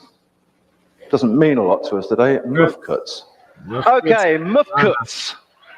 They found two Mufkuts right here. These pyramid and the three.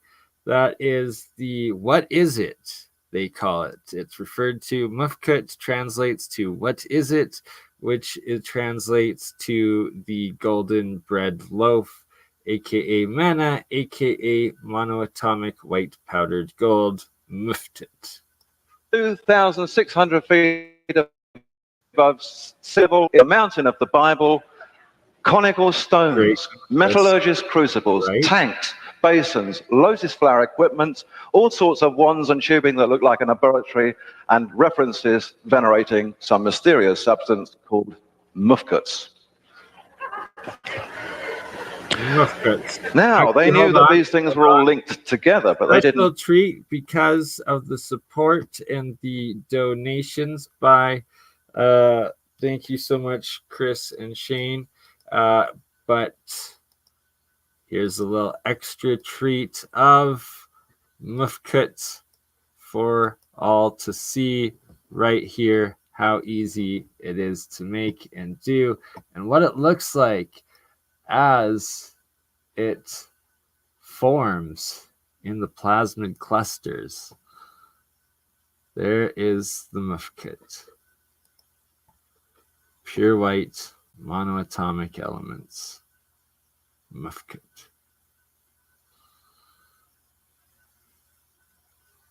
This one being silver, zinc, copper. 3 monoatomic elements forming there in the different clouds. Suspended state. Clusters, plasmid clusters of monoatomic material. All white in the monoatomic state. You can make your own. Voltage 5-volt AC. All I'm using, simple, splitting the end off a USB charger. Positive your anode, negative your cathode. Plug it into both silver and you will get monoatomic silver. Start out with that way so it's not overly expensive if it oxidizes on you. You start with gold and it oxidizes, or hydrides and goes colloidal and it's toxic and you've wasted gold. So I recommend experimenting with other metals first. And yeah, it's fun. It's supposedly the god of the food, or the food of the gods. Don't kill me, demigods or Illuminati or whatever's out there for divulging this. Okay, back to Hathor Temple. And thank God Lawrence Gardner, David Hudson, and Timothy Hogan have already disclosed all of it ahead of us watching. Shout out Nathan, Old Man Bills. Back to Hathor Temple, then shutting her down as I'm tired, as you can see. Know how. So they began to try and work out what on earth mufkuts was.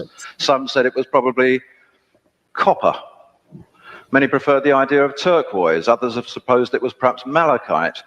But the funny thing about these guesses was that none of these materials was apparent within the temple complex. There was no malachite, there was no turquoise, there was no copper.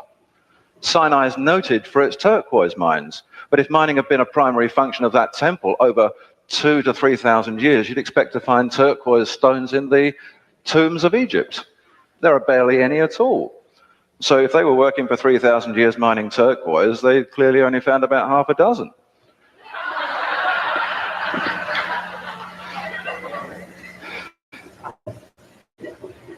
Copper, they said. Well, it didn't take them long to realize that if you were mining and smelting copper, you need very different equipment to this sort of equipment. This was not metal rectification equipment in the way that they knew it. Copper was apparent in Sinai, but down in the deep valleys there were smelting works, old smelting works, and they were nothing like this temple at all. There was no residue of copper anywhere except references to mufkuts. Another cause of wonderment as they traveled around this, as they kept removing all of this rubble, was that they kept seeing inscribed references to bread. Everywhere there were references to bread, and bread was always written alongside mufkuts. The other thing that happened all the time was that the most prominent of all the hieroglyphic signs outside that was the sign for light. Now, bread and light and mufkuts all seem to be equally important within this temple complex. This was nothing to do with copper.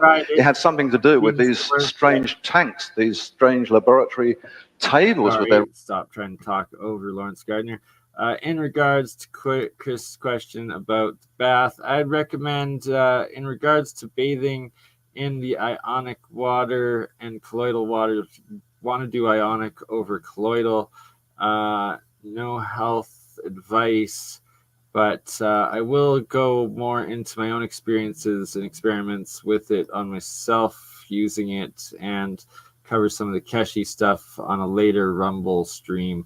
Not on YouTube, so we don't get canceled. And yes, back to Lawrence Gardner to finish this epic Alchemist Philosopher's Stone episode off. Recessed fronts and split level surfaces.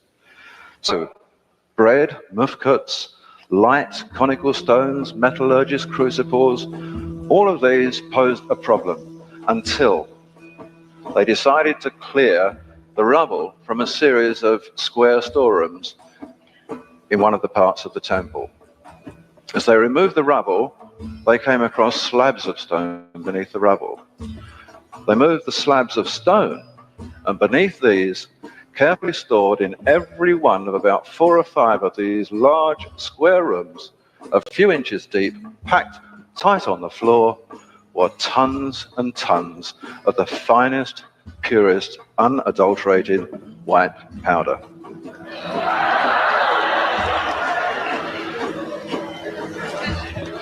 So, said the expert, this is clearly the result of copper smelting. This clearly was from the burning of plants to produce alkali. Quite why they would want to produce alkali, nobody really knew, but the more they tested it, the more they found that there was no plant residue there at all. And in fact, if they were going to have a temple for the burning of plants, they actually would have done better down in the valleys where there were more trees, not 2,600 feet up a mountain.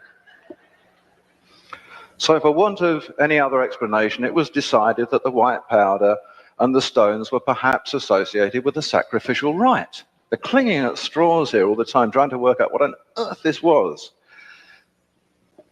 This is probably animal sacrifice. Well, as pointed out by somebody who wasn't even the brightest member of the team, this was an Egyptian temple. There is nothing anywhere in history which says that the Egyptians ever used animal sacrifice for anything. It wasn't part of their religious structure at all. They tested the powder, they winnowed it in the breeze, they did everything they could. There was not a bone, a chip, a stone, a piece of plant, a piece of skin, anything in this powder. And it was described as being hard-packed talcum powder, which was impalpable to touch and just blew away in the breeze the moment you flicked it into the air. Petrie wrote, "Though I searched these ashes in dozens of instances, winnowing them in a breeze, I never found a fragment of bone, skin, plant, or anything else." So some of the mysterious powder was sent back to Britain for analysis and examination. The results, for what they were never actually published. When people went back to have a look at the rest of the powder, and they reckoned there was about 50 tons of this, it had all, of course, been left a victim to the desert winds and erosion and rainfall and whatever, and that was the end of that. What became apparent, however, when checking out other inscriptions at the temple, was that this mufkuts, this powder, had something to do with what the Mesopotamians called highwood firestone. It's the same thing. Mufkuts turned out to be highwood firestone. They called it the sacred Shemana, from which derived, of course, the biblical word manna. And this is the importance of the word bread that kept appearing through the thing. There was some tie-up between this powder and the Shemana of the Mesopotamians. Light, the word light was always there. Whenever Shemana was mentioned, whenever Mufkuts or Highwood Firestone was mentioned, the symbol for light was always there alongside it. It was decided, and it turns out probably quite correctly, that this Mufkut was exactly the same powder that the book of Exodus actually talks about. This Mufkut is the exact same powder that the book of Exodus talks about. Monatomic gold, literally in the book of Exodus. It tells us about powder. It tells us about the Israelites being fed with a particular powder at that time. It tells about the importance of manufacturing something called showbread for the tabernacle and the altar of the temple. Showbread is exactly the same as show manna, and shemana is exactly what the Mesopotamians used to call it. It's the same thing. But the book of Exodus tells us that the guy who made the showbread for Moses' tabernacle was a guy called Bezaleel. Now, Bezaleel, it goes to great pains to tell us, was a goldsmith and a master craftsman. So this fellow has got the instructions, and they're laid down in the Bible for us to read, to make candlesticks, to make golden bowls, to make platters, to make all the ornaments for the Ark of the Covenant, and to make this bread, the goldsmith. The manna bread. Master craftsman is a particularly important word, and the more I looked for this definition, master craftsman, the more I found, going back and back and back in time. The definition exists way back to about 4000 BC. These were the great Vulcans, the texts tell us. The master craftsmen were the great Vulcans. They were the people in charge of the furnaces. They were the people who made the Highwood Firestone. So as for the crucible and the conical stones and the tanks and the tables and all of the equipment at Sinai, it was actually determined by the Petri team that this temple was clearly a laboratory. So the report went back to London. This temple was clearly a laboratory. Boom, your daily bread, your mufkut, aka translates, what is it? It's monatomic gold. London, and I began by telling you what they didn't tell us. What they'd found was the alchemical workshop of the pharaoh Akhenaten and of the 18 dynasties of pharaohs before him. A temple laboratory where the furnace smoked and roared, just as the book of Exodus tells us, in the production of the Highwood Firestone, the Shemana. And Mount Sinai was altogether on a smoke, because the Lord descended upon it in fire. The smoke ascended as the smoke of a furnace, and the mountain quaked greatly. That's what it tells us. Prior to that, it came to pass that when the sun went down, it was dark, and behold, there was a smoking furnace, a burning lamp passed between the pieces. The burning bush seen by Moses, which was a fire, a blaze, exploded, but was not consumed, and an angel came out of it. If you think about it, it's pretty well identical to the experiment that David Hudson did with his pencil. The blaze of light, it had no effect on the object within it. It's the same story. In Exodus, we read that Moses took the golden calf. We're now on the mountain. The Israelites had made a golden calf. He burnt it in the fire and ground it to a powder. Now, nobody has actually queried these words, it seems to me, but if you burn gold in a fire, you get molten.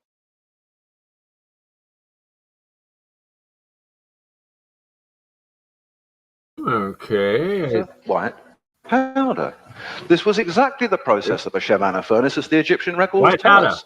That's precisely what was going on at this temple. They were actually making this Not stuff. to be mistaken 50 with tons genocidal, racist slurs. Moses' own great-grandfather was the pharaoh Thutmose III. Thutmose III had reorganized the ancient mystery schools of Thoth in Egypt and founded the royal school of the master craftsman at Karnak. At the time, they called them the Great White Brotherhood because of their preoccupation with a mysterious white powder. A branch of the fraternity became known as the Therapeutate. They were a healing community, so this had something to do with medicine as well. The Therapeutate, in fact, set up branches all over Palestine and Syria, and a branch of that Therapeutate were the Essenes at Qumran in the time of Jesus. So clearly, these guys were into this as well. Hathor. All of this is dedicated to Hathor, not to Jehovah. She was the great mother. She is the oldest identified deity figure of Egypt. She turns up on the oldest artifact ever known from 3000 odd BC. And her story, when it's being told in documented form, runs in parallel with a historical character called the Great Vulcan, Tubal-Cain. Now, Tubal-Cain is actually mentioned in the Bible. Tubal-Cain was one of the descendants of Cain in the line from Eve. Tubal-Cain, even today, is revered by Freemasons worldwide. They don't know why. They just know that Tubal-Cain was very important and that Tubal-Cain was a master metallurgist. He was a great Vulcan. Now, Hathor's particularly interesting in Egypt. Great Vulcans. Keeps talking about great Vulcans. Hey, Nathan, so maybe the next Star Trek episode will have an alchemical Vulcan involved, eh? From Hathor? We'll see. Because Hathor's not only there at the very beginning of Egyptian time, she's there at the very end of it. Right at the end of the Pharaonic era, when Queen Cleopatra is sort of winding down the whole thing and the Romans are moving in, and we're in about 30, 40 BC, she's the penultimate pharaoh of them all. Make sure that she has her one and only relief of her carved on the temple of Hathor. Hathor was a nursing goddess. Hathor was said to be the daughter of Ra. She was said to have given birth to the sun. She was the queen of the West. She was the one who knew the right spells, whatever they were. She was the protectress of womanhood, the lady of the sycamore, wine, tombs, song. But the importance of Hathor was that it was from the powdered milk of Hathor that the pharaohs gained their divinity. So let's say you have to read an incredibly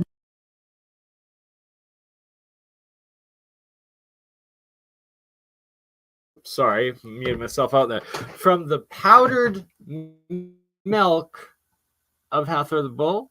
Okay, so the golden calf, powdered golden milk. Hey, it's the Ormus, the white monoatomic gold.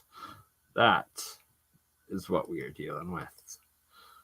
That's what's documented in the history.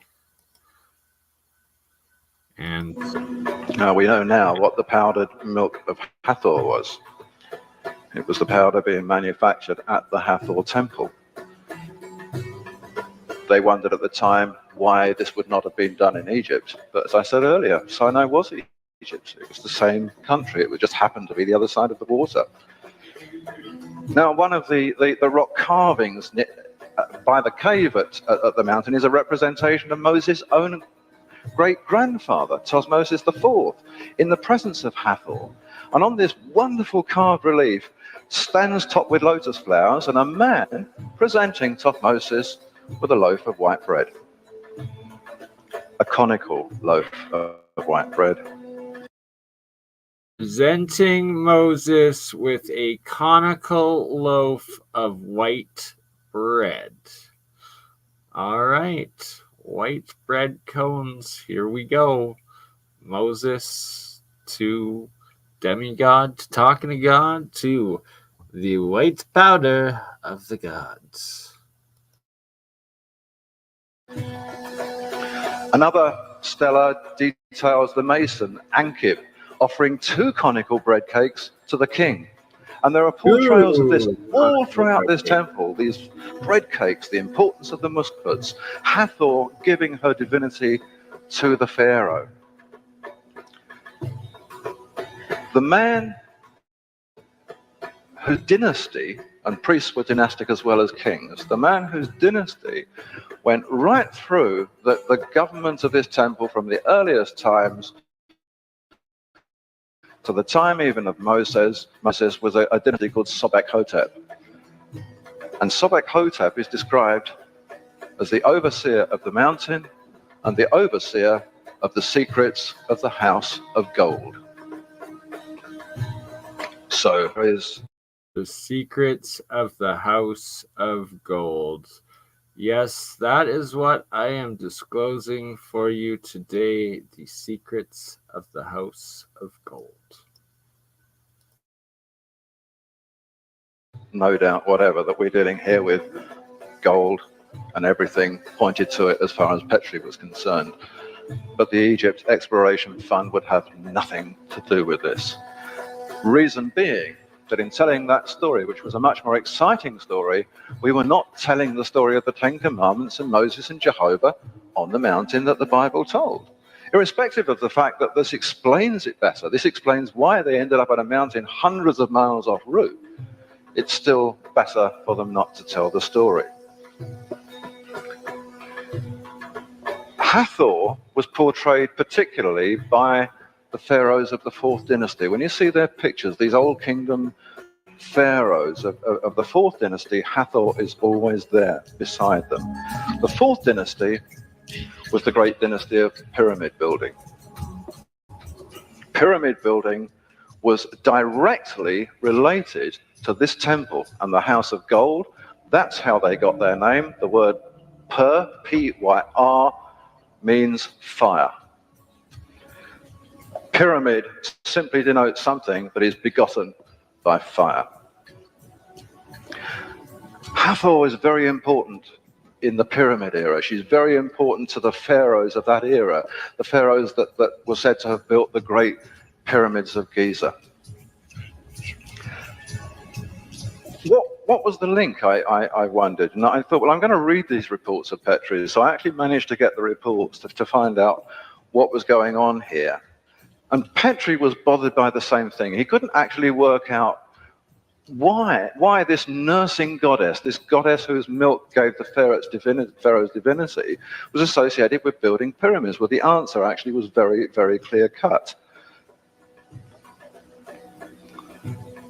Under the right circumstances, this powder is perfectly capable of transposing its own aspects to other things. This powder, if you remember the Hudson experiments, actually had its own weightlessness. It was exotic matter. Now, one of the great researchers into gravity from the 1960s was the Russian physicist Sakharov. And he wrote a lot about gravity at a 0 point. And he said this powder is exotic matter. He explained that it had, under testing, a gravitational attraction of less than 0. It weighed not only nothing, but this powder could weigh less than nothing. It's wholly exotic, he said. This powder can be made to move into a different dimension if we want it to. Not only can it itself weigh less than nothing, but its host can weigh less than nothing. Now, if you remember again the Hudson talks, remember the pan? The powder was in the pan. Not only did the powder lose its weightlessness, but so does the pan. So what emerges from this is that actually it doesn't matter whether it's a pan or a saucer or an enormous great block of stone.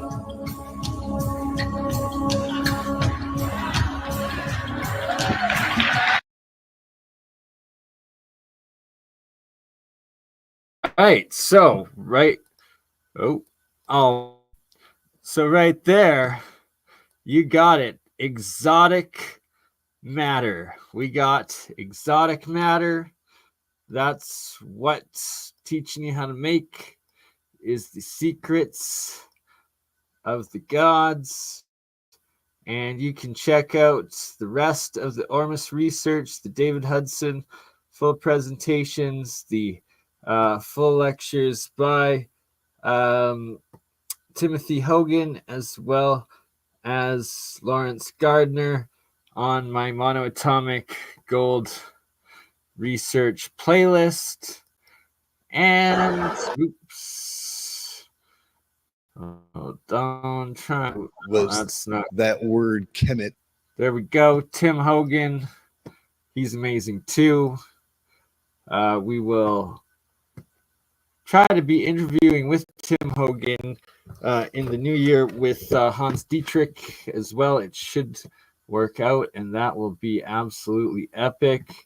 All right, to finish this, Alchemist's work, the Philosopher's Stone MonoAtomic Gold stream, off with one last little share showing what I made in minus 30 degrees Celsius or minus 40.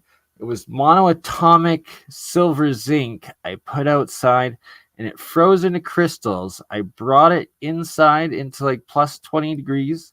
I washed it under tap water, lukewarm water, and still, so it was not ice. It was some sort of metamaterial, exotic monoatomic crystals.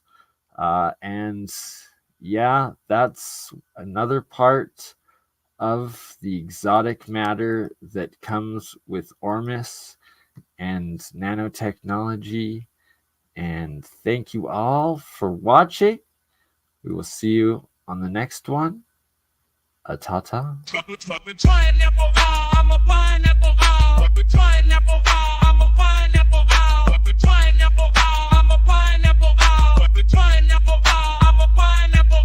I'm sweet.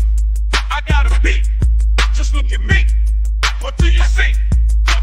Pineapple, I'm a pineapple, pineapple, I'm a pineapple, pineapple, I'm a pineapple, pineapple, I'm a pineapple, I'm sweet. I got a beat. Just look at me.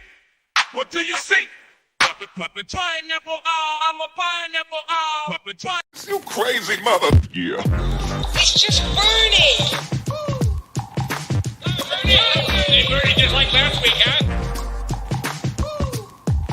Weekend at Bernie's.